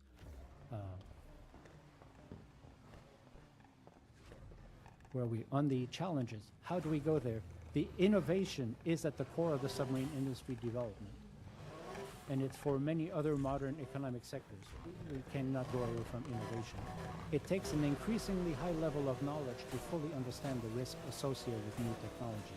No state can expect its citizens to have the requisite knowledge to make a personal assessment of risk when dealing with something as complex as a submersible. The idea of a citizen making a decision based on informed consent is not realistic. Cannot be. The only option for the state is to make high complexity technologies accessible to its citizen is to provide third-party vetting according to accepted national and international standards. The self-discipline of an organized industry is a sign of strength and a positive value, with all collectively adhering to known safety standards and traditions, as are all stakeholders. What self-discipline in the industry cannot achieve is protection against a rogue agent. Protection from such activities can only be adjudicated by the state as an institution that cannot be taken to court for defamation or other intimidation devices available in free society. The state authorities that regulate access to the ocean are the last domino standing. It is assigned by the state as part of the duties and responsibilities. And that must be very clear. There cannot be any ambiguity, and we must clarify that. Recommendations, the NVIC needs to be reviewed and updated. The certification process needs to be made simpler and clear. Classification societies should be authorized to perform the technical design verification, and classification societies should be responsible for construction survey, testing survey, and annual inspection surveys for smaller submersibles, and here it's 6 or less. No state has the ability and the budgets and the resources to create a new department to verify all these things. We don't need to. There are existing, they're international. The class societies are international NGOs. They can provide that service. But it takes care of the design and the inspection.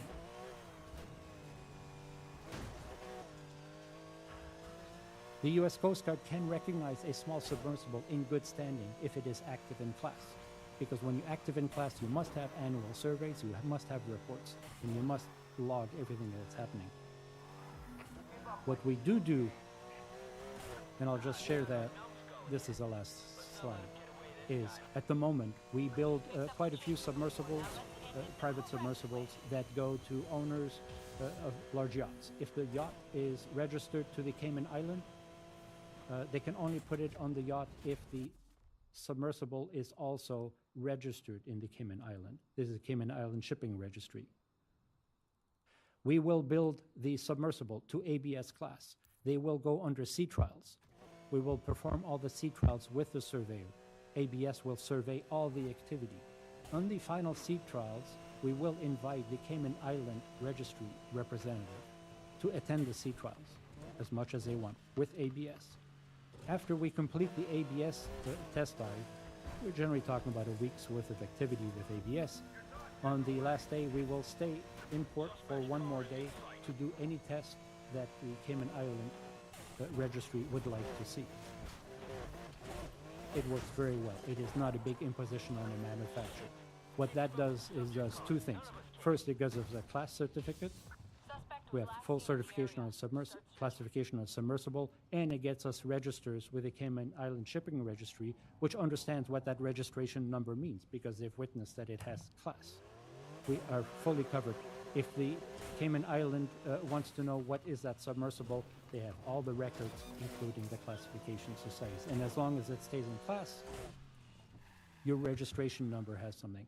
There is no reason we cannot do something like that with the U.S. Coast Guard, which requires very little department build on there, where while we're doing a class survey, the Coast Guard officer attends, and you can do an extra day or two to perform whatever test is required by the U.S. Coast Guards to verify this is all good. For small submersibles, this works. For large tourist submersibles, we need to retain the certain certificate of inspection schedule per the current NAVIC, which is greater than 6 occupants, with annual surveys and periodic inspections of operations as it is today. This is working. We don't need to change that. The U.S. Coast Guard should recognize multiple classification societies perform classification of U.S.-built submersibles. That's really important. The U.S. Coast Guard cannot create a monopoly for the verification of submersibles. But it's all part of IACS. IACS is an international association of classification societies. Every state, and it's not just the Coast Guard, every country can pick which classification societies it wishes to have as registered agents to do the design and the construction. Game's lagging because it got so much running. It is then also responsible for verification of the operations side. And the operations has to do with all the surrounding post-delivery issues that come with a submersible. Just because you have a safe submersible doesn't mean you can do silly things and not pay attention.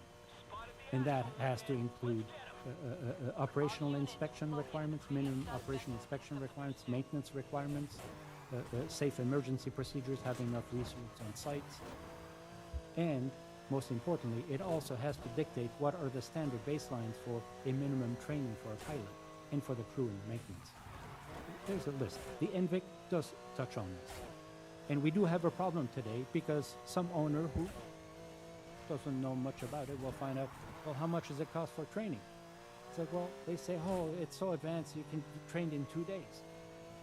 I mean, our program takes about a month, and it's a lot of work, and it's a bunch of money. It's like, well, one of you two is not telling me the truth, and it's probably you because you're making a lot of money out of it. It's like, well, no, you don't understand. It's like, you're right, I don't understand. Who is the adjudicator is finding out what are the proper requirements over here. These are issues of top-level governance to deal with an increase in the production of underwater vehicles.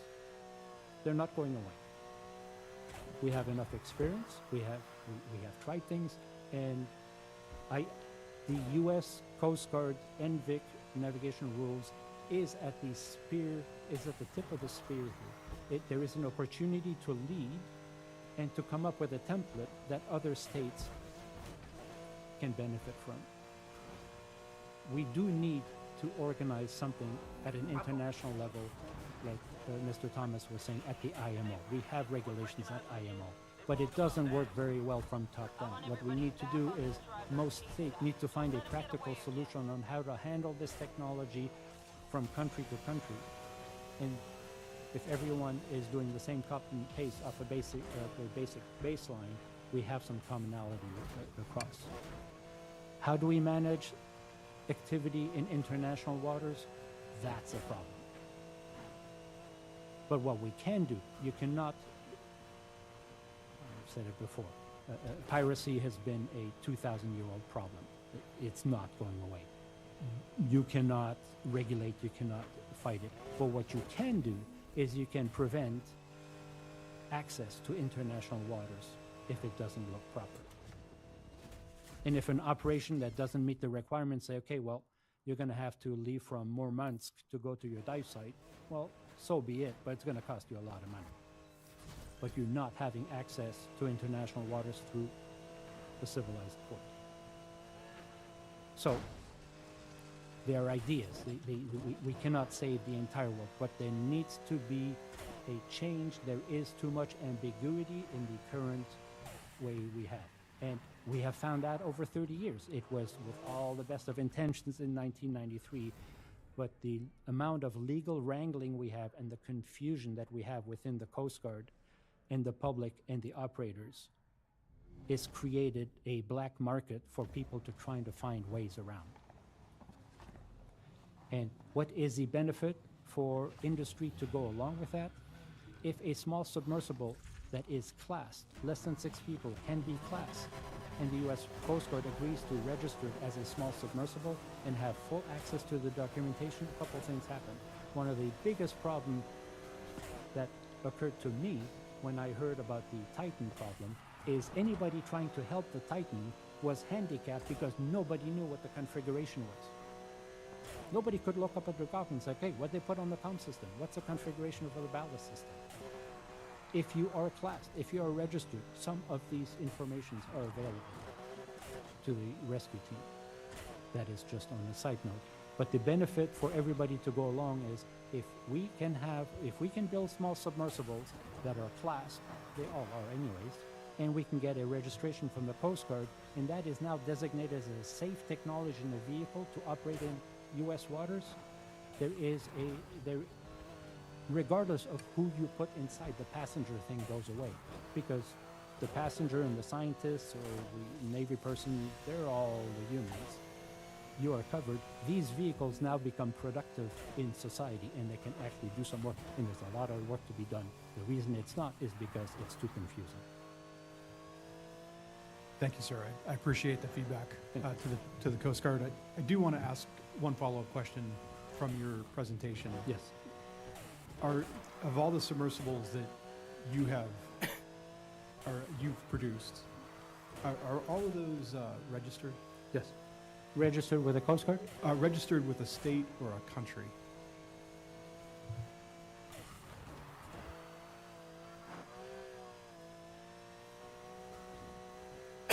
I don't know, sir.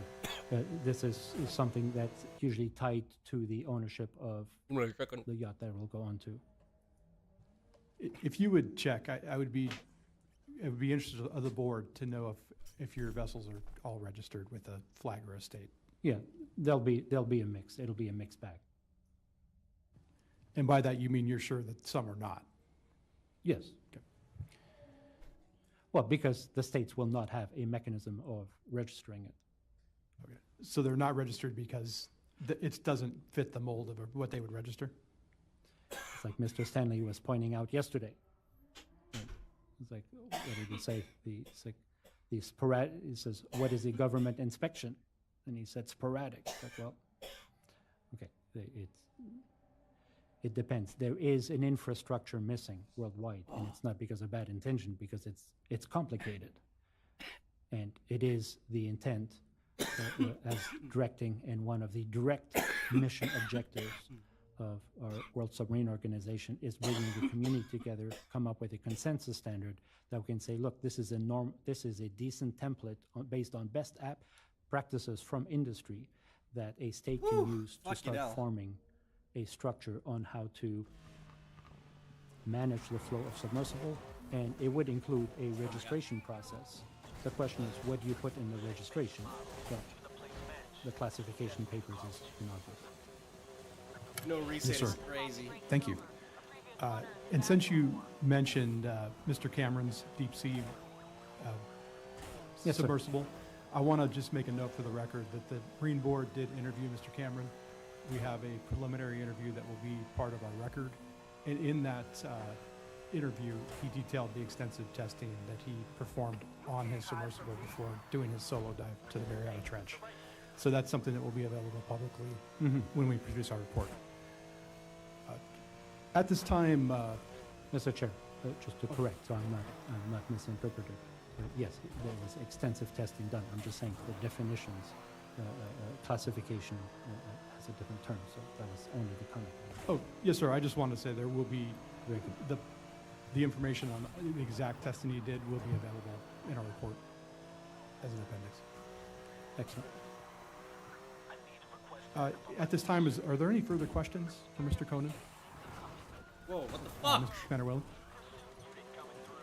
Mr. Conan, did you ever have any conversations with Mr. Rush regarding Oceangate operations with their submersibles and notification to the Coast Guard? No. Thank you. Mr. Muse? Your presentation answered most of my questions. Thank you, Mr. Goen, for that. Has anybody sat down and compared the our NAVIC versus other flag states? Is there a study out there and say, all right, the UK requires this, France requires this? Has anybody sat down and compared those to find the best practices for? Yeah, that's on my desk as Project 83. It is no. It is part of the activity. We had a very interesting meeting at the annual conference last year, discussing all that, and the international participation and the interest in all that is very high. And I think at this moment, it's very much something that we ought to be doing and provide internationally to people to understand what are the equivalencies. But we know what these rules are between France and the UK. Can you touch briefly on any Canadian regulations or what position have they taken, if any? Well, I being dual citizen and Canadian also, I know Canada is watching, and the message is to Canada as well. Whatever I'm suggesting for a U.S. Coast Guard applies to Canada also. And we do full-heartedly invite them to participate in our annual conference and sit around the table and hash this out. This is done among everyone. I have talked with them, and there is an acute shortage of any clear regulatory language within maritime affairs in Canada at the moment, and that's a problem. We hope to be able to help our colleagues up north to amplify on those. Okay, thank you again for your testimony today. Well, Are there any further questions for Mr. Conan at this time? Commander Whalen? Apologies. It's just a follow-up to Mr. Muse's question. Are there any other countries that you're aware of, or flag states that you're aware of, that have this regulatory schema in place that you had mentioned? No. Thank you.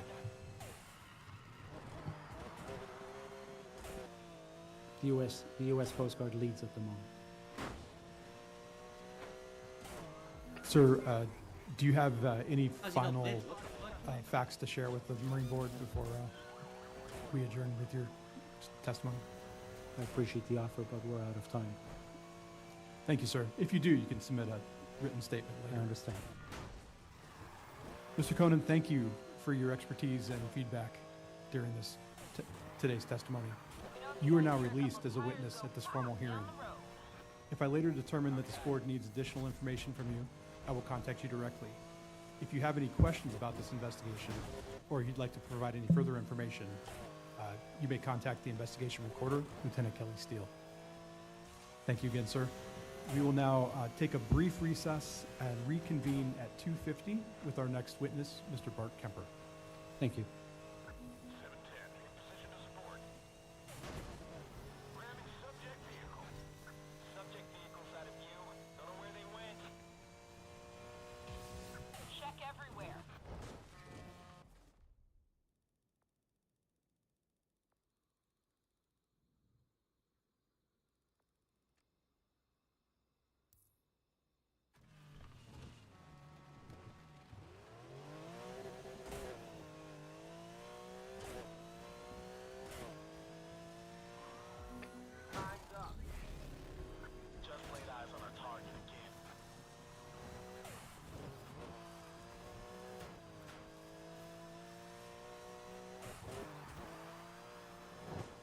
I needed to get heat 5, so I re-engaged.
Shit, should have driven off.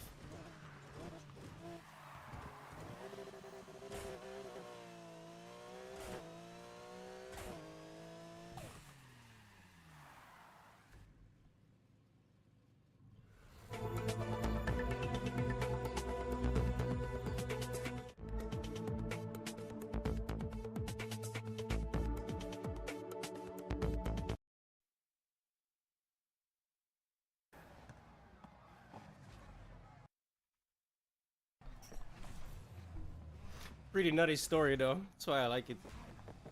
Interesting at least.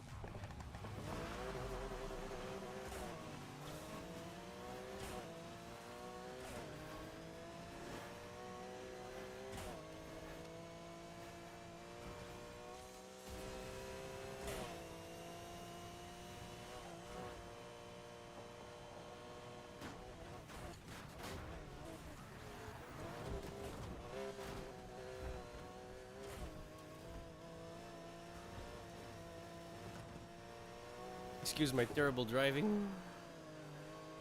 The lag ain't helping.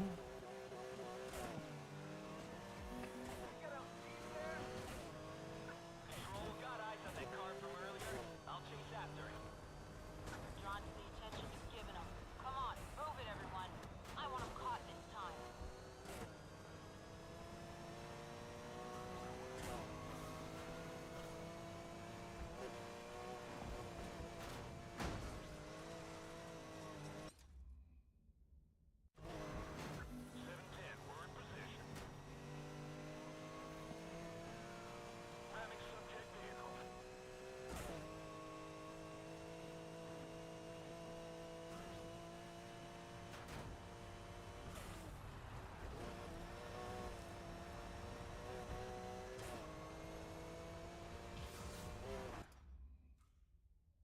Why not?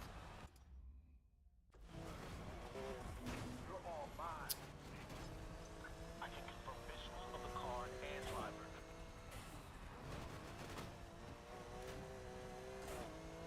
Oh, that was a giant waste of my fucking time.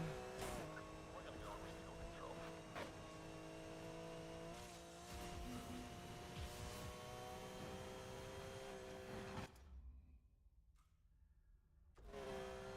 Don't make me chase you. I have visual on the suspect's car. I earn a volatile part when I failed.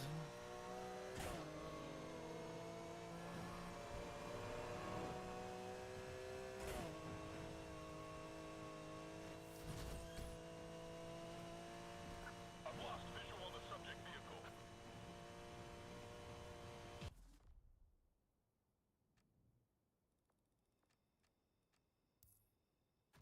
Get out there and find that damn car.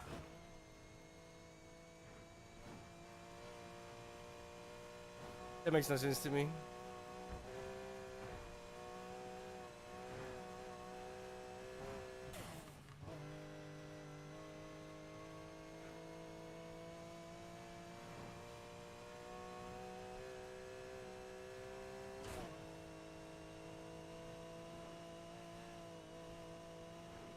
What a shit show. I'm ending this pursuit. Get back to patrol.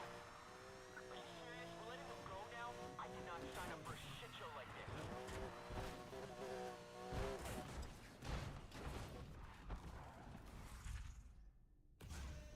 Few more nights like this, and you can race wherever you like.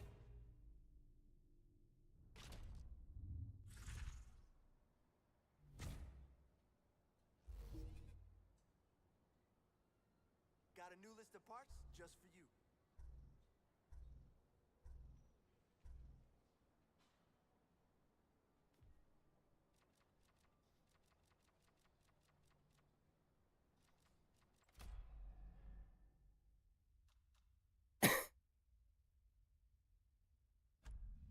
I need money now. Hmm.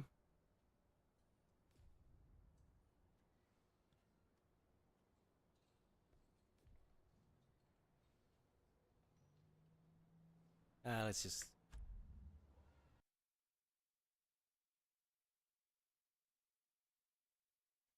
Bro, it's still not installed. Jesus, hurry up. Not that I can play today. That's tomorrow, I think. I just wanted to hurry up.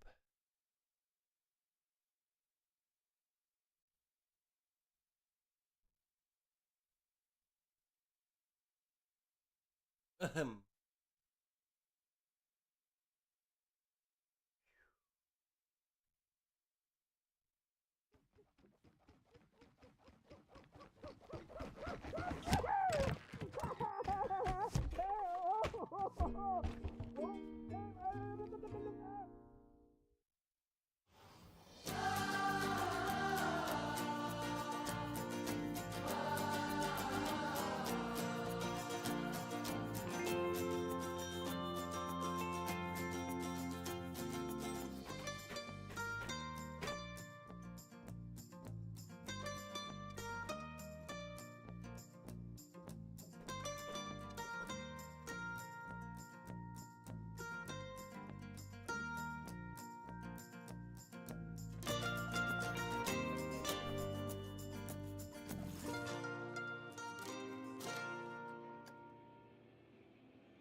Hmm.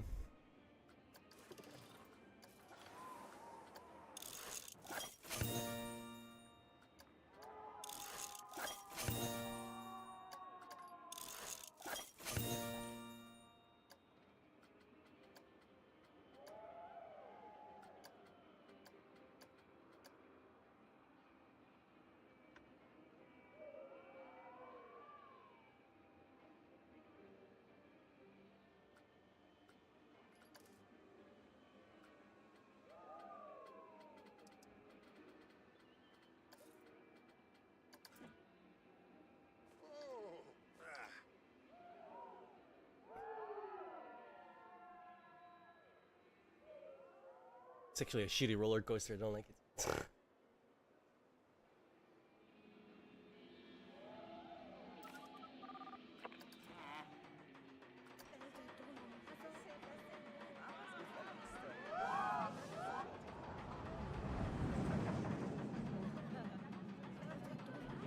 Nice hair.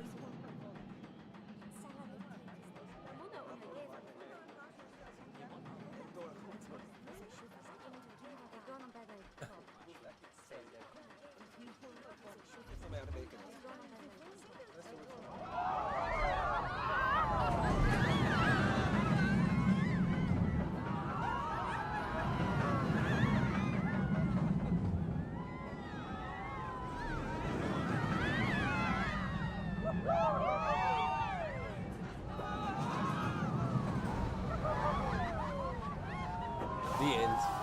Oh, Clank! Oh shit, I didn't realize you did that.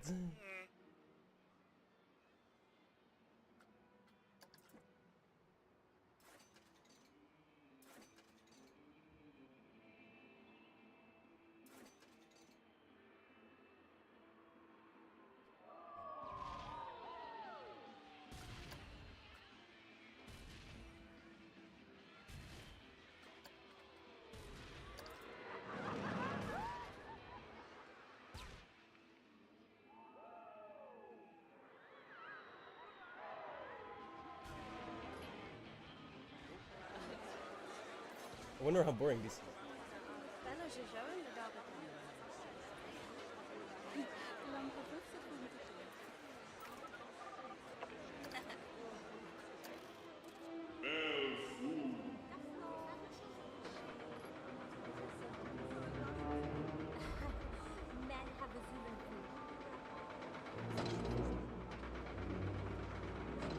Quite boring.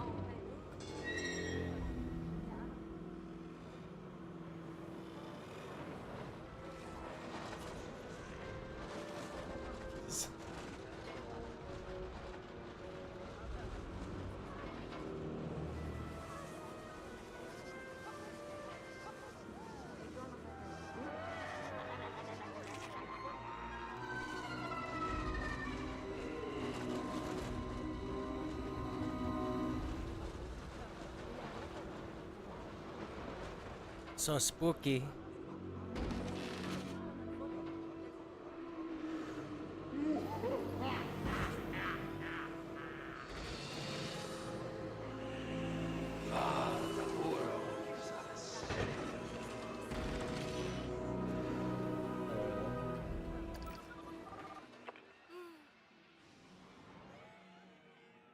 This looks like it would be nuts, bro. Fuck this.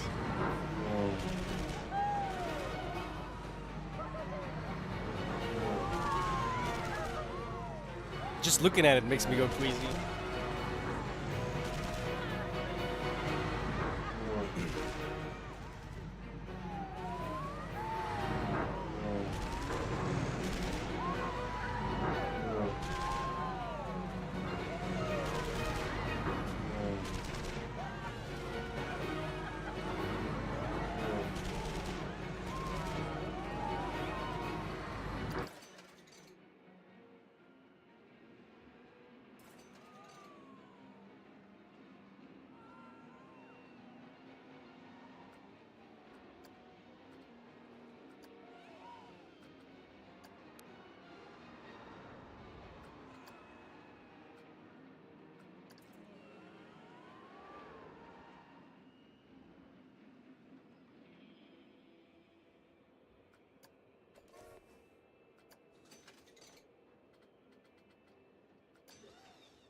We're just still prepping the presentation, so it'll be a couple more minutes before we start.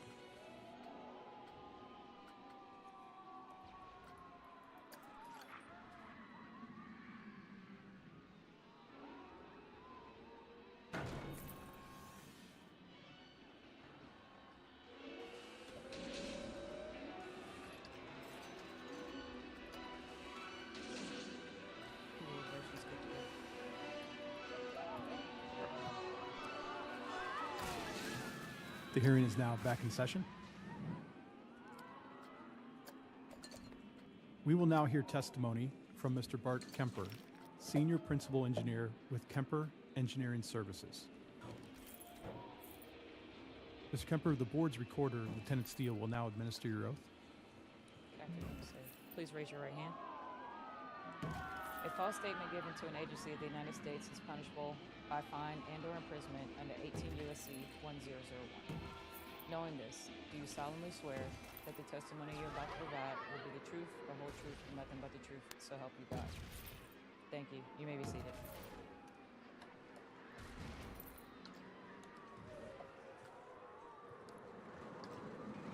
Good afternoon, Ms. Kemper. To energize your microphone, please hit the button, and then if you need a break at any time, just let us know. We'll take a recess. And I want to start by saying thank you from the board for volunteering your firm's services to help us analyze some of the complex data that we had for this case. The expertise you provided was appreciated in this field, and before we started, I want to say thank you for that. Understood. Thank you. At this time, you have a presentation to go through, and if you would start with that, and then we will probably ask questions as you go, or before we get to, through the factual side, we'll probably stop and have some questions for you at that time. Thank you, sir. Good afternoon, ladies and gentlemen of the board. My name is I'm already over it. I would Principal never get Engineer into this. with Kemper Engineering Services, and this is the summary of preliminary findings regarding Oceangate and the loss of the Titan submersible. I need to say that this is a unclassified open source presentation. Nothing here represents the opinion of the U.S. Coast Guard or Department of Homeland Security, nor am I expressing the opinions of any other organizations such as American Society of Mechanical Engineers, Marine Technology Society, National Society of Professional Engineers. The only organization I'm representing is Kemper Engineering Services. The intent of this presentation is, as I said, preliminary findings. This is where we are right now based on the information available. It is the intent that if we find things that perhaps are contested or say they're incomplete, that would generate more information. If there's any other information or data available, we'll be happily incorporate that in subsequent work. So, slide. Our task is to basically provide additional technical expertise in a variety of areas: engineering design, organizational impact, codes and standards, study of verification, validation, and uncertainty quantification. This phrase comes up a lot, VVUQ. It's often spelled out, but just in general, if I say VVUQ, that's what it's about. The acrylic windows is a big part of this, as well as pressure vessels under external pressure. Also, we have expertise regarding carbon fiber composites, computer modeling, and volume failure analysis. Timeline.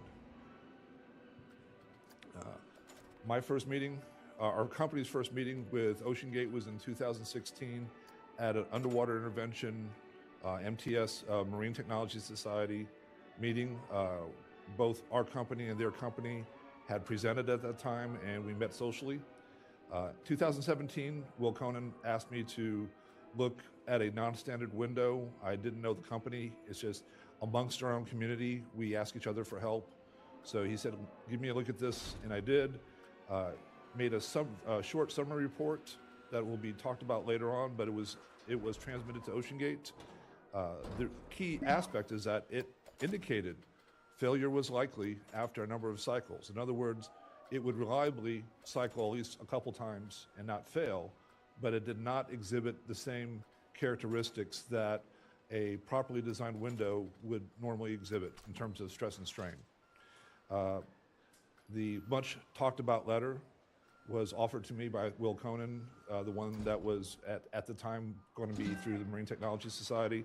I agreed to sign it. As it's already been discussed, signatures never happened. It was never transmitted.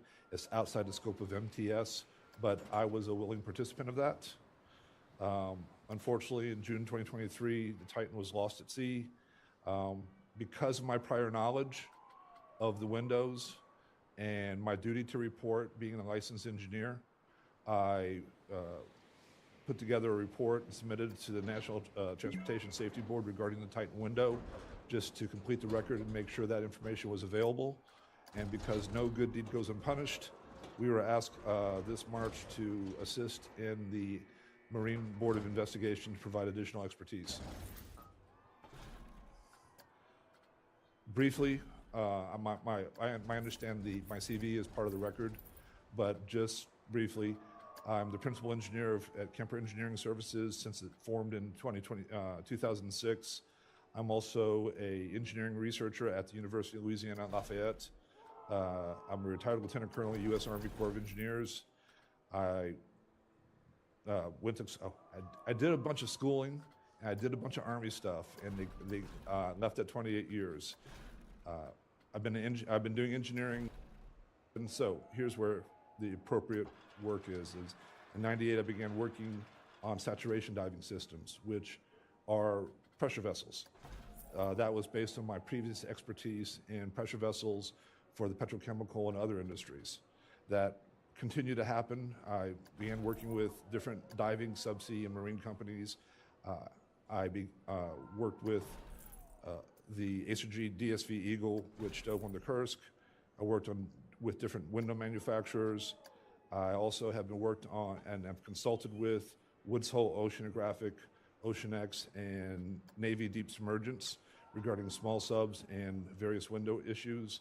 I've been working with a private individual regarding the Perry PC 1601 lockout submarine. And we've been in negotiation with Reynolds Marion's Hypersub to assist with that when certain milestones were reached with that company. I've been with the ASME. ASME is American Society of Mechanical Engineers. Pressure Vessels for Human Occupancy, which is PVHO, Codes and Standards Committee since 2008. I've been the chair for the Viewport Subcommittee since 2016, and I am the chair for the Design by Analysis for Glassy Polymers Task Group. That is basically, we're trying to develop a methodology to use modern engineering techniques for any sort of glassy polymer, primarily acrylic, but also polycarbonate and other transparent items. So that has given me a whole lot of work with that area, and that's an all-volunteer group, but that particular task group has people who are not part of the PVHO committee. That's where I work with people from NASA, from Reynolds Polymer. There's a wider, more technical group involved with that one activity. I'm also a member of the Verification, Validation, and Certainty Quantification subcommittees on solid mechanics and artificial intelligence and machine learning. Licenses, I'm a professional engineer licensed in multiple states, including Louisiana, Texas, and Washington State. I'm also licensed in Australia. I'm a board-certified forensic engineer, a fellow of ASME. Also, I'm a fellow of the National Society of Professional Engineers, editor-in-chief of the Journal of National Academy of Forensic Engineers, and member of a bunch of other stuff. I listed all the ones that apply to this field. I've published 12 peer-reviewed papers and 20 conference papers and presentations that are about either PVHOs, pressure vessels in general, subsea, or VVUQ. Let's see the slide.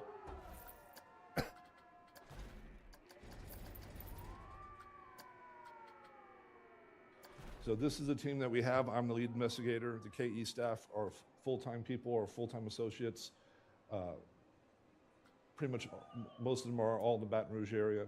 The consultants are a bit more widespread. These are all people who are standalone professionals who've agreed to contribute their time.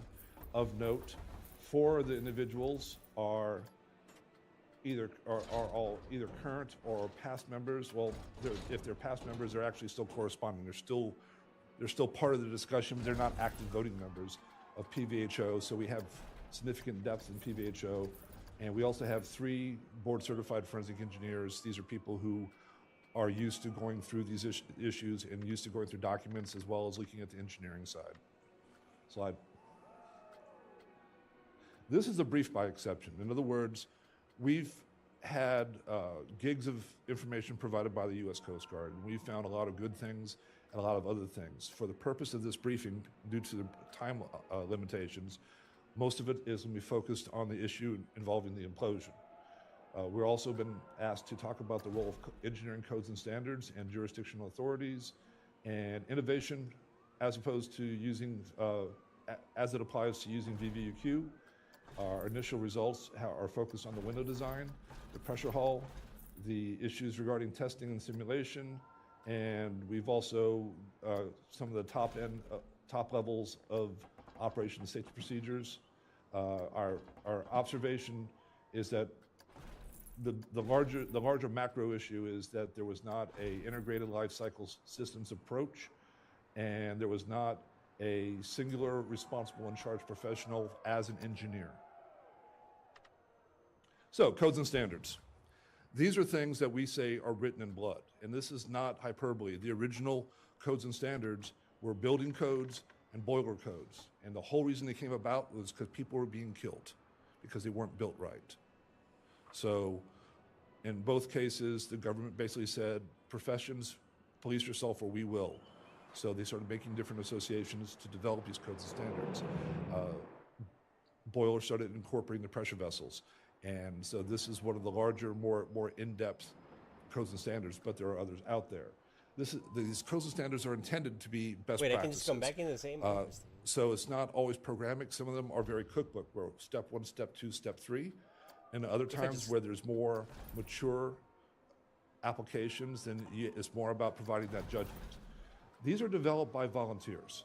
That came up earlier with Will Conan, but everyone there is volunteered. Now, you might be employed by a company such as General Electric or the U.S. Navy, and you're there as an employee and representative of your employer, but ASME doesn't pay for you. No one pays for your way. You pay for yourself.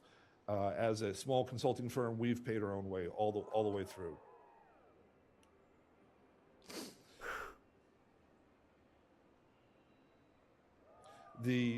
Also, these codes are not just like a industry code where a bunch of people get together in a room and settle it out. These are also reviewed by ANSI. So they look at whether you have a mix of people. For example, in pressure vessels, they look to see you have fabricators, you have end users, you have regulators such as the national board inspectors. In PVHO, we have a Coast Guard representative who is there for saturation diving. So we have these mix of interests so that you just don't have the fabricators or just the owners.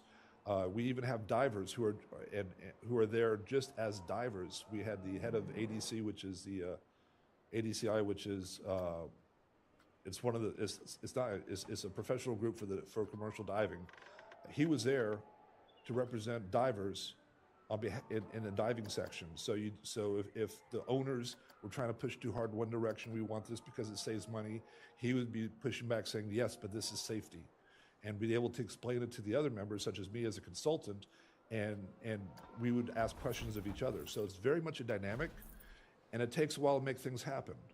But it's that mix of interests and that longevity in activity that we can draw upon that makes it happen, which is also why when you talk to people in these Codes and Standards Committee, as you've been hearing, I know so-and-so, I know so-and-so, this is why this happens, is that in our volunteer time, we've made these associations and we help each other out. New technology does happen, and that's what has come up often. It's like new technology doesn't it stagnates. It takes data. You're trying to convince people to change a safety standard. And once it's published, anyone can use this standard. So it's not a question of, I trust this company, or I do this a certain way, I'm the best thing ever. That's not the point. When you write these codes and standards, anyone can apply them. And they have to be written in the sense that the only thing the person will see are the words on the paper. So it's very much like military writing policy. You have to be specific, you have to understand You'll have E4 mafia lawyers out there looking to sharpshoot you. You have sergeant majors out there trying to figure out how to implement it. It's that kind of thing. Interesting thing about the American system. The different alphabet groups, ASME, ASCE, all these different engineering groups that write the codes and standards, cannot enforce them. There was a Supreme Court ruling that made this absolutely codified. But the reason being is if we were writing these books over here, and then we could enforce them, then we'd be part of the government. So we can't do that. So what happens is all these codes and standards are best practices, and they're just put out there, and it's up to the jurisdiction to decide to adopt them. So this is why there's different building codes throughout the United States. We have converged mostly on the International Building Code, but there's still other building codes out there. For example, with the PVHO code and the Coast Guard, you guys added in the CFRs, when you say we are adopting ASB PVH1, you added, we will also want an additional 16th inch corrosion allowance. That's not in our book, but it's in the code. And as the jurisdiction, when you enforce it, you're looking for that corrosion allowance to be specified in the drawings.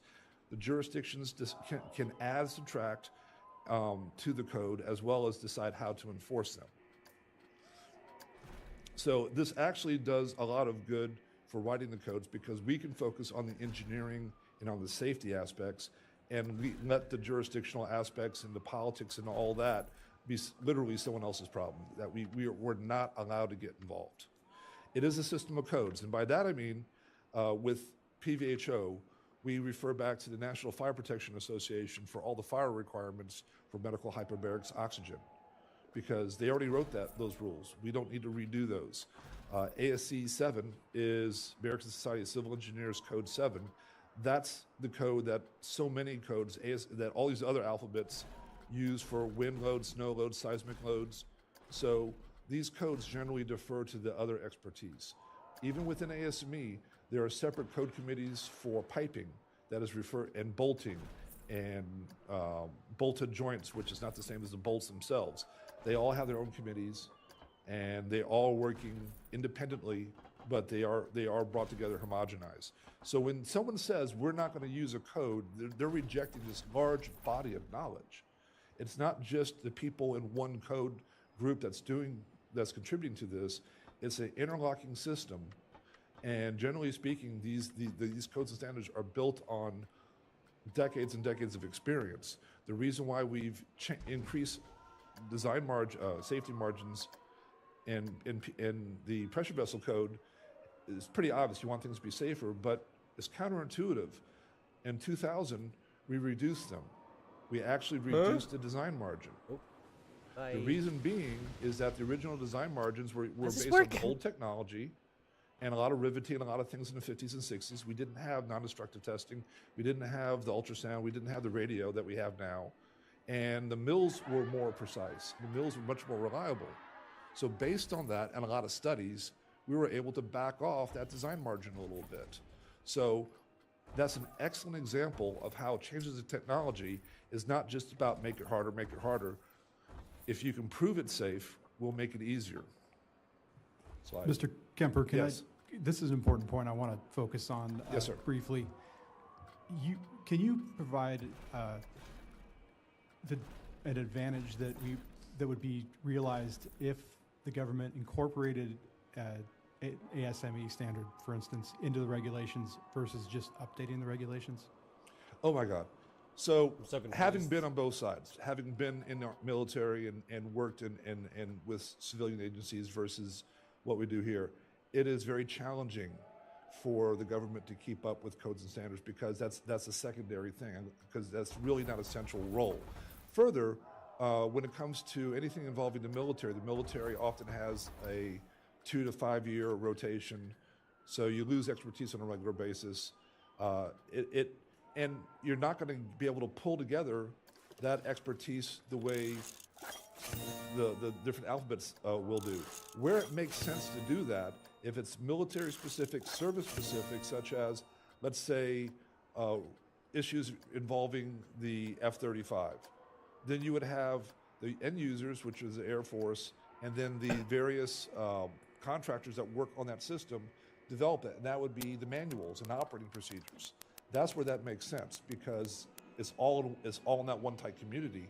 But if you're asking the government to look out upon the vast area of any one industry and be knowledgeable of that,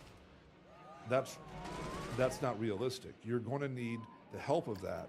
Weird. So kind of splitting the difference is what is happening in many of these areas, such as PVHO, where there is a U.S. Navy intense interest in that code, as well as a Coast Guard intense interest in that code. They send reps. There's a seat available for the FDA on the medical devices for PVHO. So the government can have a say in it and be a voting member and be informed. But if the government was trying to keep up with it, they just generally, it's a challenge. A good example is there is a mill standard for active and passive barriers. And that was developed originally in the 60s and 70s. It was updated many, many times during the War on Terror. And they're now trying to bring that over to the ASTM code standards for Homeland Security. That's another one I'm on. So that's why I'm aware of this one.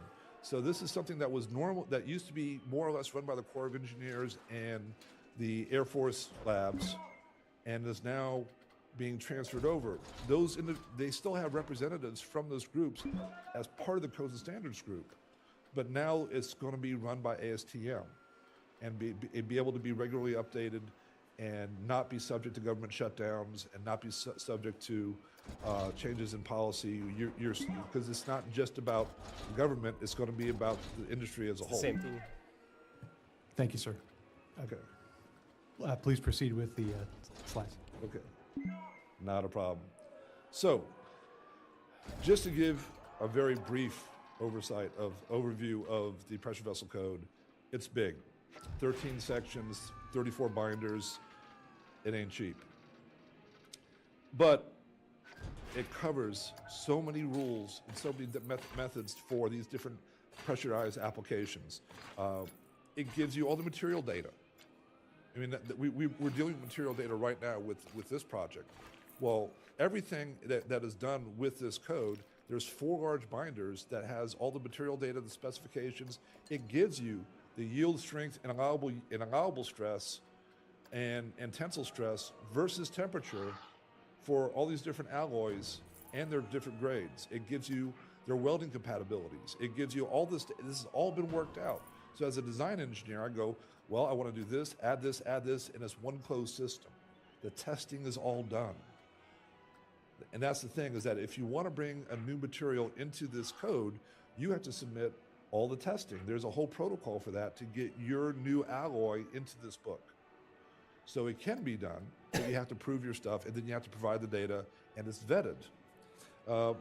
Related to this, there is a joint code, API's American Petroleum Institute 579/ASME Fit for Service 1, where this is looking at calculating the reliable useful life of items that are in service. So if something was in a fire or dented or corroded past the original corrosion allowance, you can make an informed decision what would be a safe, reliable, useful life of this. Maybe downsize the pressure, maybe make it a repair.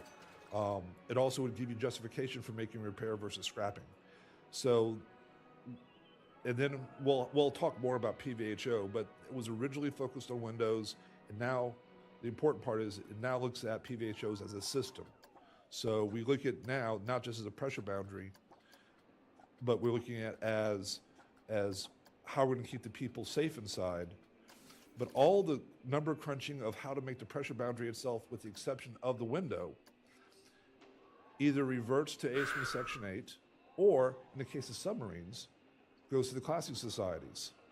So that's an example of how you stay in your area of expertise and your focus, and you defer to other codes and standards. So again, this is the system that was pushed aside, and why we have to look at this. So this is the standard, and if you're going to do something different or use something different, let's say a foreign code, the question is, does it achieve the same level of reliability and depth of understanding that this code does. If you normally are specifying ASME pressure vessel code, which is used internationally, it's not just in America, then this is a level of reliability because they've reduced the uncertainty by looking at all these different areas in detail, testing the materials, working out the different calculations, working out what are the allowable tolerances when you're putting these inputs in. All that's been worked out. Slide. So PVHO. No, the first, yeah, the one you were on before. Excellent, thank you. So specific to the situation here, there is different sections. There's section 7 is submarines. And in it, we have a requirement for a user's design specification for every PVHO. This is not required in all pressure vessels. It is required for some of the Section 8 Division 2. Just go with me on that. You don't want me to go into all the arcana there. But we require it for all PVHOs because it's important that we're not just making steam here or holding acid or whatever or making a chemical. We have people inside. And most pressure vessel codes don't even start until you have 1 atmosphere of gauge pressure. You're holding one pressure, 14.7 psi or 15 kPa. Here is here it's 15 kPa, which is 2 psi. The reason being that 2 psi is a threshold where you could have an injury. That if you're at 2 psi and the door pops open or the window pops off, you could have an injury. Now, not always. You can have but that's the threshold that has been medically determined back in the 50s and 60s, and we're still seeing papers come up through different medical groups that they're still seeing that is, people getting injured at even 1.5 psi rapid decompressions or impulses. So we've been using 2 psi as a threshold. So that's one of the things that happens is that you normally would not worry about doing a half atmosphere pressure vessel for normal uses, but if you're using it for people or animals, you invoke these rules. Now back to the user's design specification. I've cut and pasted most of the one for submarines. What's important here is the section, and pardon me, but I am at an age, is it specifies that you must say number of intended occupants, maximum pressure depth, maximum pressure and depressurization rates and event rates, the conditions where these rates may be maintained, the intended operational environment. Think about this. A submarine, the metallic hull of a submarine is going to be good pretty much in the Bahamas versus the Arctic. But the windows are plastic.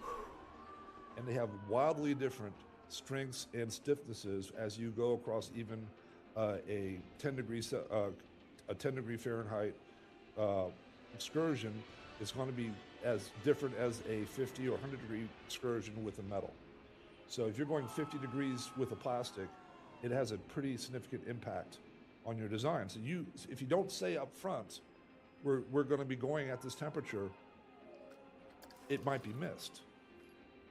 Maximum number of pressure cycles, maximum minimum internal external pressures, operating temperatures, and storage conditions also have to be specified. That's right there in the code. Because how you do all that defines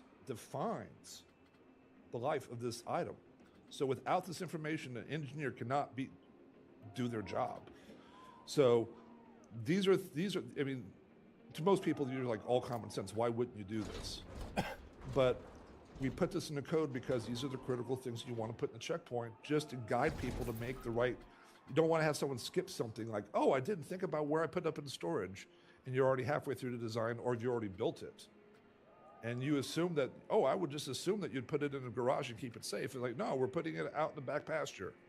You didn't say that. So that's the kind of thing that needs to be specified. Now, there are other reports. There's a GR1, which is a manufacturer's design report.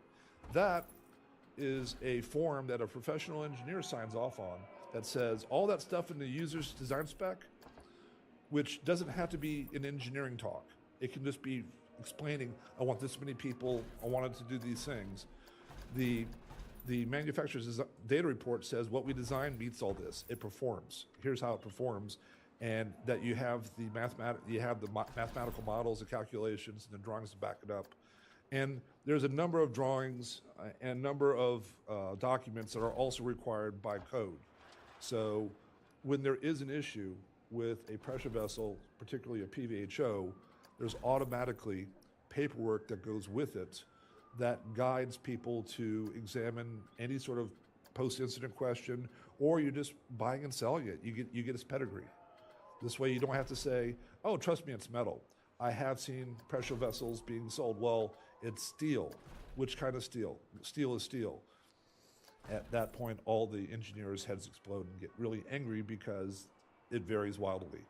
So this is why, even aside all these other rules about how thick it is and everything else that has been talked about in the past, from a engineering reliability point of view, an engineer design point of view, that's why these documents are important, because it's not just about how thick the window is, it's guiding you to how you approach your design and document your design.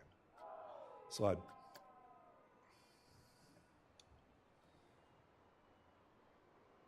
So how this came about was Jerry Statue was faced a problem. During the Trieste dives, they first used glass, because glass makes sense. And then they had problems with it. So they said, I got a better idea.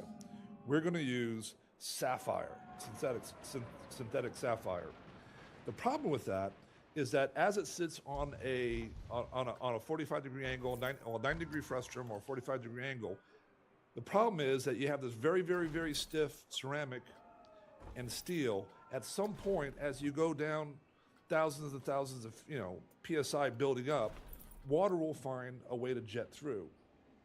And around 10,000 PSI, a jet is the same jet they use for cutting steel.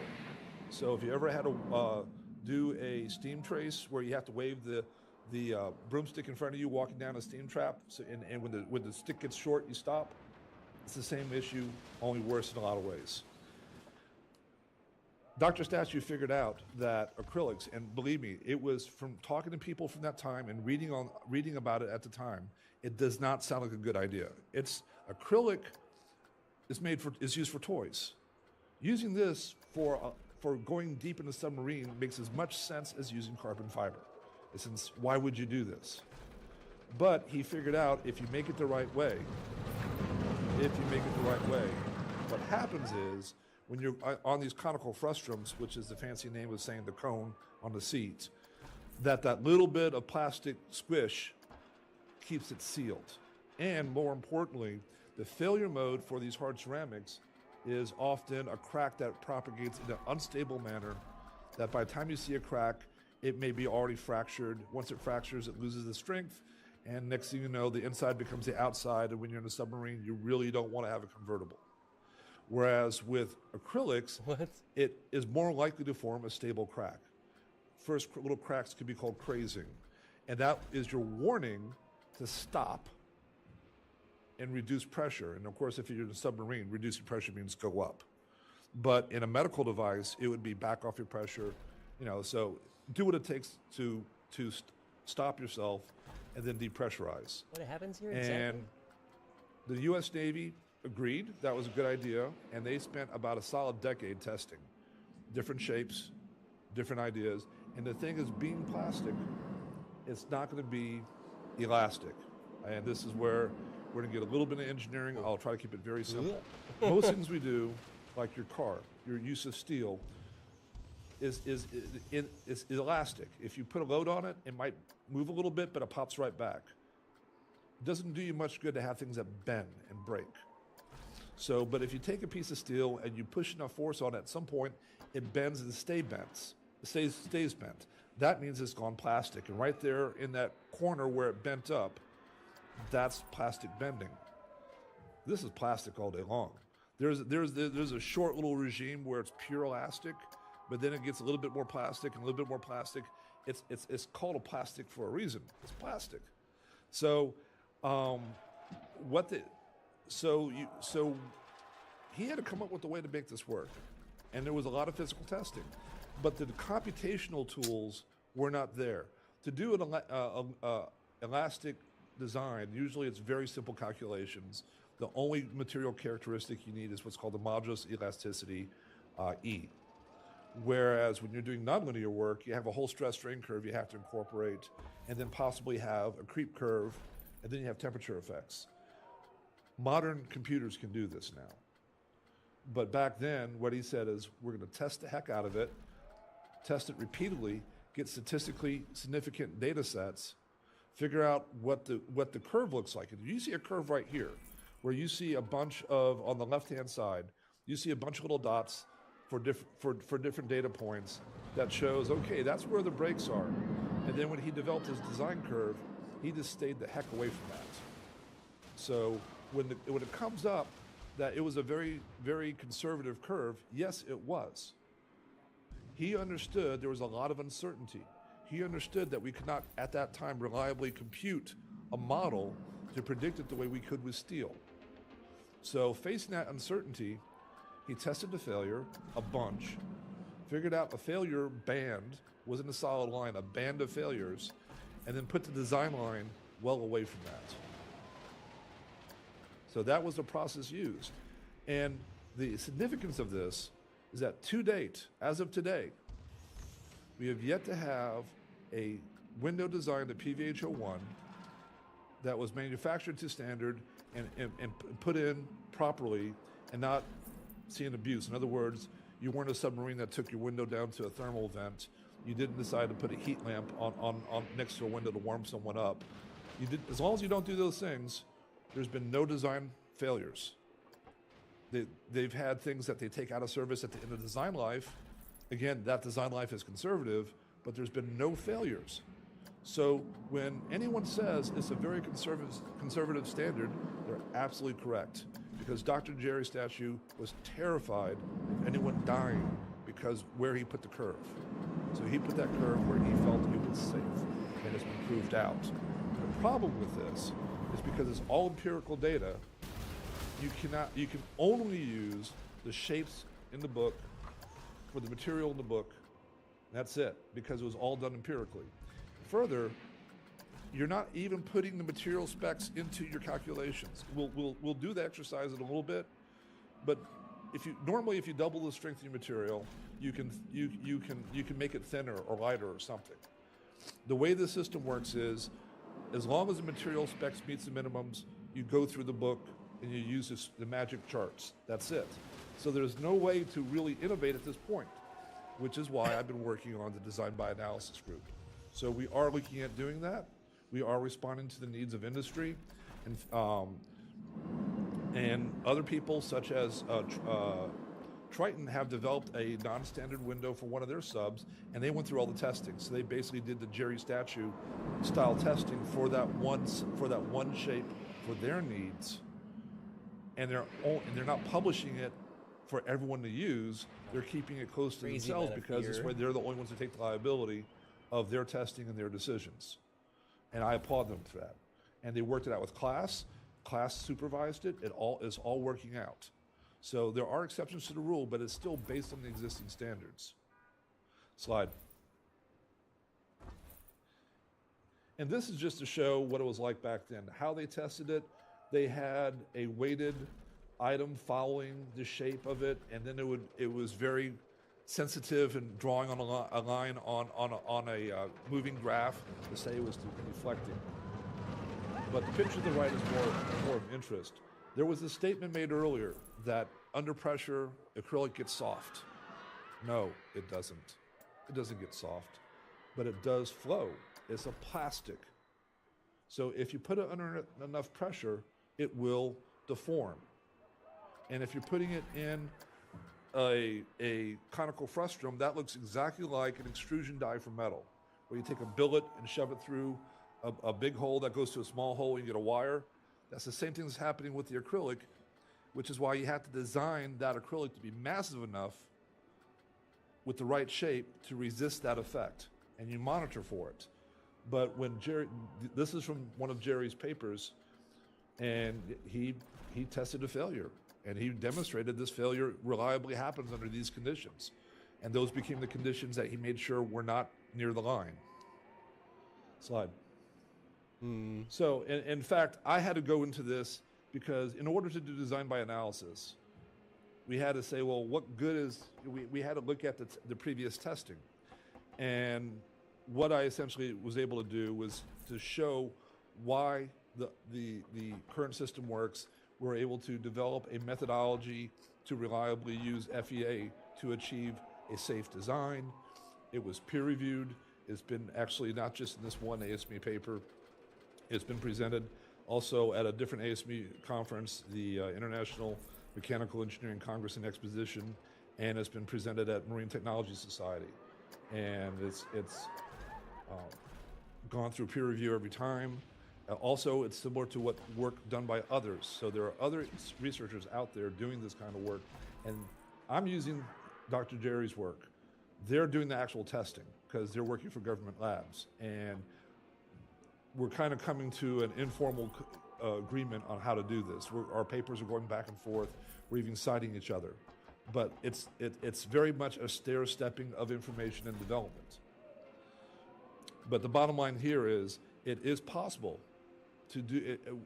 20 years ago, it was assumed that you could not do a PVHO window. When I joined PVHO, the word was, well, it's just too unstable, you can't do it.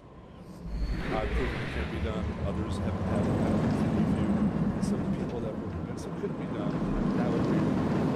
Because we did the work, we showed the papers, and we went through informal peer review with the people that really disagreed. And we came out on the other side and said, okay, you guys figured it out. So that's where we are now.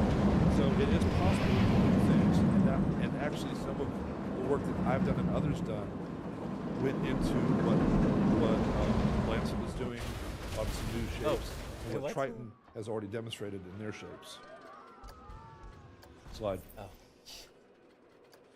So this is the Oceangate window. What makes it different is the as you look at it from left to right, it's a flat bottom, then a 45-degree angle, and then a spherical arc. Normally, you have one or the other. Normally, you have a conical frustum with a flat bottom and flat top and an angle in between, or you have a spherical sector. No. You'll see some analyses. You'll see analyses. You've already seen an analysis of conical frustum in the previous slides. Slide, please. This is the Oceangate one. Now, Okay, this is the fix. Oceangate window taken to 5,800 PSI.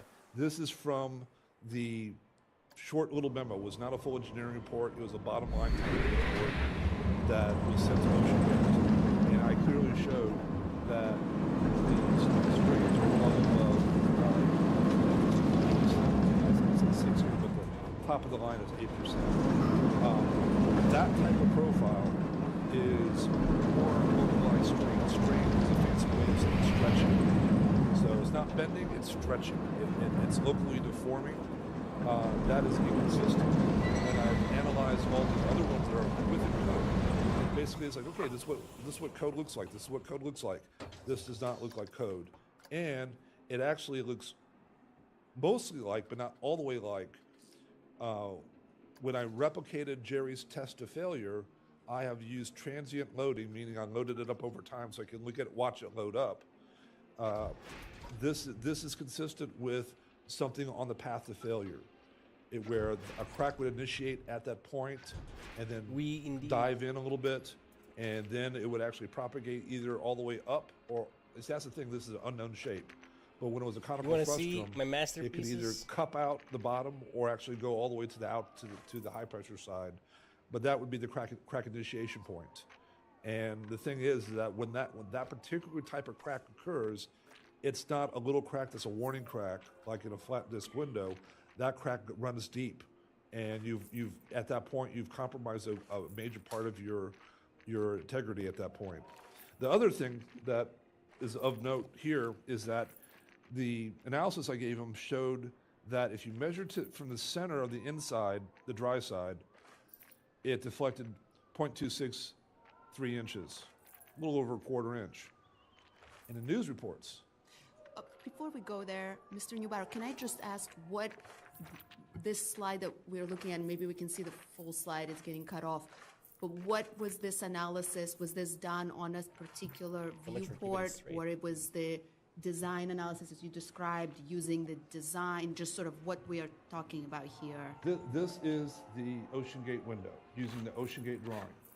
When you say Oceangate window, could you just specify which window we're referring to, and did you have the window itself, or was it the design of the window that we saw on an earlier slide that you used for the calculation? This was a 2007, well, I did the work I was approaching 2017. This report was issued in 2018. This is before the window was ever made. This was the work, this is when Will Conan came to me and asked me to first review it and see what I thought of it. Of it, sorry, just again, when you say it, what were you given? This window. But you just to just said the clarify, window it was did the not- plans of the The window. drawings, yes, the drawings. Okay. Not the actual window. Understood. Okay, yes, Keith, I sorry, I understand just now. want to be clear. I understand now, thank you. You never me a second. saw the actual window, is that correct? Not in person, no. No, this is all before the window was made. Okay. So everything here that we're talking about was before this window design was ever made. Okay, so then to clarify, you provided this report to Oceangate before the Yes. window was made? That's actually the next slide. Okay. We'll get there. But in the news, and if you need me to, I could go and find the various reports, but there's multiple reports that came out during last summer that talked about the window would come in 3/4 of an inch, 0.75 inches. This nonlinear analysis, using the data I had at the time, using for a standardized, and again, this was a standardized acrylic material, not necessarily the ones that a specific manufacturer would use, but this is this is a representative design curve.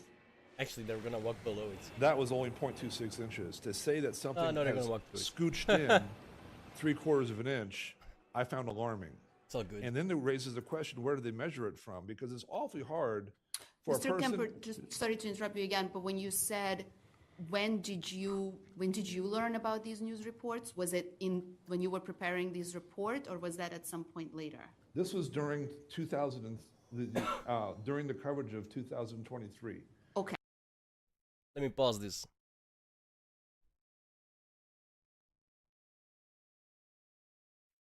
See the background? You can look like a bunch of shit thematically to your rides. You can like add the train hits like a trigger and then something plays or something happens, right? Essentially like in real life. Like the themed roller coasters. So I made 2 themed roller coasters, one to try it out and then my masterpiece.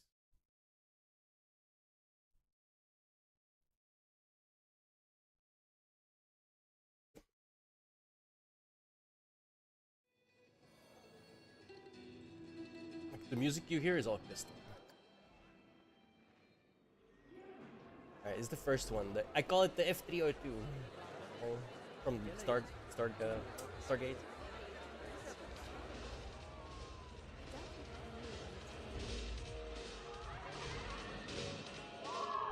Obviously, I built the entire. Kind of hard to see in the darkness. You know, the launch bit. Blah blah blah blah blah blah blah blah blah blah blah blah blah. So F302.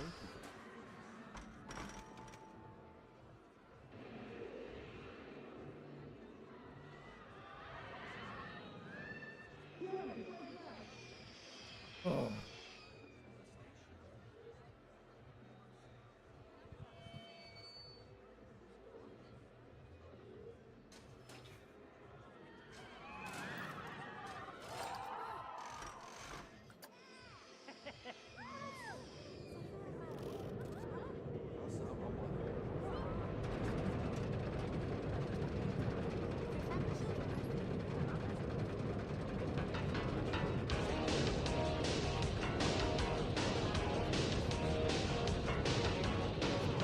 And my vault just got flagged. I know because it happened yesterday as well. Get ready. Do a barrel roll.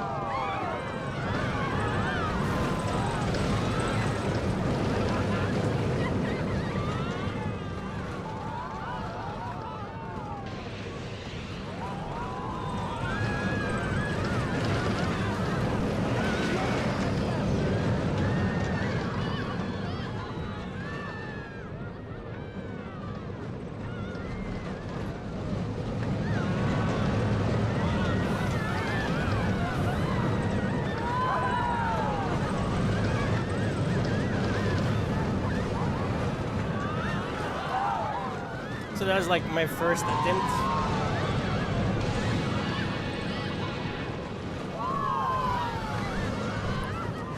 My first attempt at making a roller coaster. Using the thematic triggers and stuff, right? So you're flying around, you're firing rockets and shit, etc. So pretty fucking cool. And then mission accomplished with a at the end, because, you know, America. Hilarious. Dumb fuck. And then we have my masterpiece. Now there's this board game that I really like. It's a miniature board game and it's called Shadows of Brimstone. Yeah. The music you're hearing is from their actual OST.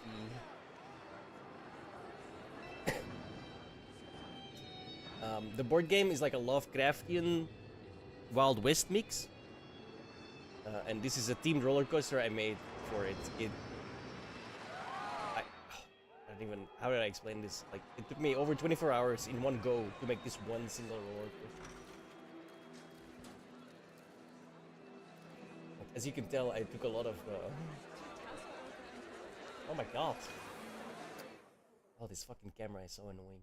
Get in there, you fuck. Doesn't want to go inside. Stupid fucking camera.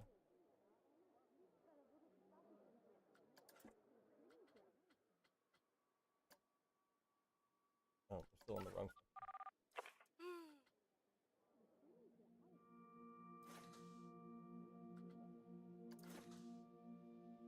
Spoiler alert. Okay, so this is just the starting zone, I guess, right?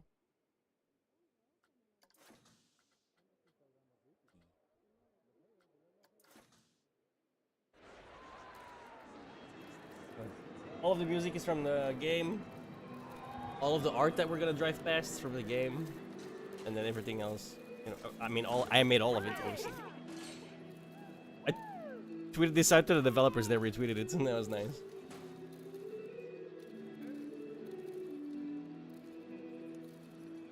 This one roller coaster took me over 24 hours. Probably like a good 30 to 40 hours total. Apparently it broke down. It's aging, I should refurbish it.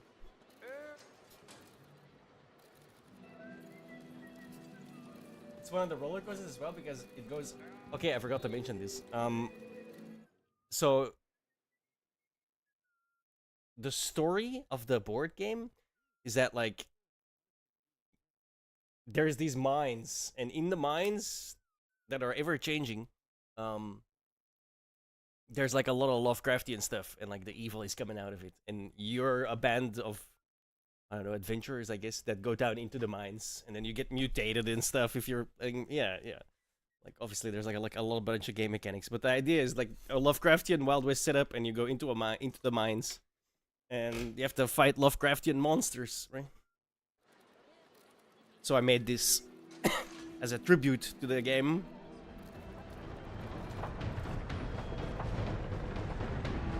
Again, the music is from the game. The music is called We Should Not Have Come Here, which is actually above one of the things. Don't mutate. You won't be able to see it. Maybe if I can pause it just in time when we get there.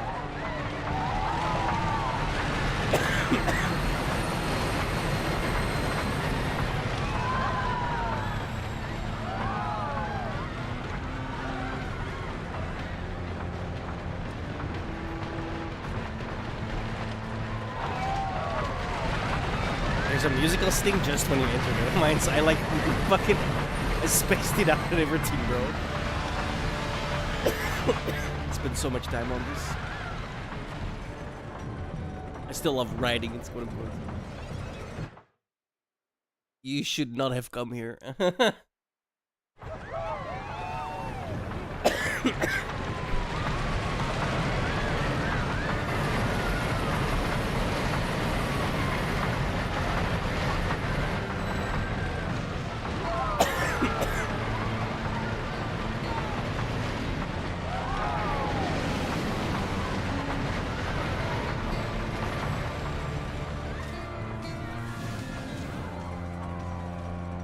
I could never create this again because I can't save it. I saved the blueprint, but it doesn't work.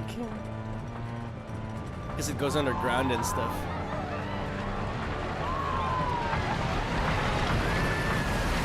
So I can never delete this save because then my coaster will be gone.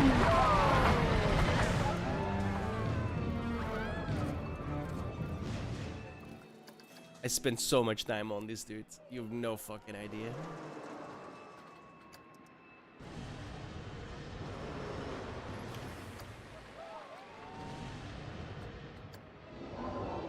It was worth it though, it was really fun.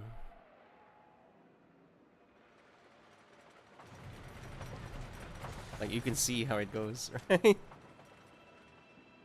Where it all goes. Most of it's actually underground.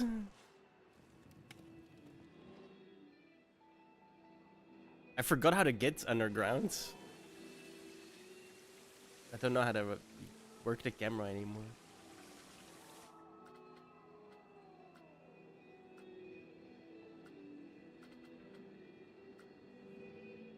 But yeah, I'm like building underground and shit and placing everything where I want it. Like, yeah, it was good memories though. Also work. But overall, I feel like it was worth it. It's a fantastic coaster in my opinion. Looks great. Just fun.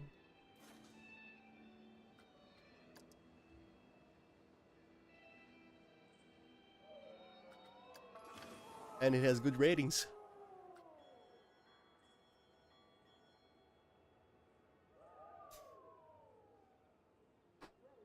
Yeah, it was fun. Amazing.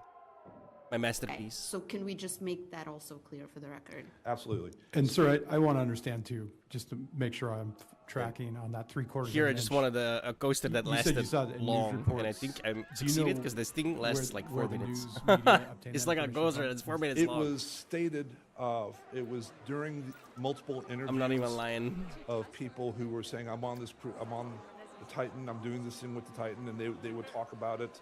And I think at one point it might have been Stockton Rush was saying, Bang it for your comes buck, so to with speak. I have that information available. I have those references. It might even be in my report itself. I don't have that copy in front of me. There's no The way one I'm gonna team these I'll though. talk about later. It's way too fucking But long for that. This is readily available. Okay, so just to clarify though, I mean, we don't have factual information that it was 3/4 of an inch. No, we don't. But- I'm first to say this is a report. True. But my concern is that Hurry it's up. 3 times what I looked at when I was already for the model. And it also was Euthanasia Hills. There's a few of those. The way most people would measure this would not be trying to get the middle of a window. How do you do that sitting inside the Titan and watching it? You would be watching the edge of it scoot in. Well, the edge only scoots in, let's say half. This as well. Where the edge of the window sits in the window seat. And if That you're that watching pause that would make me never towards go the on this edge, thing ever. That's even further. Now, again, Fuck that. This was news reports.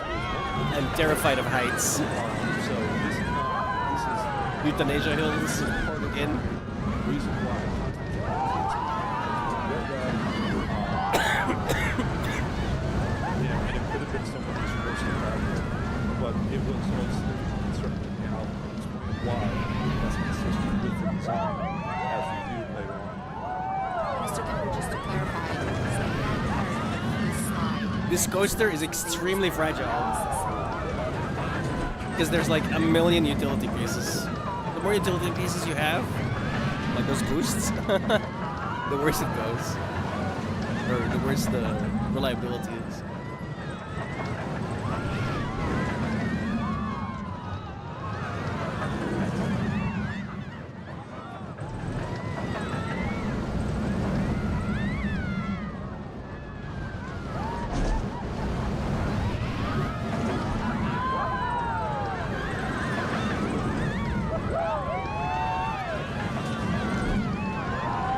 Or Euthanasia Hills.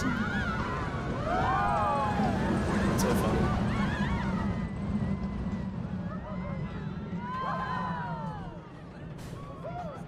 We thought we were done, not even close.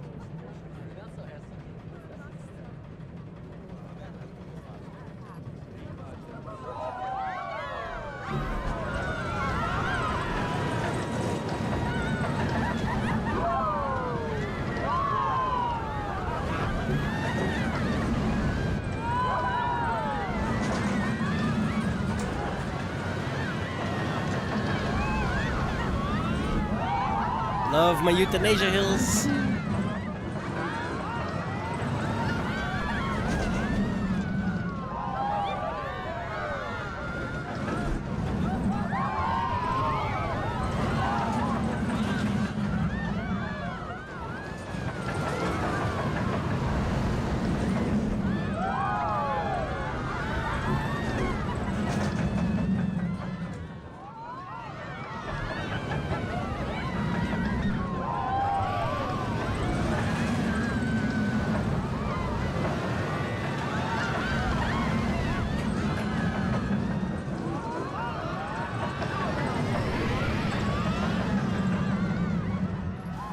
So loud you couldn't hear it properly. We're doing all the barrel rolls.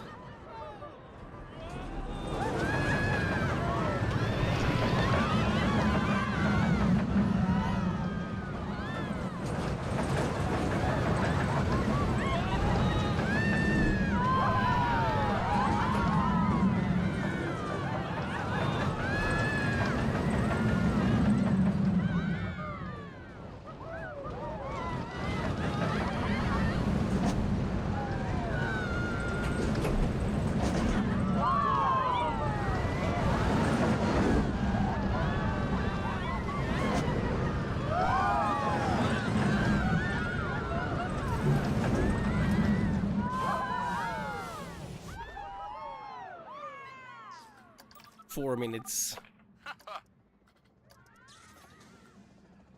Broke down.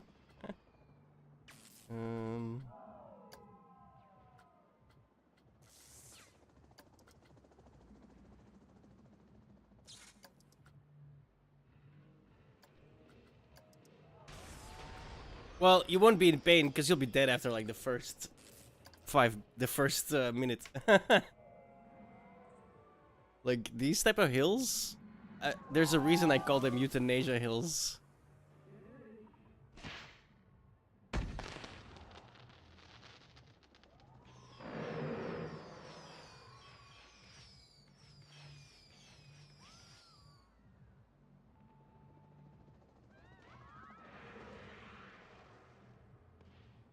Oh, he's doing it with inversions. This will kill you. But those will also kill you because they're cutting off your oxygen supply to the brain, and you just go to sleep and you won't wake up.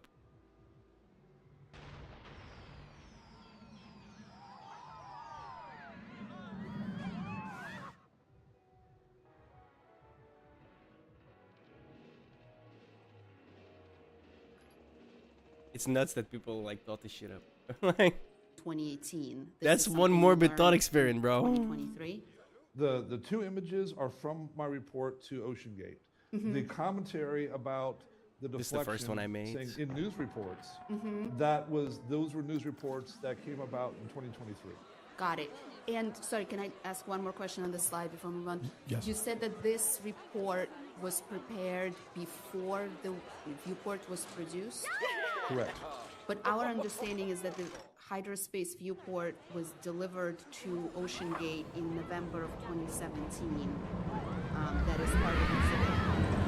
So I'm just trying to understand when there's a 2018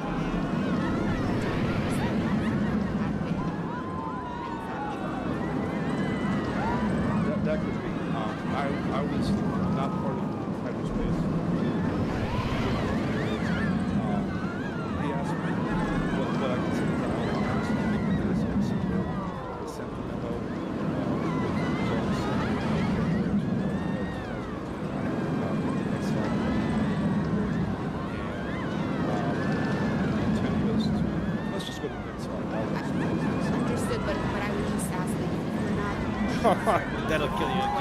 last bit. I think don't like that the is last bit, a I'm gonna be perfectly honest. fine answer, but That looks like an Mr. Kimberly autocomplete. testified that this was prepared before the viewport even That's existed, nuts. and it does not appear to be the case, or Well, that you have knowledge of that was my understanding until you brought that up. So I think that for the record, it appears that this report was done after it was going on the here, window, the original window was manufactured and delivered to Oceangate. And we can check the delivery date. Right, it's sensitive, but it just stick to the facts. Do you have that?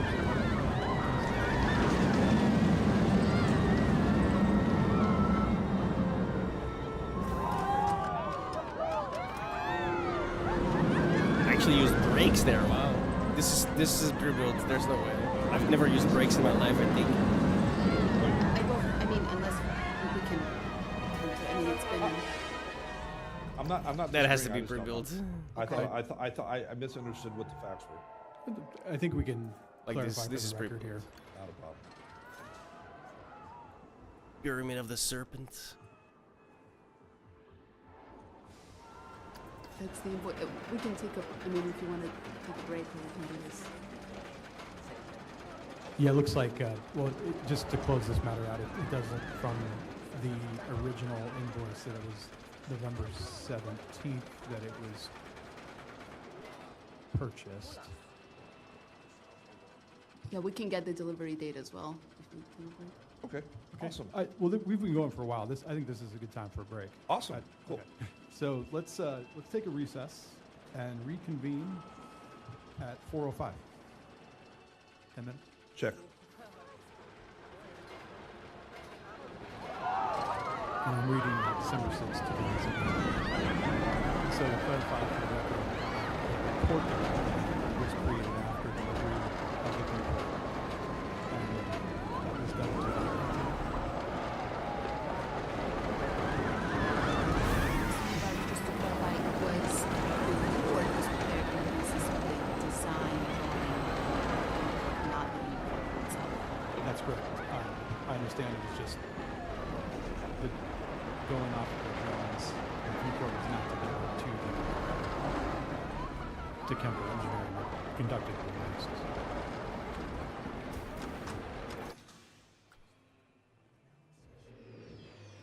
So yeah, that's my first spark. Technically my second, I guess. Okay. Mr. Kemper, do you remember like when you started this report and approximately when you finished I like it? my roller coasters. I started it sometime in December, and This dude, it's like literally email here. one of those hatings. Like 1, zoom 2, in 3, is 4, 5. Like, yeah, you can January tell. Right 30th, at so the it's bottom. towards, many um, times it's replicated in my to make a the tunnel. formal report On the does not outside, it doesn't have look so the good, but on the original inside, it report looks and have perfect. dates on it. When But you this fly by, when email you go went by forward here, January it looks 30th, great. So in my opinion. of the next year of 2018. Okay, and was this email in conjunction with delivery? I can't remember how to go underground. Okay, thank you, sir. Whatever. Are you ready to proceed to this slide? Yes, I am. Anyway, yeah. So the results that were indicated here is that I indicated NPM, possible guys, I'm gonna cyclic stop. fail, and then specified that the Cyclops design Hopefully, that was the name I at feel the a little time, it was better not so I can called go the to school Titan at the tomorrow time. because I can At miss class so many 5800 psi too many times. indicates It's really significant bad. strain that is consistent with potential short cycle. All right, thank you so much for hanging out. We'll be back tomorrow. We'll play the new MMO that we just picked up because I'm a moron. Same place, same time, every damn day of the week.